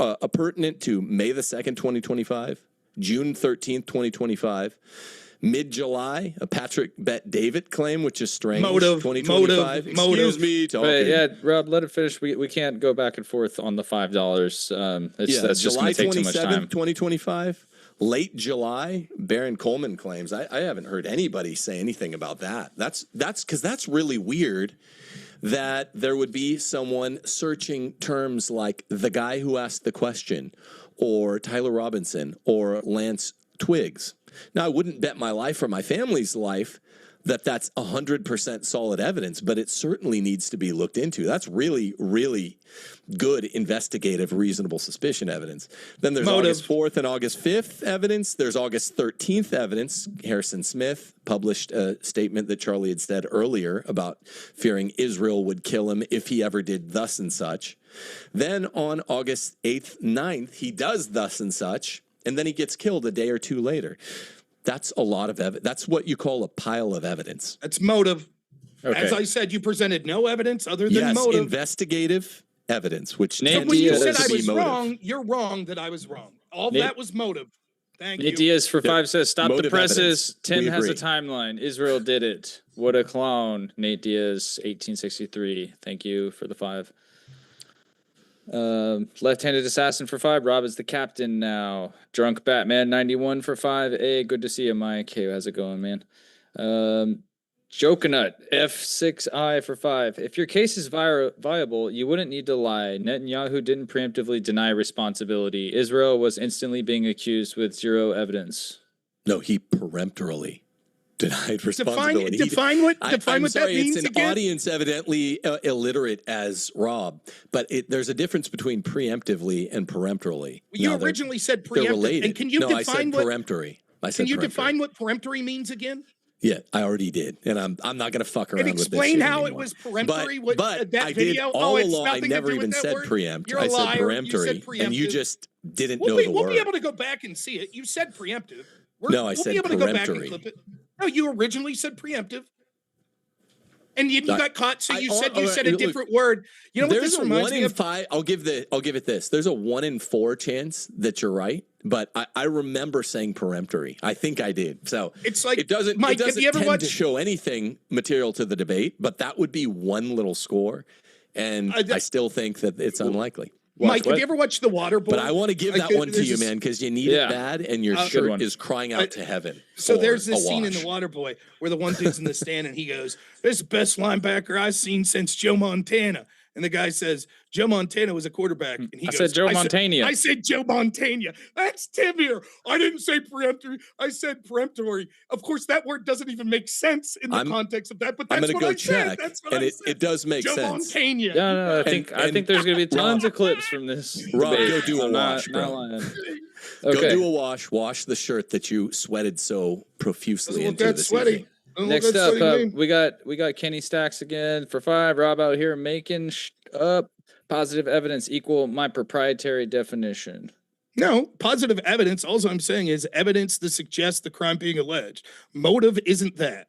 Motive doesn't suggest they committed the crime. For example, if no crime was committed, right, and Israel hates Charlie Kirk, will we say that's positive evidence that they committed a crime? No, you have to have evidence that they're involved in the crime. I'm not saying beyond a reasonable doubt. I'm not saying that it has to be subpoenaed. All I'm saying is just saying Israel's done bad shit and Israel didn't like Charlie isn't any sort of evidence that suggests they killed him. It's just motive.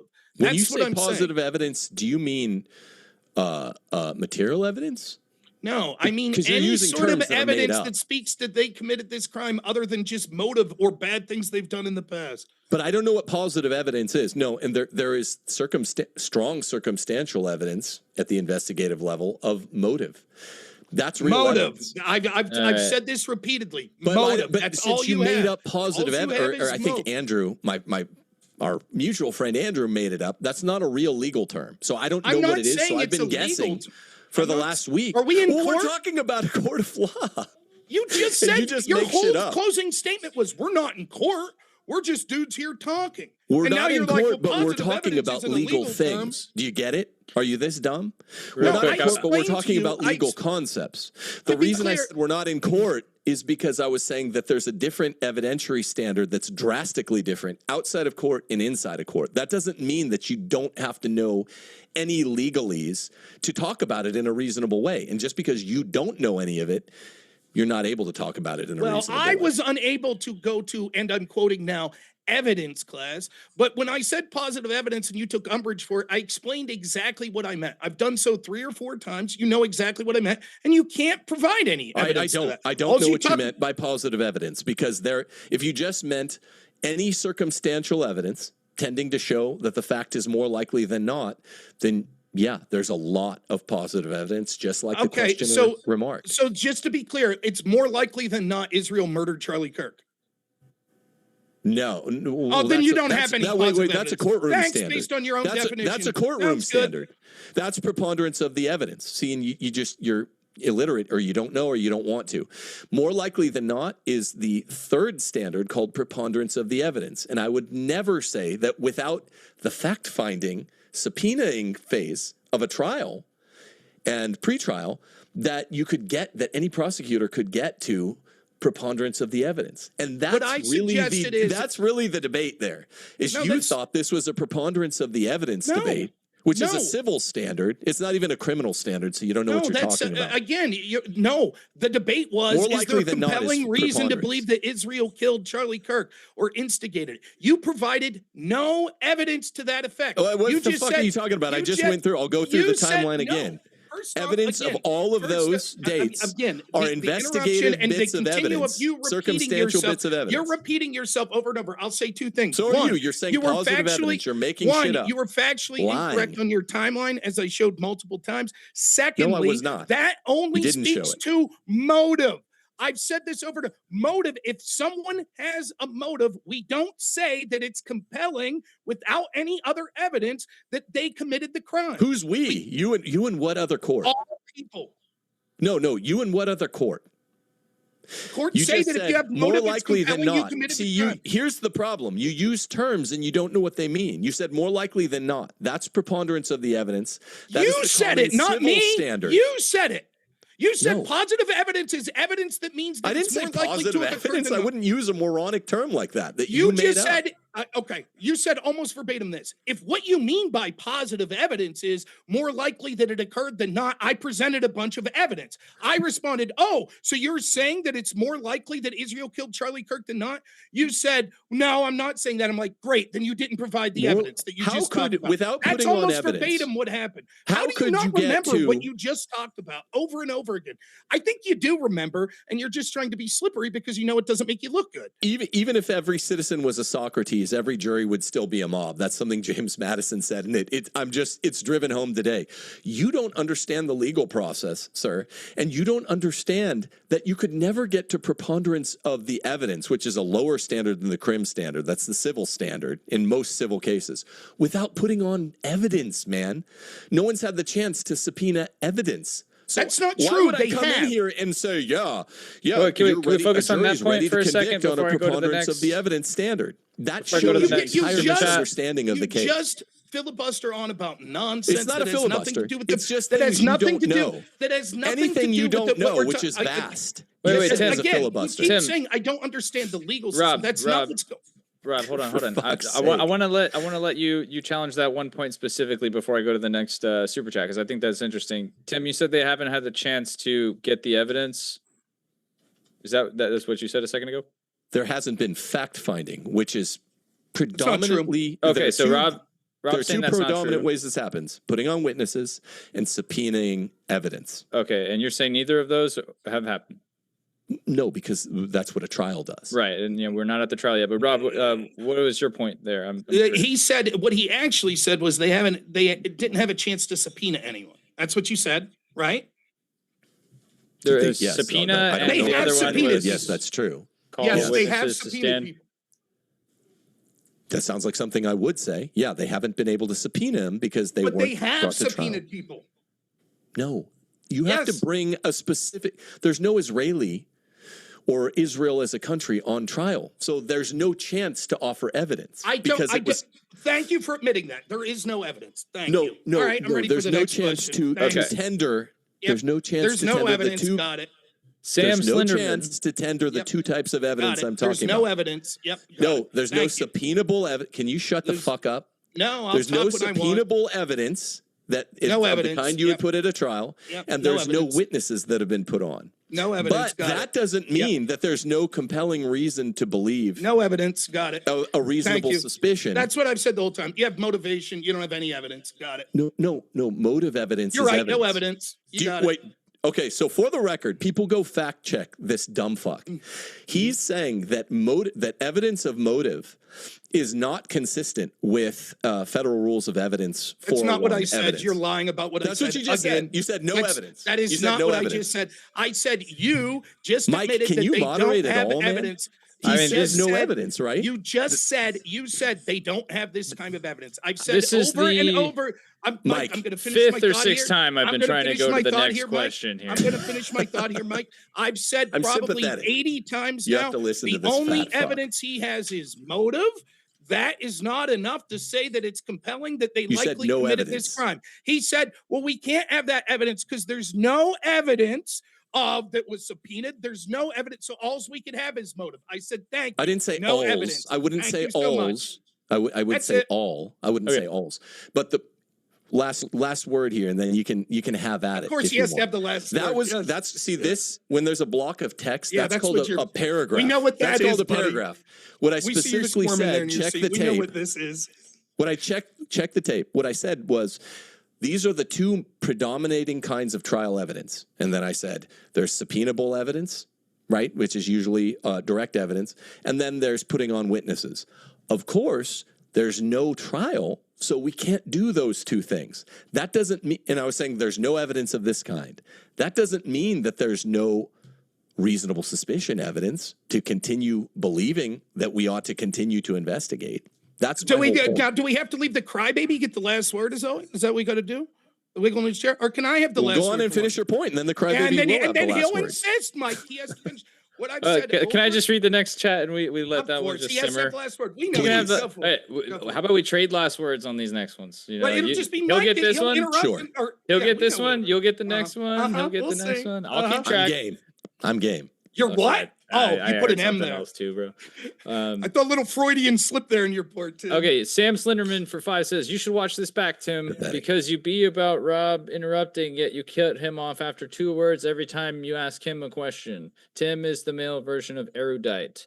And then he sent a third $5 super chat. I'm just reading them in succession here. He said, like erudite, Tim is snarky, unlikable, repeats words he clearly just learned, but doesn't use them in correct context, straw man's filibusters. Since that was 3 chats, I'll give you a second to respond to that, if you'd like. I mean, there's plenty of interrupting to go around. Sorry for that. Sorry if it made me unlikable to you. That's going to bother me for a long, long time. And I'm certain that you didn't just come in as a Crucible fan or someone with your mind already made up. I'm sure you gave me a fair shake. So I'm gonna go deal with my PTSD on that one. But yeah, there was a lot of interrupting. You said a lot of fucking garble just to say there's a lot of interrupting so much. Yeah, it's clear. It's clear where it started. And the 30-minute thing was laughable. How he just wanted to talk himself and not ask questions. It's not clear, but this is why tightly moderated. There it is again. Another interruption. This is why the blood sports shit is nonsense. This is always.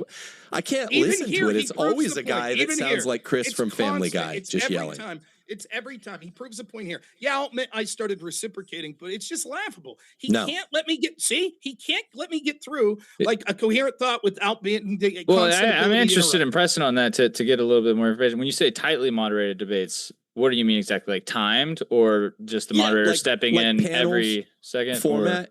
Where you just say like, hey, on cross-examination, everything has to be a question, and then the respondent gets a line or something. No, because this, or yes, because of this. Something like that. Yeah, I just assumed that you had done that before, and that's how we were going to do it. And then I guess both of you guys just kind of went a little bit more personal than I was expecting. Well, no, that's not what happened. I wasn't calling names, but until he started saying gay shit and all that. What happened? What happened was he just became condescending, and like then he insisted on we had to go minute to minute because he was interrupting, and then the 30-minute thing was a joke. It was just him talking and then asking the occasional question that he would let me like sort of answer for like 5 seconds and then start interrupting me again. I was told I couldn't even ask a simple question back, which is fine. And then I just sat there, was like, fine, that's the rules, no problem. When it was my turn, no, it was fine, Mike. When it got to my turn, you saw it, the exact opposite happened. I was like, okay, I started. I only made it 3 minutes in, and you had to stop like 5 times because he was screaming I didn't ask enough questions because he didn't like ask any questions. Even 1/10 of the treatment that he was giving me. It's just a joke. He was a joke the whole debate. Well, it's interesting. I mean, at the end of the day, you guys, I can't control either of you. No matter how tightly moderated it could be as far as rules go. You guys still, at the end of the day, if you're not gonna respect each other, there's nothing I could do about that. Mike, you're right.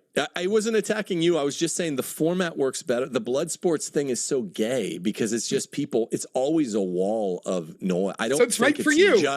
I don't think it's just you fit right in. Right? I don't think it's just me. It's a wall of noise where literally the mics are turned off and you have panel. That's what I would like to do on this one. Oh, I did intend to be a little bit more, affirmative with the muting, but I actually did not have that ability. I think it was something that James and I should have talked about beforehand if it needed to happen. But that's just because he had to go, and we don't normally set it up this way. So I thought it was a last fine, minute Mike. thing. Yeah, no, for not having the ability to mute, I think you still kept it entertaining, and that was the more polarizing thing in the chat that I'm noticing is that there's lots of opinions on how that would have went had I would have been able to mute.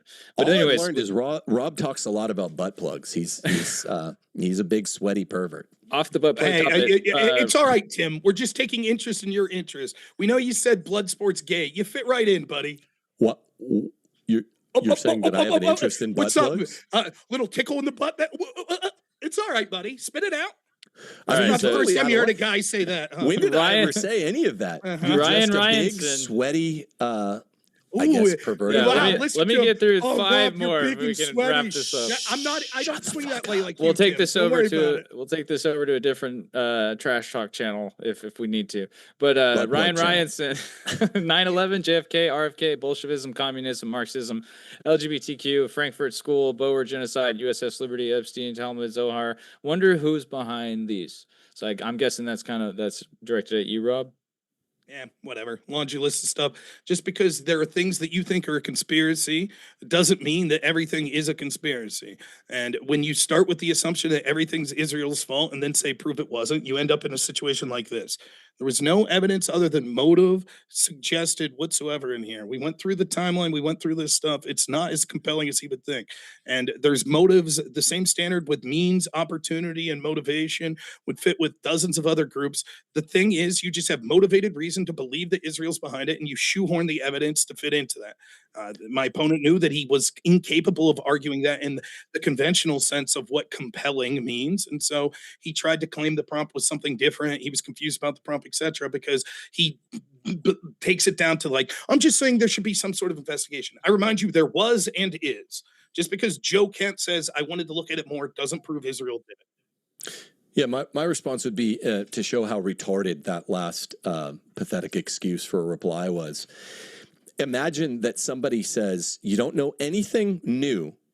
There was a dog bite in your neighborhood, and it was a really, really serious bite. If you go, yeah, I'm going to go, if I'm a betting man, knowing nothing about this specific case, it was a pit bull.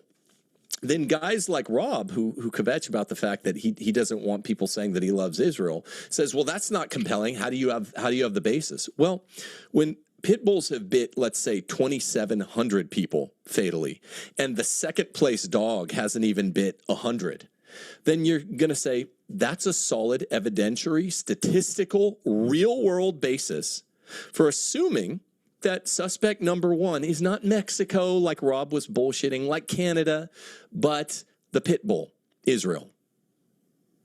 Now, I would say that if the pit bull wasn't anywhere near the town and we had on video that the Doberman did it, and we had DNA from the Doberman that the Doberman did it, and somehow we got the Doberman, some dog talker, to the Doberman admit, yeah, it was me, we wouldn't assume that it's the pit bull that's from over the ocean.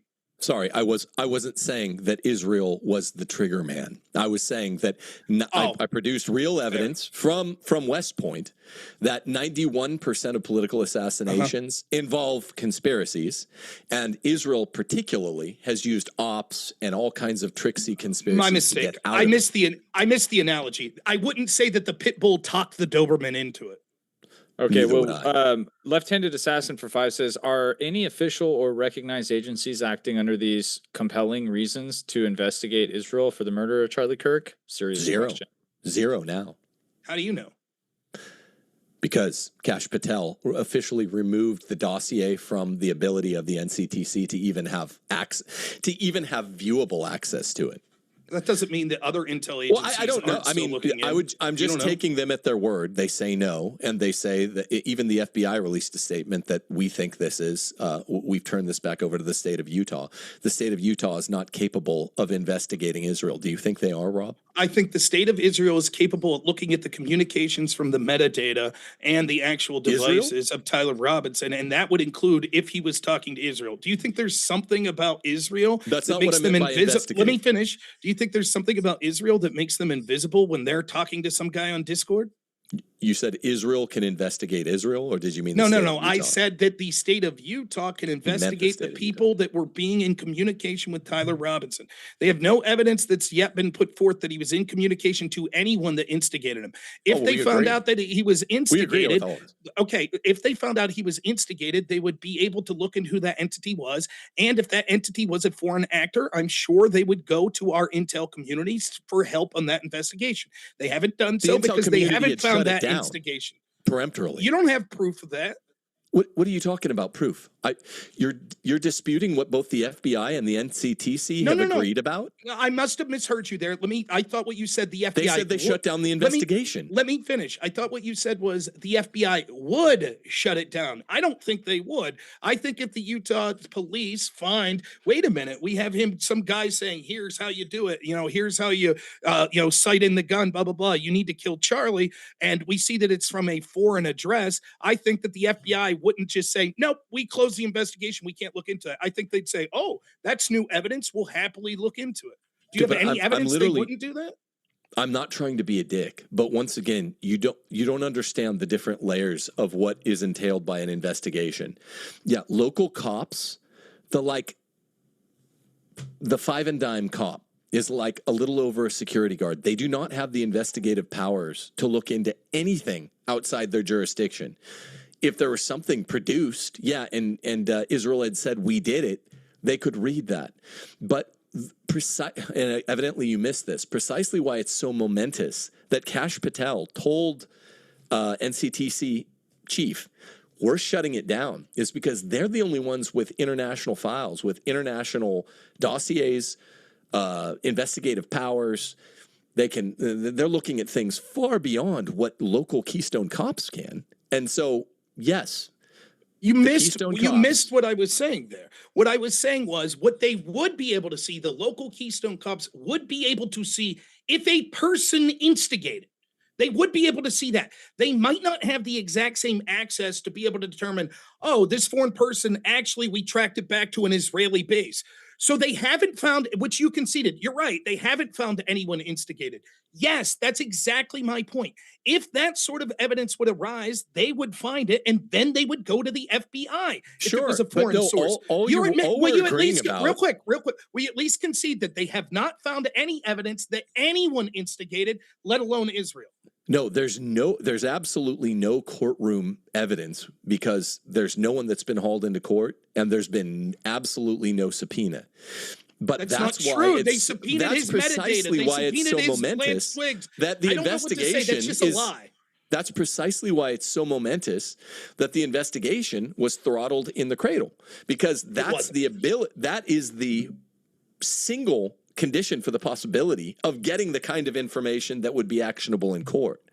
All you can get outside of court, all you can get outside of court is the hunch, a kind of Sherlock hunch, at least one cognizable or articulable fact, and then you look farther. And that was throttled. So no, we agree. That's a lie. Real quick. There's nothing that could be convicted in court. We don't even know who the perp is. I don't know a lot of consonants in his last name. Real quick, Tim, Rob. Yeah. I just have to read this because it's making me. We know Tim has to get the last word again. God. I want to just, maybe you're both talking at the same time. I'll cut it off right there so no one does. But this guy said he lied. By the way, I don't get a chance to say why, but he lied. Evidence was subpoenaed. You said he lied several times. We went over but that. I'd like to explain why. But fair enough. Fine. But yeah, I'm sorry. This guy said if we have these guys, as Benjamin Pictoni says, if we have these guys back to debate, we need to do it on a Modern Warfare 2 Call of Duty lobby on the Xbox 360. He started. Yeah, you lied. They subpoenaed metadata. They subpoenaed his communications. They would know if he was in communications with someone that was instigated. Yes. All of that's been subpoenaed. The police have all of that. No, it wasn't subpoenaed from Yes, Israel. it was. That's what we're saying. No. What would it? No. When they're saying that Tyler Robinson. Silly. When the claim is that we are investigating Tyler Robinson. Tim, we just got to finish a couple more of these. You can bring that back up if one of these is relevant. You can't just say, I know this is how it is in your local bar where you debate this, but when you're debating someone, you don't, just because you disagree with them, it's not a lie, beyond 4-year-olds. I know maybe it's this different. This guy says lie. I don't think I've said lie. Maybe once. it's different. Maybe it's different in the bathhouses you're normally debating in. But I simply don't know why you're saying. Are you even married, you bro? You can't follow a logical train of. This is what I'm saying. If there was they have his communications. If anyone was instigating, they would see. If that instigator was from Israel, they would then go to the FBI and say, "There's an instigator from Israel. We need to look into him." Your argument is we needed to subpoena. We needed to subpoena Israel for what? If there's no evidence anyone was instigating him, what were we going to subpoena in Israel? What is it that you're suggesting wasn't subpoenaed that should have? That's the point. You think you can subpoena a country? No, I think that you can subpoena records to see if someone had communications, and if they didn't have these sorts of communication, saying, well, that sucks that Joe Kent wanted to subpoena someone in Israel but couldn't. No, he didn't want to subpoena someone in Israel. The investigation was cut short before there was any manner of specificity. Would you acknowledge that if Israel did this, they would have had to have communications with Tyler Robinson? No, there are all kinds of ways of laundering. How? Give me an example of how they could have instigated without it. There's a whole chapter on this in the book that I was the Paramount work on it. Ronan Bergman's work, 2018. You need to read it. Bro, I mean, let me guess. It's going to be they could have talked to someone that didn't talk to him. Back and forth. We don't need to go the fucking 4-minute drawing on as always. You need to go read his book. That's all I'm saying. There's a chapter on how do you launder communications. Do you think the best country in the history of the world is just going to send him a fucking text? No, what they would have done was talk to someone who then. What they would have done was talk to someone who talked to Tyler. Moving on after that. The police got the ability to see the records to see who talked to Tyler. You don't know what they would have done. You didn't even know Israel leads the world in assassinations. You guys. How many people live in Israel? If Netanyahu said nothing, silence you don't even would know be that, sus, says Jokinut F6. I just wanted to read that one. The Zucker says for 2. Rob, would you debate Jesse on fire? Sure. Hey, Tim, how many people live in Israel? Will you shut the fuck up? Rob, you're derailing by asking questions right now, man. You don't even know that? You're derailing me just getting through these, Rob. You don't even know how many people live there. That's embarrassing. If we get to a relevant one, re-ask it. 10 million? It's like 10.5. Huh, that's interesting. So just like I didn't know your exact source that says they've assassinated 2,700 people means I can't even talk about this. The fact you didn't know exactly how many people live there means you should shut your mouth too. Wait. I said 10 million. What's the answer? It's like 10.2 or something. Oh, okay. There we go. Right. Well, you were off. Thank you. Marty Clark says, I why would heard your Israel let their girlish go to squeal, trial? and I thought I'd gotten it wrong. Come on now. I looked this up like a month ago. Guys. I heard the piggy still squealing, and I was like, oh, fuck. I thought it was 10 million, but No, that's just your lover. That's what you hear squealing. It's all right. You'll get back to that butt plug soon enough. My wife? My wife's the one I asked to double check that I got it right. My wife is my... Hey, Tim, Marty Clark what's with Rob and all the gay shit? Mike, you know him better than I do. Why is he so into gay stuff? That's not something I'm going to get into. Nice I'm trying to read the questions. Old bathhouse Tim. Trying to read the questions, guys. Wait, I'm just asking you, what's up your the level of professionalism just a little bit. We can get through this. Just because you're cognizably fat and sweating doesn't mean that just because I'm not fat and sweating, I'm not gay. We know what you were doing in the bathroom there. Thou protest too much, I think, with your... Look at you. Old butt plug Tim there. Look at it. Did you see that mouth? Protesting too much is when someone doesn't say. Well, I guess that's what we're going to have to call it. When he froze up there for Hey, Jabba. Hey, fat, sweating Jabba. You're saying I'm gay, but I'm married with 8 kids. You fucking moron. When his face froze, it was literally the insert dick here face. Did you see that? It's all right, Tim. You're almost back to those dudes. You'll be all right. Good one, man. Good one. Shut it down. I'm sure this serves you well in the lower substrata of society where you debate people and impress them with your... I called you fat when you called me gay. Like, good one, dude. Yeah, man. Well, I mean, but you're real really highbrow. I'm not really Sorry gay. That you're getting that medicine there, bathhouse Tim. Everyone's 100% sure you're fat. People are at most like, 50-50 on whether I'm gay at the worst. But you're definitely fat and you're definitely sweating. 50-50, yeah, man.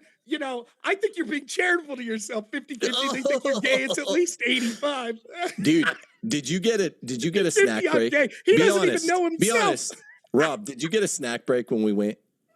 We broke? Let's go. Did you get a snack break? Because you're sweating slightly less, so you might have avoided the cardiac event when we broke. Yeah, adjusting your toy. I didn't take no snack break. I was gone for 10 seconds? I went and filled up my water. Now, what were you doing for so long in the bathroom there? Were you a little excited thinking about my fat, sweaty body? Is that what you were doing there? Had to rub one out when you went back there? It's all right, Tim. No, I went downstairs and I took a piss. That you're gay. I went downstairs and I took a piss, and you're embarrassing yourself because you brought up gay shit like 20 times. Or we're fantasizing about gay orgies with men. 50-50. Wow, you're defiling yourself, fat man. All right, defiling Mike, yourself. Let's roll. You were shaking during a big I have part of this permission debate. to go on now, gentlemen? What? What'd you say? As I said, do I have permission to carry on now, gentlemen? I thought we had to shut it down there for a second. We're 50-50. You forgot I was here. Tim? No, you can go on. No problem. Oh, okay. All right. I guess we'll just take one of those breaks. Get it out of your system every couple of minutes. You notice I always reciprocate when he's like, you're fat and sweating. That's when I reciprocate. So I can't help it. I'm better at the insult game than him. And he has so much more to work with. I am fat, but he's 50-50 gay. So what a cell phone. All right. Tim, this is from Joseph Romano. Tim, are you affiliated in any way with the Shapidler? With your amount of evidence, I can connect you to him. Quote, you are not a serious person, end quote. With who? The Shapidler. I don't know who that is. Sorry. So I'm going to say the Shapidler is. Okay. There's a 50-50 chance you know him. I'm just guessing. I don't. I don't want to. You're wrong yet again. Yeah, superhero identity. So that's right. Enslaved by Truth. Who is that? Seriously, can you tell me? Will someone tell me? When you watch the tape backs, I think it'll be a fun thing to look up.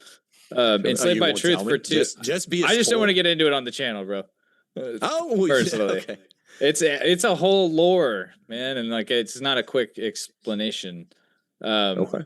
But Enslaved by Truth for 2 for 5 says publicly it was announced that that's mean. Rob Noerr was an employee of the Crucible. Stop spurging, Robbie. I was at one point for 3 months, but I'm not an employee of the Crucible right now. How about TPUSA? I got paid to go down and coach debate.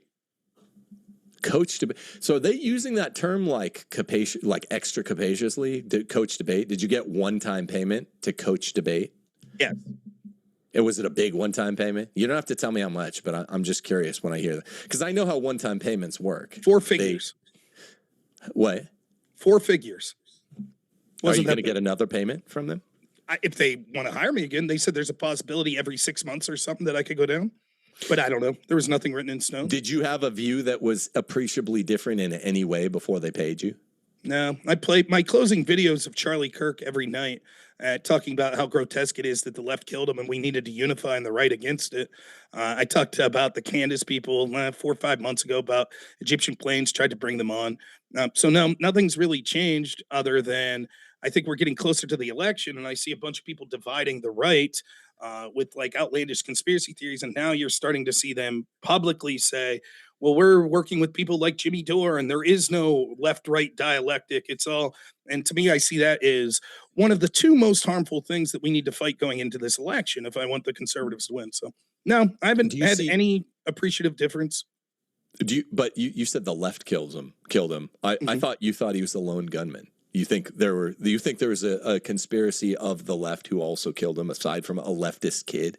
Well, no, let me be clear. I leave open that even Israel or any other group, there theoretically could be someone that he was in communication. We haven't seen any evidence of it. And there's no reason to believe it's specific. What do you think? But I think that I thought you were a lone gunman guy. Well, yeah, but I still consider it the left. He is a radical left-wing lunatic, and then the murder of Charlie Kirk was celebrated by the radical left-wing lunatics. Well, no, and the position, but the left did not kill him. The left would be a conspiracy.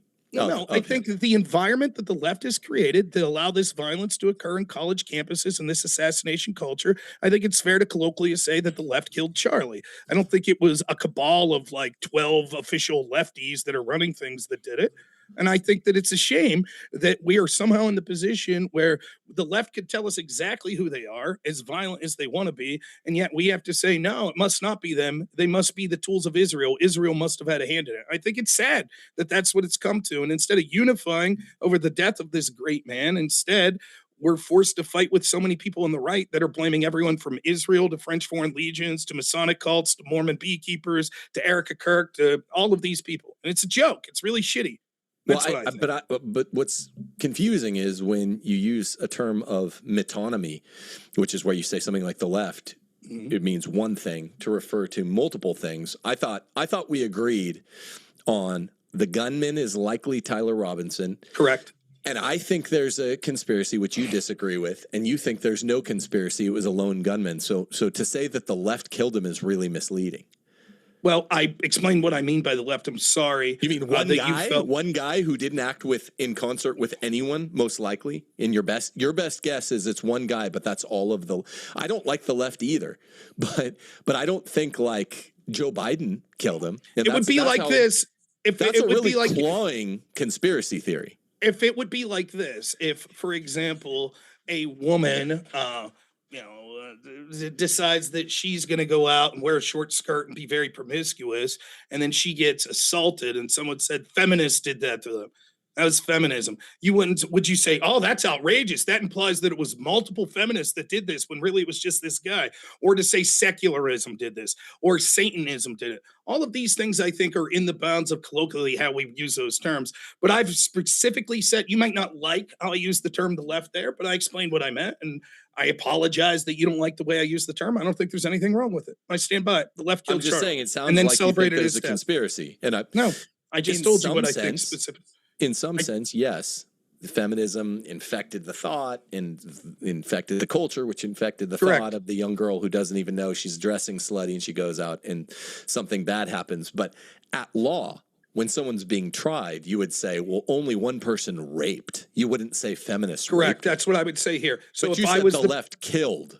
Which is actually the verb. I am not in court. If I was in court and was the prosecution, I would say Tyler Robinson killed. Outside of court, speaking colloquially, I could say that the left killed Charlie, just like the left killed, what's her name, Zarathustra, just like the left shot and killed those two people at an ICE thing, just like the left attacks ICE agents all the time. Yes, I could use that term. I'm interested in fighting and destroying the left. I understand that you might have other priorities, which is fine, but that's what I'm interested in. I don't think anything I said's inaccurate there. I don't have different priorities. I'm just saying you can't say just because we both don't like the left that they committed murder or rape. I would say I think I'm well within my.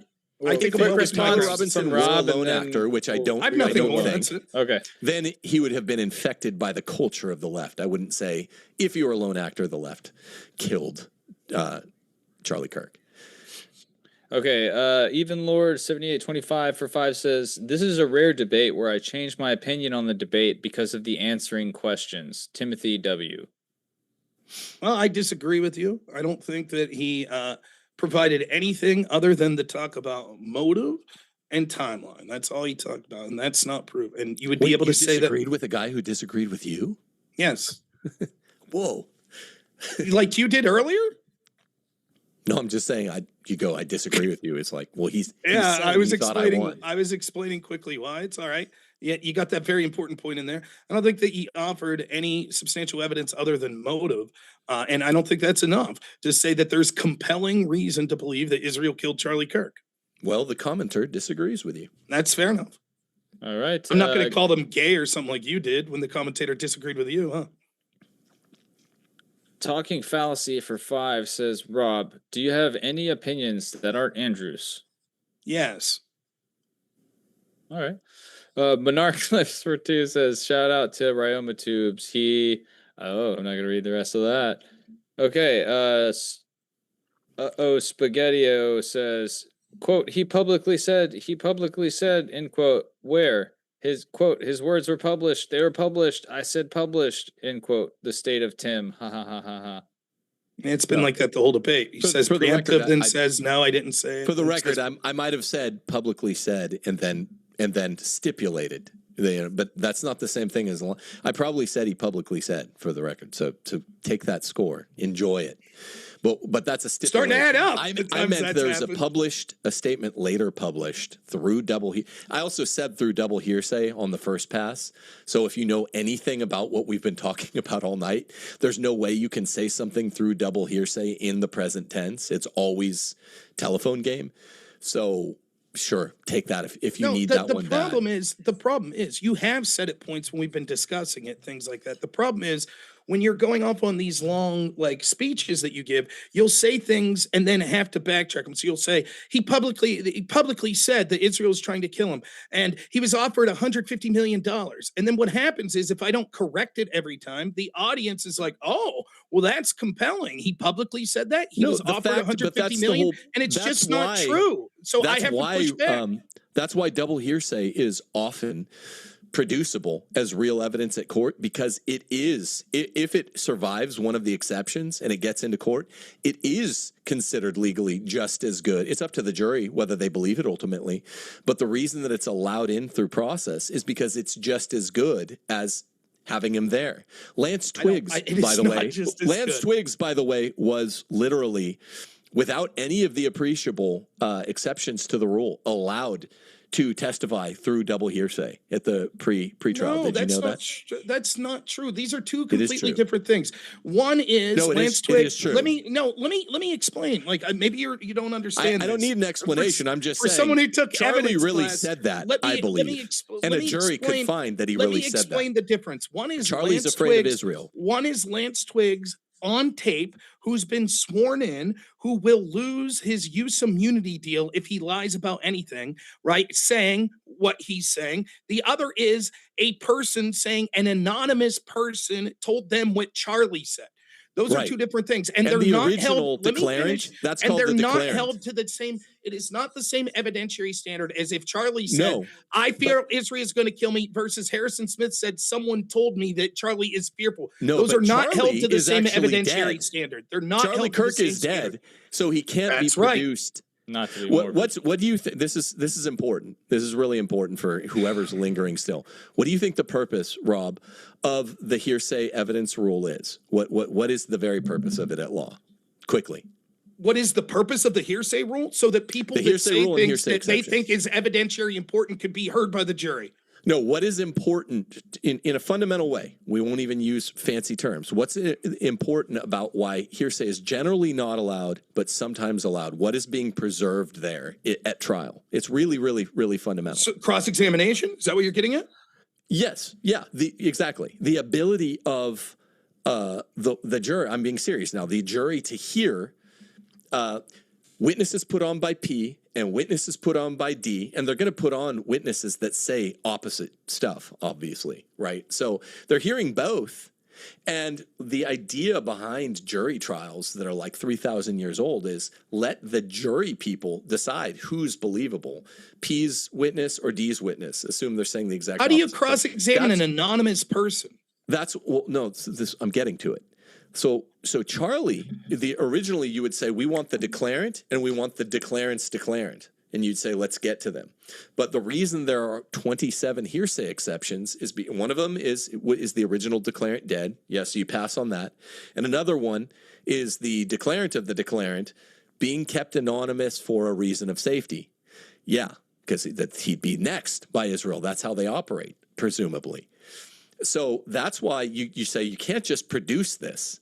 Whereas Lance Twiggs, conversely, I would say, I do have a law degree. I would look at this and I would say, Lance Twiggs, that's really odd that he was allowed, even at pretrial, to not have to be sworn in and let the jury hear this guy's full of shit or this guy's telling the truth. And at trial, he won't get the same nicety. I don't think. Okay, just want to be clear. All of that was to answer. All I said was, no, it doesn't have the same evidentiary value when someone specifically says something versus when some anonymous person says that person said something. You said that evidentiary value is the same. It is not. It can be the same. If it's allowed into court, it's the same. If it's allowed into court, it's the same. If it's ruled out, then obviously it's not. It's not the same. And no, well, it is legally speaking. If it's allowed in, it is. Furthermore, it is absolutely your choice to be like, I believe Harrison Smith, and therefore I think that's evidence that Israel killed Charlie. We have evidence after evidence of Charlie saying over and over, the left's going to kill me, the left's going to kill me, including a message that you don't believe from the day before, where even Kirk told Candace Owens this months ago that he was worried the following day the left was going to kill him. Show it to me. It's online. You say many evidences of that, and you're saying you rule out anything that even has a little shadow of doubt on it, like the Harrison Smith tweet, which came before the assassination. Wait. You're unaware that where are the Charlie Kirk statements that I just want you to produce them. Okay, so you want me to bring the public statements that Charlie has had that the left will be violent against him or kill him? That a specific leftist, yes. No, that's not what you asked.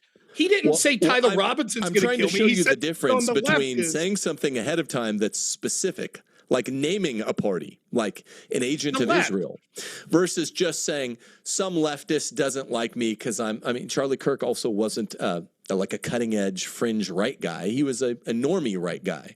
So I think that even though the left might have had reason to want to kill him, and maybe those statements that he made are producible and true. I'm not disputing him here. I'm just saying to say the left is a little bit more far-reaching and it's more vague because this again, like you do these little things. That would be like saying that's not a little even thing. If he that's just reasoning. Even if he did say that he was worried Israel was going to kill him, he didn't say Shlomo Goldstein was going to be the one to pull the trigger. So hey, he just said Israel. Unless he said Shlomo Goldstein, well then that's nothing. That's absurd. He was clearly. Well, it's more. He said he also named a conditional. He said, "Israel will kill me if I do X," and then he dies. He threw that kill switch, and the very next day or 2 days after, he made it public to guys like Josh Hammer, who are not. I don't think good guys. I've debated Josh Hammer in person. I don't think he's a nice guy. He made it public to agents or would be, friends of Israel. Hey, Tim. And right afterwards, it happened. So the sequence is interesting. Tim, Marty Clark for 5 says, why would Israel let their patsy go to trial and not make it look like he unalived himself? Seems like a big loose end to leave. I agree with that. And I strongly agree with that statement. So I'm willing to say, yeah, why would they not unalive him if he's it could have happened before now. It could happen between now and then. I don't know. It's one of those open questions, but I do agree with the trajectory of the question. Well, why would you still think it's compelling if he's not assassinated then? Well, because I'm talking to you now. This doesn't go to trial until 2027, which, Rob, just in case you didn't know, that's in the future.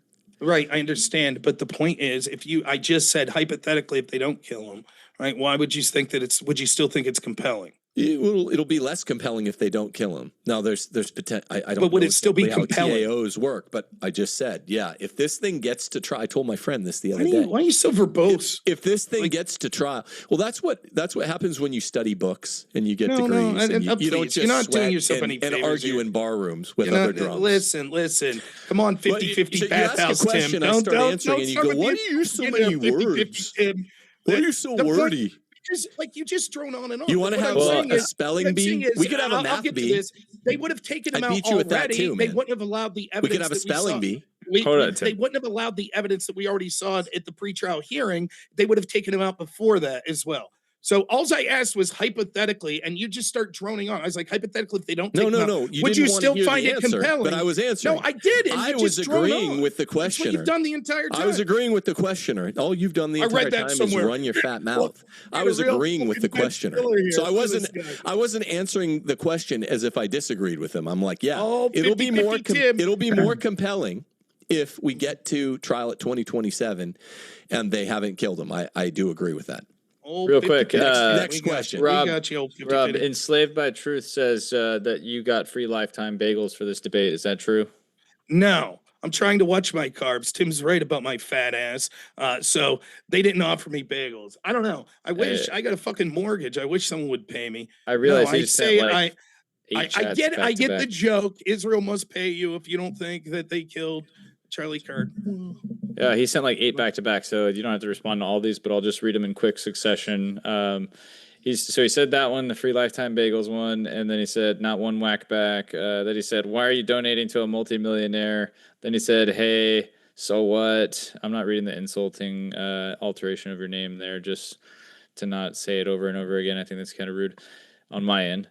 But Enslaved by Truth also said, not one whack back, get whacked Wednesdays, not one. He's trying to rebrand the N1SB there with some hashtags. And I think the very last one he sent was tune in to get. Okay, no, I'm not going to read that. No, he keeps going. All right. So that's enough from him. Because I realized he had a lot to say. Huh? That was, yeah, he's Fedru. The last one I'll read here. Fedru Shilson is a crypto commie. Changed my mind. Hashtag N1WB. Thanks for donating all that money to Erica Kirk. Thanks so much. You showed her. Don't know if that was the W he thought it was in that context, I guess. Okay, so just a couple more guys, and then we can wrap this up. I do appreciate both y'all's time. This has been a good conversation towards the end here. I feel like a lot of ground was covered. So Nazir for 2 says, biggest winner of the debate is commie leftists. I know Rob might want to make a comment on that one. And then Tim, do you agree, disagree after that? Yeah, I do think that it's unfortunate. I don't mind criticizing Israel. I don't mind people asking questions, etc. But when you start with the position that it couldn't have been that this violent lefty, Israel, it's compelling that Israel was involved in this somewhere. It really is dragging people into this. But I'll just ask Tim straight up. But do you think that we shouldn't vote Republican in the upcoming election? That it's not worth it, or I legitimately don't know what your take is. Well, I think I'll consider answering that, but I'm going to take my crack at the question. Sure. So I guess that's sort of my point as to why this is so damaging. Because as we infight in the right, that's the biggest winners the left. So. Yeah, I just don't buy the premise. I don't concede that communists did this.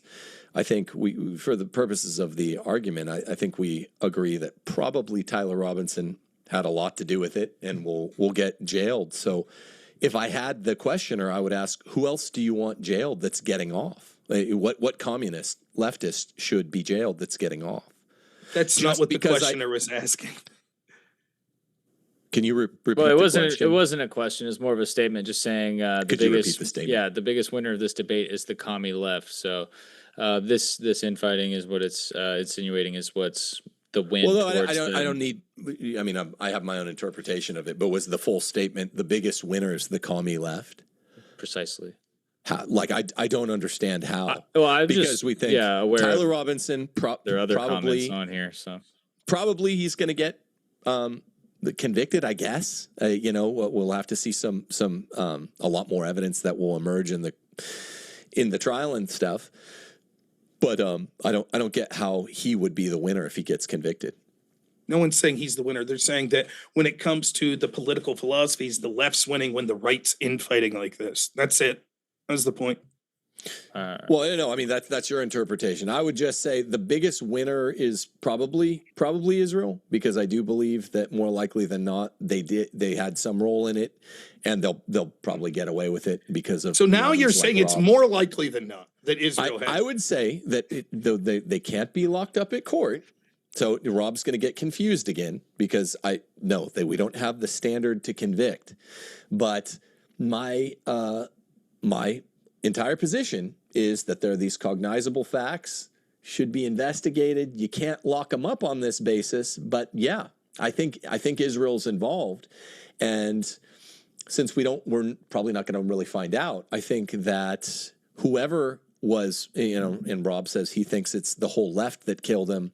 I think it's Israel acting with Tyler Robinson. You think it's the whole of Israel? Every Israeli killed him. No, every Israeli, that's what you think? No, Israel's government. Israel's government. Is it possible? I don't think. Did you misunderstand that during the debate that 2,700 TAOs were carried out? Did you misunderstand that I didn't say every person on the left killed him? Did you misunderstand that during the debate? Now, but I didn't say every leftist. I think you just think that more than one leftist killed him, which is odd. That's not what I said. Are you going to vote Republican? I don't know. I'll have to decide at the time. I don't like any candidates that have emerged. I like guys like Thomas Massey, but Trump basically killed his career. So are you considering I like guys like Joe Kent? Republican? I like Thomas Massey. I'll decide at the time. We got a big 50 here in from Adrian Little. Big W from him. Thank you. He said, Tim equal bad faith. Rob equal overwhelming / compelling W. Point streams equal, wait, what plug? Tim, my 8 kids. Thank you, Adrian, for the 50. See you in Orlando, dude. We're doing DebateCon 9 in Orlando, and I know that gentleman's coming. I know quite a bit of you in the chat are coming, so we do have some tickets right now in the description. Rob, you're going or no? No, I don't think I'll be there. I think I got a family thing, unfortunately, I had to do so. Fair enough. If you're in Florida, Tim, stop by. Yeah, maybe I was looking at some debates there, but I don't know if they're going to happen. We're going to do some feminism thing, and that fell through. But maybe I'll do a Jay Dyer debate, another Jay Dyer debate. Like you debate against Jay Dyer? Yeah, we've done two good Catholic Orthodox ones, and nice. we're trying to set up another one. I think it will be DebateCon 10. Okay, cool. 9's the next one, right? That's going to be in Austin, I believe. 9's Orlando, and that's coming up 10 in a month or two. Yeah, October 24th, I believe. 10 is going to be in Austin, from what he said at DebateCon 8 in Dallas. I was living there for the last 5 years, so I'm excited to see where he has it. The Devil's Raspberry for 2 says Craig has clear. Oh wait, sorry, that's a different chat he made. Craig, who's Craig? Right, two $10 left, and then we can wrap it, guys. Cool. So we can call it at 1. Otis Driftwood. Dartho Moss for 10 says, Tim, with all the dancing you're doing around all the Rob's arguments, we have crowned you Timmy Twinkletoes. Amazing. Nice. You guys are and now Otis Driftwood, let me see, he sent a couple $10 ones. I just want to make sure I read them in order because I think it wouldn't make sense. All right, so he said, for 10, Israel stole my PlayStation because my feelings and common sense. Can't hard much, go figure out evidence, Timmy. And then he said, whoops, some fence posts are cowards. Ha, ha, ha, ha. Okay. Well, yeah, I think you're off base. I don't think Israel stole your PlayStation. If your PlayStation, though, were an existential threat, if your PlayStation removing its pro-Israel voice were an existential threat to Israel, along the lines we spoke about tonight, then they might have taken your PlayStation out. But as it is, I don't think they did. Okay, Jake's Game Nats sent another 5. He said, Tim, should Hassan Piker be investigated? I don't know. For what? He said favorable things about Charlie being killed, continues to mock him, said Before in or the after? but If he said them before, I if he think said them he's beforehand and they were published beforehand, then yes. absolutely. Did Why he? have he so yes, I believe so. You want me to Did he find the really? quote? Then I yeah, think he did. investigate him. That's absolute reasonable suspicion. If he said I think it was I thought before most of and these leftists after just from said them whatever afterwards. everything I've seen. What? Well, just to be clear, would you say then there's compelling reason to believe Hassan was involved in the murder of Charlie Kirk? Yes, if he said them beforehand, absolutely. I mean, compelling reason to think on an investigative level that absolutely. Is that the case or not? yes. I mean that sums up this debate for me. Like if you Not think Mike, that there's, I was asking just, Mike. Sorry, I wasn't asking you. I Mike, don't did care you who you're say that asking. Hassan I'm Piker able to did say them speak. beforehand? I'm From able to everything speak. I've seen, it could have been a before and after situation. Rob, do This you sums, agree? Or? yes, this sums up What the debate kinds of perfectly. things did he say This sums up the debate beforehand? perfectly, where he says that Could his someone give me a evidentiary direct quote? standard would be that Hassan Piker now, there's compelling reason to believe he's involved in Charlie Kirk's death. So there you go. That's actually a great analog to close on. If let's say it was double hearsay, just to show you that I'm fully good faith. If it was double hearsay and someone 4 weeks to the day before Charlie Kirk was assassinated said, look, an anonymous source told me that Charlie told him he is worried Hassan Piker is going to kill him soon if he does something. And then Charlie did that something a day or two ahead of time, and then he turned up dead, I would absolutely say yes. So I don't really know much about Hassan Piker, but if that were the case, then yeah, it would be completely opposite with my view. I don't know if he did those things, though. Let me just read these last two real quick. We got 2 minutes left. Sisaveli 9800 for 5 says, and this is in all caps, guys. You know, I don't really like all caps talk, just for future reference. You got a degree. You don't know what positive evidence means, nor that it is in fact a legal term. Look it up in Black Law Dictionary. Think you're lying. And then I'm looking at the rest of your comments before this, Sisaveli. Please don't spam the chat like that again, or I'll time you out. And then you can respond to that positive real evidence. quick. Yeah, positive evidence. Well, this was directed at Tim first. Sorry, just to be fair. Yeah. So well, look, we're going with. I'll check it in Blacks, but I doubt I'm going to find it. Maybe I could get that right now. But in American law, what governs the definitions tends to be either compendiums or judge-made law from the Supreme Court, or things like the federal rules of evidence, and there's no definition for positive evidence. That's just a qualifier in the federal rules of evidence. So in section 401, where it defines the term, it says evidence is this, and it has these two things. It has these two elements that you have to meet. That's evidence. It does the same thing at all these other levels. Positive evidence I took is just Andrew's way of saying in the Candace debate, material evidence. All right, Rob, or direct evidence. Before you respond, Rob, I want to read this one from Glenn Lawrence for 10. It says, shout out to my two friends, Rob and Tim. Good debate, gentlemen. Black's Law, 1884. Positive evidence, direct proof of the fact of the point to the issue. Evidence which, if believed, establishes the truth or falsehood of a fact of an issue and does not arise from any presumption.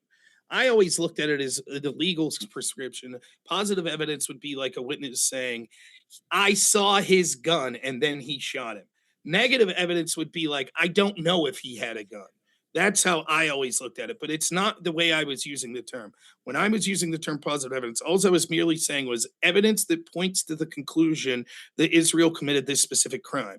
Just saying they have motive isn't evidence to point that they did this crime, because there's a ton of people that have motive. Just saying they've assassinated people in the past also doesn't speak to them committing this exact crime. That's how I was using the term. So I do think what the person, the super chatter, is saying is like, if you're going to mock me, it's like, oh, you don't even understand legal terms, and then claim that positive evidence isn't a legal term. It's sort of a little bit of egg on the face type situation. Yeah, but it's not, because for one thing, I didn't know that was in Blacks, but I conceded before you looked it up, or I guess what'd you use, chat or Grok? No, I used that Brave search. It might be some erstwhile thing in Blacks, but I said, look, that's not in the federal rules of evidence. And I said, my best guess is that Andrew was using it as a surrogate for direct evidence. And Black seems to equate it with direct evidence. Direct evidence is evidence that does not require any inferences. Circumstantial evidence is evidence that requires one or more inferences, and at law, there are 3 Supreme Court cases that say they're on equal level. This is something I thought we'd get to. But tonight. you admit that you were wrong when you said it wasn't a legal term. No, I admit I was wrong. It wasn't in blacks. It's not in a term that's been used in recent law. In recent law? But I correctly guessed where Andrew Wilson what he probably meant, which is direct evidence. What do you mean by that? It's not a term that's been used in recent law? That's a bold by claim. American courts, judge-made law, the common law. So, now, the important thing is that everybody here does know is that direct evidence is not higher than circumstantial evidence. Direct evidence has been ruled on in 3 Supreme Court cases as just as probative and often more probative than direct evidence. Just because it requires inferences doesn't mean it's weak, and that's a really important point. Sorry, Rob. I do have to read one. Tim's got to get the last tit word for tat on this one. Problem. Well, last word, Tim. I'll have him not respond to this next one at all, and you can have the full. Possible. You can have the full one here, just so you can get after it. But Gabriel Wood, 4879 for 5 says, Rob only comfortable now when his Crucible cheerleaders cuddle for him. Earlier, Rob was crying to the mod. Lol, lol, lol, lol, lol. What are you talking about? The person who started crying to the mod first was Tim. He had his whole, the whole 30 minutes of the cross-examiner that he wanted, and then immediately he started crying. He's not asking questions and stuff like that. The insult's stupid, though. I don't care. No, that's just not what happened. What I tell you, Mike? The 3 cases. I'll use my comment as the 3 cases where the Supreme Court defined. Yep. Go ahead, get that last word there, Tim. One second. Well, no, we each get one. That's the rules, right? Mm-hmm. It is. I did just tell him specifically, though. I'll let him only respond to that one since it was a little. Yeah, sorry. It was just a little bit the whole time, so I don't more hear pointed. I've never seen someone with less self-awareness than yourself. Feel free to take this next one, though, both of you. Tim first. Positive evidence from San Slenderman actually is a term used in legal system. We just established that. But that aside, Rob and Andrew are clearly using it as a descriptor, not a technical term. Now that y'all can hash out on. I'm not. Well, yeah, that's what I said. I said my guess is he's using it as a surrogate for the technical legal term direct evidence, which I just explained. Yeah, but you criticized me for it, and even after I directly explained to you what I meant by positive evidence, you kept harping on it. But the criticism was based on the idea that you seem to think, and I was saying this, I said this to Andrew, who's a friend, personally. I said, you seem to think, and most people who aren't legally trained think it because of TV and movies, that direct evidence, or what you guys call positive evidence, is inherently more probative than circumstantial evidence. And in these 3 cases, Holland versus United States, Desert Palace versus Costa, Rogers versus Missouri Pacific, it says expressly the opposite. Circumstantial evidence is as probative at law. So jury instructions are not, juries are never told, oh, this is just circumstantial, the way they, for some reason, say in TV and movies. I know, I'm not aware if that's true, but what it's more important is when I'm specifically using the term, as I explained, all I'm suggesting is you're not providing evidence that they committed this crime. You're providing evidence that they have motive. You're providing evidence that in the past they've done bad things. That's what the law means, though. But I don't care what the law means in the sense that's what of lawyers this mean. In this specific debate, you're not providing evidence that there is no jury in the world or no prosecutor that would even bring a case if they only had motive and the fact that people had done.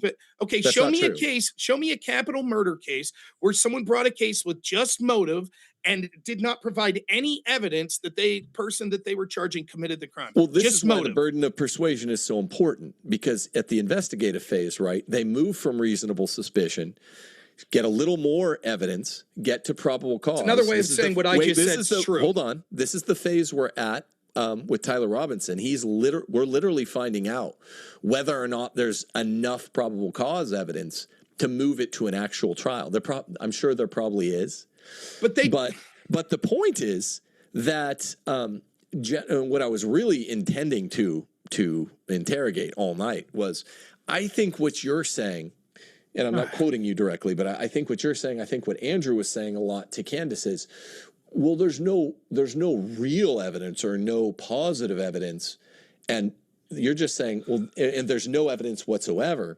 All you're really intending to say is there's circumstantial evidence, but there's no direct evidence independent of inferences. And that's why it's such an important misunderstanding. That legally, this is a legally microcosm it's of real evidence. A microcosm of the entire debate. I make a point. Tim pretends he's going to answer it, completely deflects, moves the goalpost, and then rambles on for 2 minutes. Then interrupts me as I start the entire debate. So I repeat what I was saying is there has never been a conviction where a prosecutor took someone to jail or took someone to trial only with motive.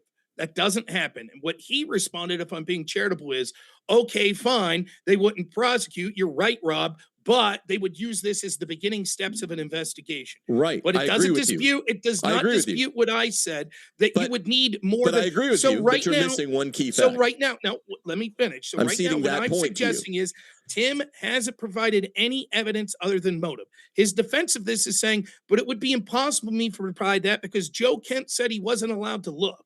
Now, we went on and on about how this wouldn't matter. One, that's just accepting Joe Smith Joe Kent at face value. We have no evidence that this proves that there was leads that were credible that they weren't able to look at. Second, we know for a fact that there was some sort of investigation, and apparently there wasn't evidence because even Joe Kent's out there saying, I haven't seen evidence that the foreign involvement. It was a days-long investigation. Third, the body was still warm. Third, what we can see is that in order for there to be an instigation, which is what's being alleged here, there would have to be someone that was instigating Tyler Robinson. The police are allowed to look into that. They've subpoenaed the metadata. They have all of that. And as of right now, they haven't provided any evidence, and there's no reason to suspect that they're holding back that someone instigated him. If no one instigated him, that by de facto means that Israel couldn't have instigated him. Well, it's your claim that he was. We do got to wrap this up, guys. So, I mean, if you want to do a quick response, I want to hear what you got to say.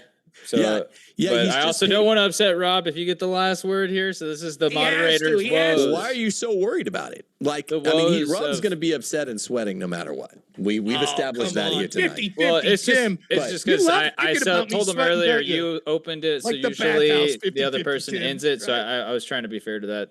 Oh, sure. But like what I was agreeing with him is that there's no one that could go to jail or even go to court without the predicates of an investigation being brought to fruition. And that's my entire case. So if he tries to paper around it by just saying, well, yes, the NCTC director said that this was oddly cut short and he'd never seen it before, and it was cut short before some reports say even a week, then but there were leads that needed to be run down, and a lot of the leads are quite public. Then yes, I agree that there's the cutting short of the evidence, the cutting short of the investigative evidence was successful. And that's why the conspiracy theory will abide. If you're truly worried about there being infighting on the right, this is why, Rob, you should, because I'm agreeing with you here, you should do a full investigation. I'm confident Israel will be absolutely exculpated at the level of reasonable suspicion. Do a full investigation. That's all I want, because I do agree with you. They've nipped this thing in the bud in such a way that we'll never be able to know. And now there's just all these public facts of record that speak to means, motive, opportunity, and not enough to convict. And there's not even we don't even have a name. And so now it'll just be one of those things for the aeons. This will be something that people argue about, like JFK, who Israel also killed.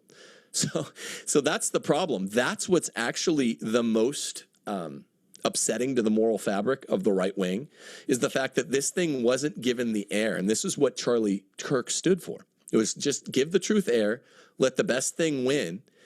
You know, before a week, they'd killed this. And now we're never going to know. And that's all I've been arguing for tonight. I've just been saying, I want to know. Maybe Israel didn't do it, but it needed to be investigated. And there was certainly a lot of compelling circumstantial evidence to show that it should have been investigated a lot more. I'd like Microcosm to of the thank entire the debate. second mod for tonight. I'm gonna peace out. It's really late. Yeah, here. of course. Go ahead and leave. Microcosm of the entire debate doesn't really answer the point. Drones on for 3 minutes, et cetera, et Thank you, cetera. Mike. Tries I to have the appreciate you, last bro. word and then leaves because he won't hear it. But I'll talk to the audience here anyways. As Dude, he's it's leaving. 1:11. See you It's 50-50, 1:11. I Tim. said We'll I was see. good until 11. So, Okay. so I know you have to have the last word and peace out. I get it. Anyways, what I was saying is this: in order for anyone Just to have please instigated, end. let alone Israel, the Yeah, French Foreign Legion, Japan, etc., you would have to see that someone instigated. A person, a group, an entity instigated.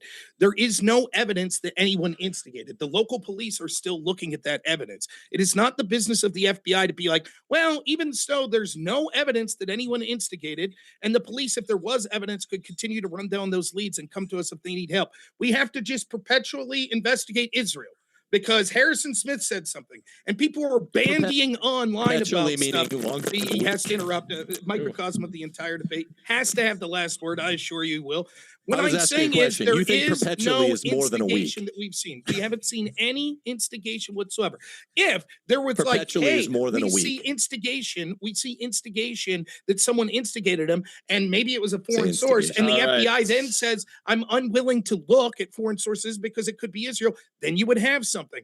He Okay, can't Rob. argue against the We fact gotta- that the local police have the Thank you, metadata Rob. and could see if someone was Rob, instigated. What's a I feel- microcosm we is gotta that okay, Tim. saying that I said forever. I didn't want them right. to investigate Rob, forever. Tim, it's been a pleasure. I You can't had to have end the this last Zoom word, didn't you, call. Mike? Mhm.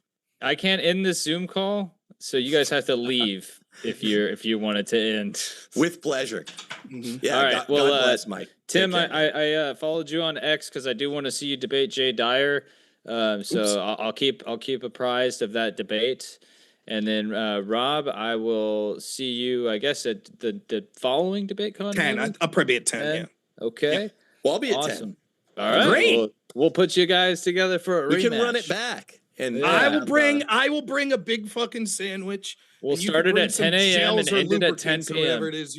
It'll it's a be weird great. it's a weird thing you got on, man. I don't know why, but We'll see you God bless. 50-50, Tim. Enjoy. You'll have that sandwich. All right, gentlemen. Uh-huh.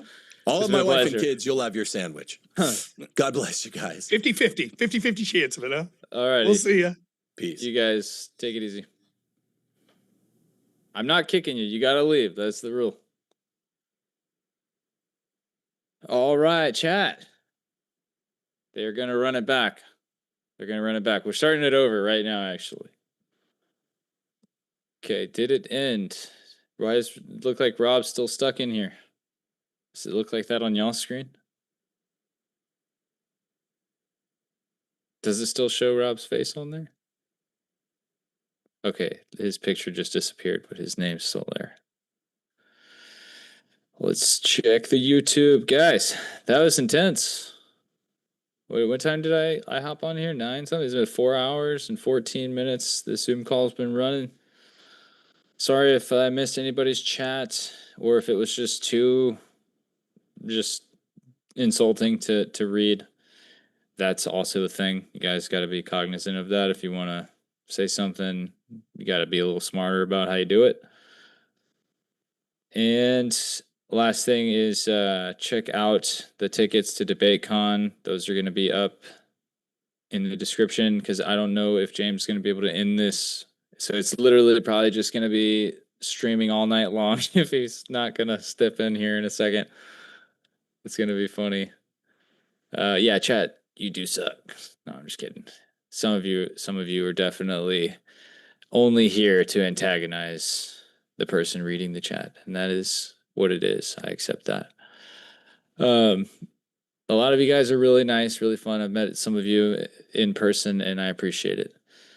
Appreciate your conversations, and we'll see some of you in Florida. That's going to be fun. All right. Benjamin Pictone, I wish you would not have deleted all your hilarious comments. I wanted to go over those around this time right now, but I ended up working one of them in about the Call of Duty debate lobby. That was funny. Oh, thank you. It's 2:14 where you are, Yossi. Yeah. I just I got to go to bed. So you guys will just be staring at this early bird tickets thing, and you might actually get what you want. You guys wanted to just hang in the chat almost every good debate and shoot it back and forth with each other. So you guys will be able to do that tonight, because I don't know when James is coming back. So it's just going to be chilling. Oh, there he is. I knew it. I knew he was going to step in. I was just trying to get him to come back by dropping his name enough times. That's not creepy at all, James. Hello, Michael. Hello. Oh, you can see me on there. Okay. I was waiting for this so I can go to bed too, because I didn't think about the fact that the funny thing is I can't turn the volume down on my laptop that has OBS.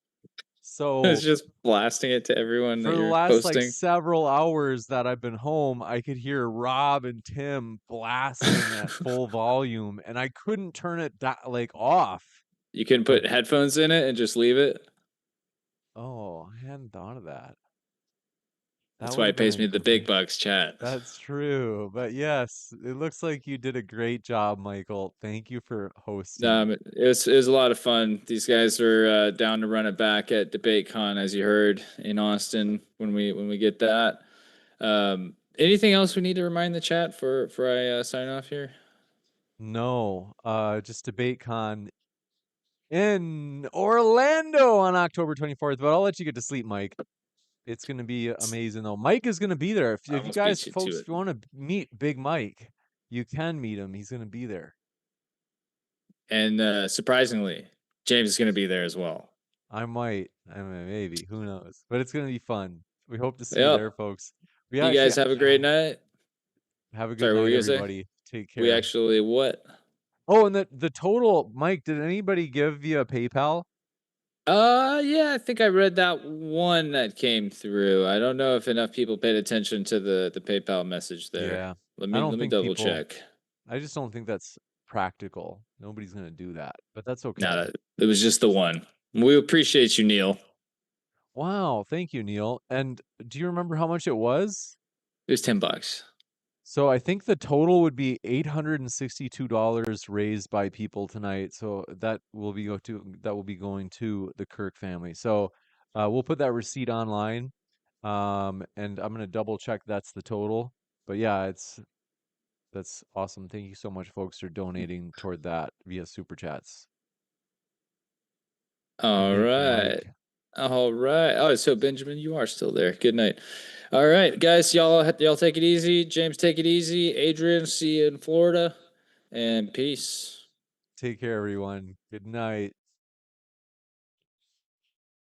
Hey, folks, Jay Dyer and Dr. David Wood will collide in two different theology debates at DebateCon 9 in beautiful Orlando, Florida, this October 24th and 25th. And Jay Dyer will also face off against Dr. Javad Hashmi for a third debate in the conference. Grab tickets now, as this action-packed theology conference is coming fast. You don't want to miss it. Hey folks, Jay Dyer and Dr. David Wood will collide in two different theology debates at DebateCon 9 in beautiful Orlando, Florida, this October 24th and 25th. And Jay Dyer will also face off against Dr. Javad Hashmi for a third debate in the conference. Grab tickets now, as this action-packed theology conference is coming fast. You don't want to miss it. Hey folks, Jay Dyer and Dr. David Wood will collide in two different theology debates at DebateCon 9 in beautiful Orlando, Florida, this October 24th and 25th. And Jay Dyer will also face off against Dr. Javad Hashmi for a third debate in the conference. Grab tickets now, as this action-packed theology conference is coming fast. You don't want to miss it. Hey folks, Jay Dyer and Dr. David Wood will collide in two different theology debates at DebateCon 9 in beautiful Orlando, Florida, this October 24th and 25th. And Jay Dyer will also face off against Dr. Javad Hashmi for a third debate in the conference. Grab tickets now, as this action-packed theology conference is coming fast. You don't want to miss it. Hey folks, Jay Dyer and Dr. David Wood will collide in two different theology debates at DebateCon 9 in beautiful Orlando, Florida, this October 24th and 25th. And Jay Dyer will also face off against Dr. Javad Hashmi for a third debate in the conference. Grab tickets now as this action-packed theology conference is coming fast. You don't want to miss it. Hey folks, Jay Dyer and Dr. David Wood will collide in two different theology debates at DebateCon 9 in beautiful Orlando, Florida, this October 24th and 25th. And Jay Dyer will also face off against Dr. Javad Hashmi for a third debate in the conference. Grab tickets now as this action-packed theology conference is coming fast. You don't want to miss it. Hey folks, Jay Dyer and Dr. David Wood will collide in two different theology debates at DebateCon 9 in beautiful Orlando, Florida, this October 24th and 25th. And Jay Dyer will also face off against Dr. Javad Hashmi for a third debate in the conference. Grab tickets now as this action-packed theology conference is coming fast. You don't want to miss it. Hey folks, Jay Dyer and Dr. David Wood will collide in two different theology debates at DebateCon 9 in beautiful Orlando, Florida, this October 24th and 25th. And Jay Dyer will also face off against Dr. Javad Hashmi for a third debate in the conference. Grab tickets now as this action-packed theology conference is coming fast. You don't want to miss it. Hey folks, Jay Dyer and Dr. David Wood will collide in two different theology debates at DebateCon 9 in beautiful Orlando, Florida, this October 24th and 25th. And Jay Dyer will also face off against Dr. Javad Hashmi for a third debate in the conference. Grab tickets now as this action-packed theology conference is coming fast. You don't want to miss it. Hey folks, Jay Dyer and Dr. David Wood will collide in two different theology debates at DebateCon 9 in beautiful Orlando, Florida, this October 24th and 25th. And Jay Dyer will also face off against Dr. Javad Hashmi for a third debate in the conference. Grab tickets now as this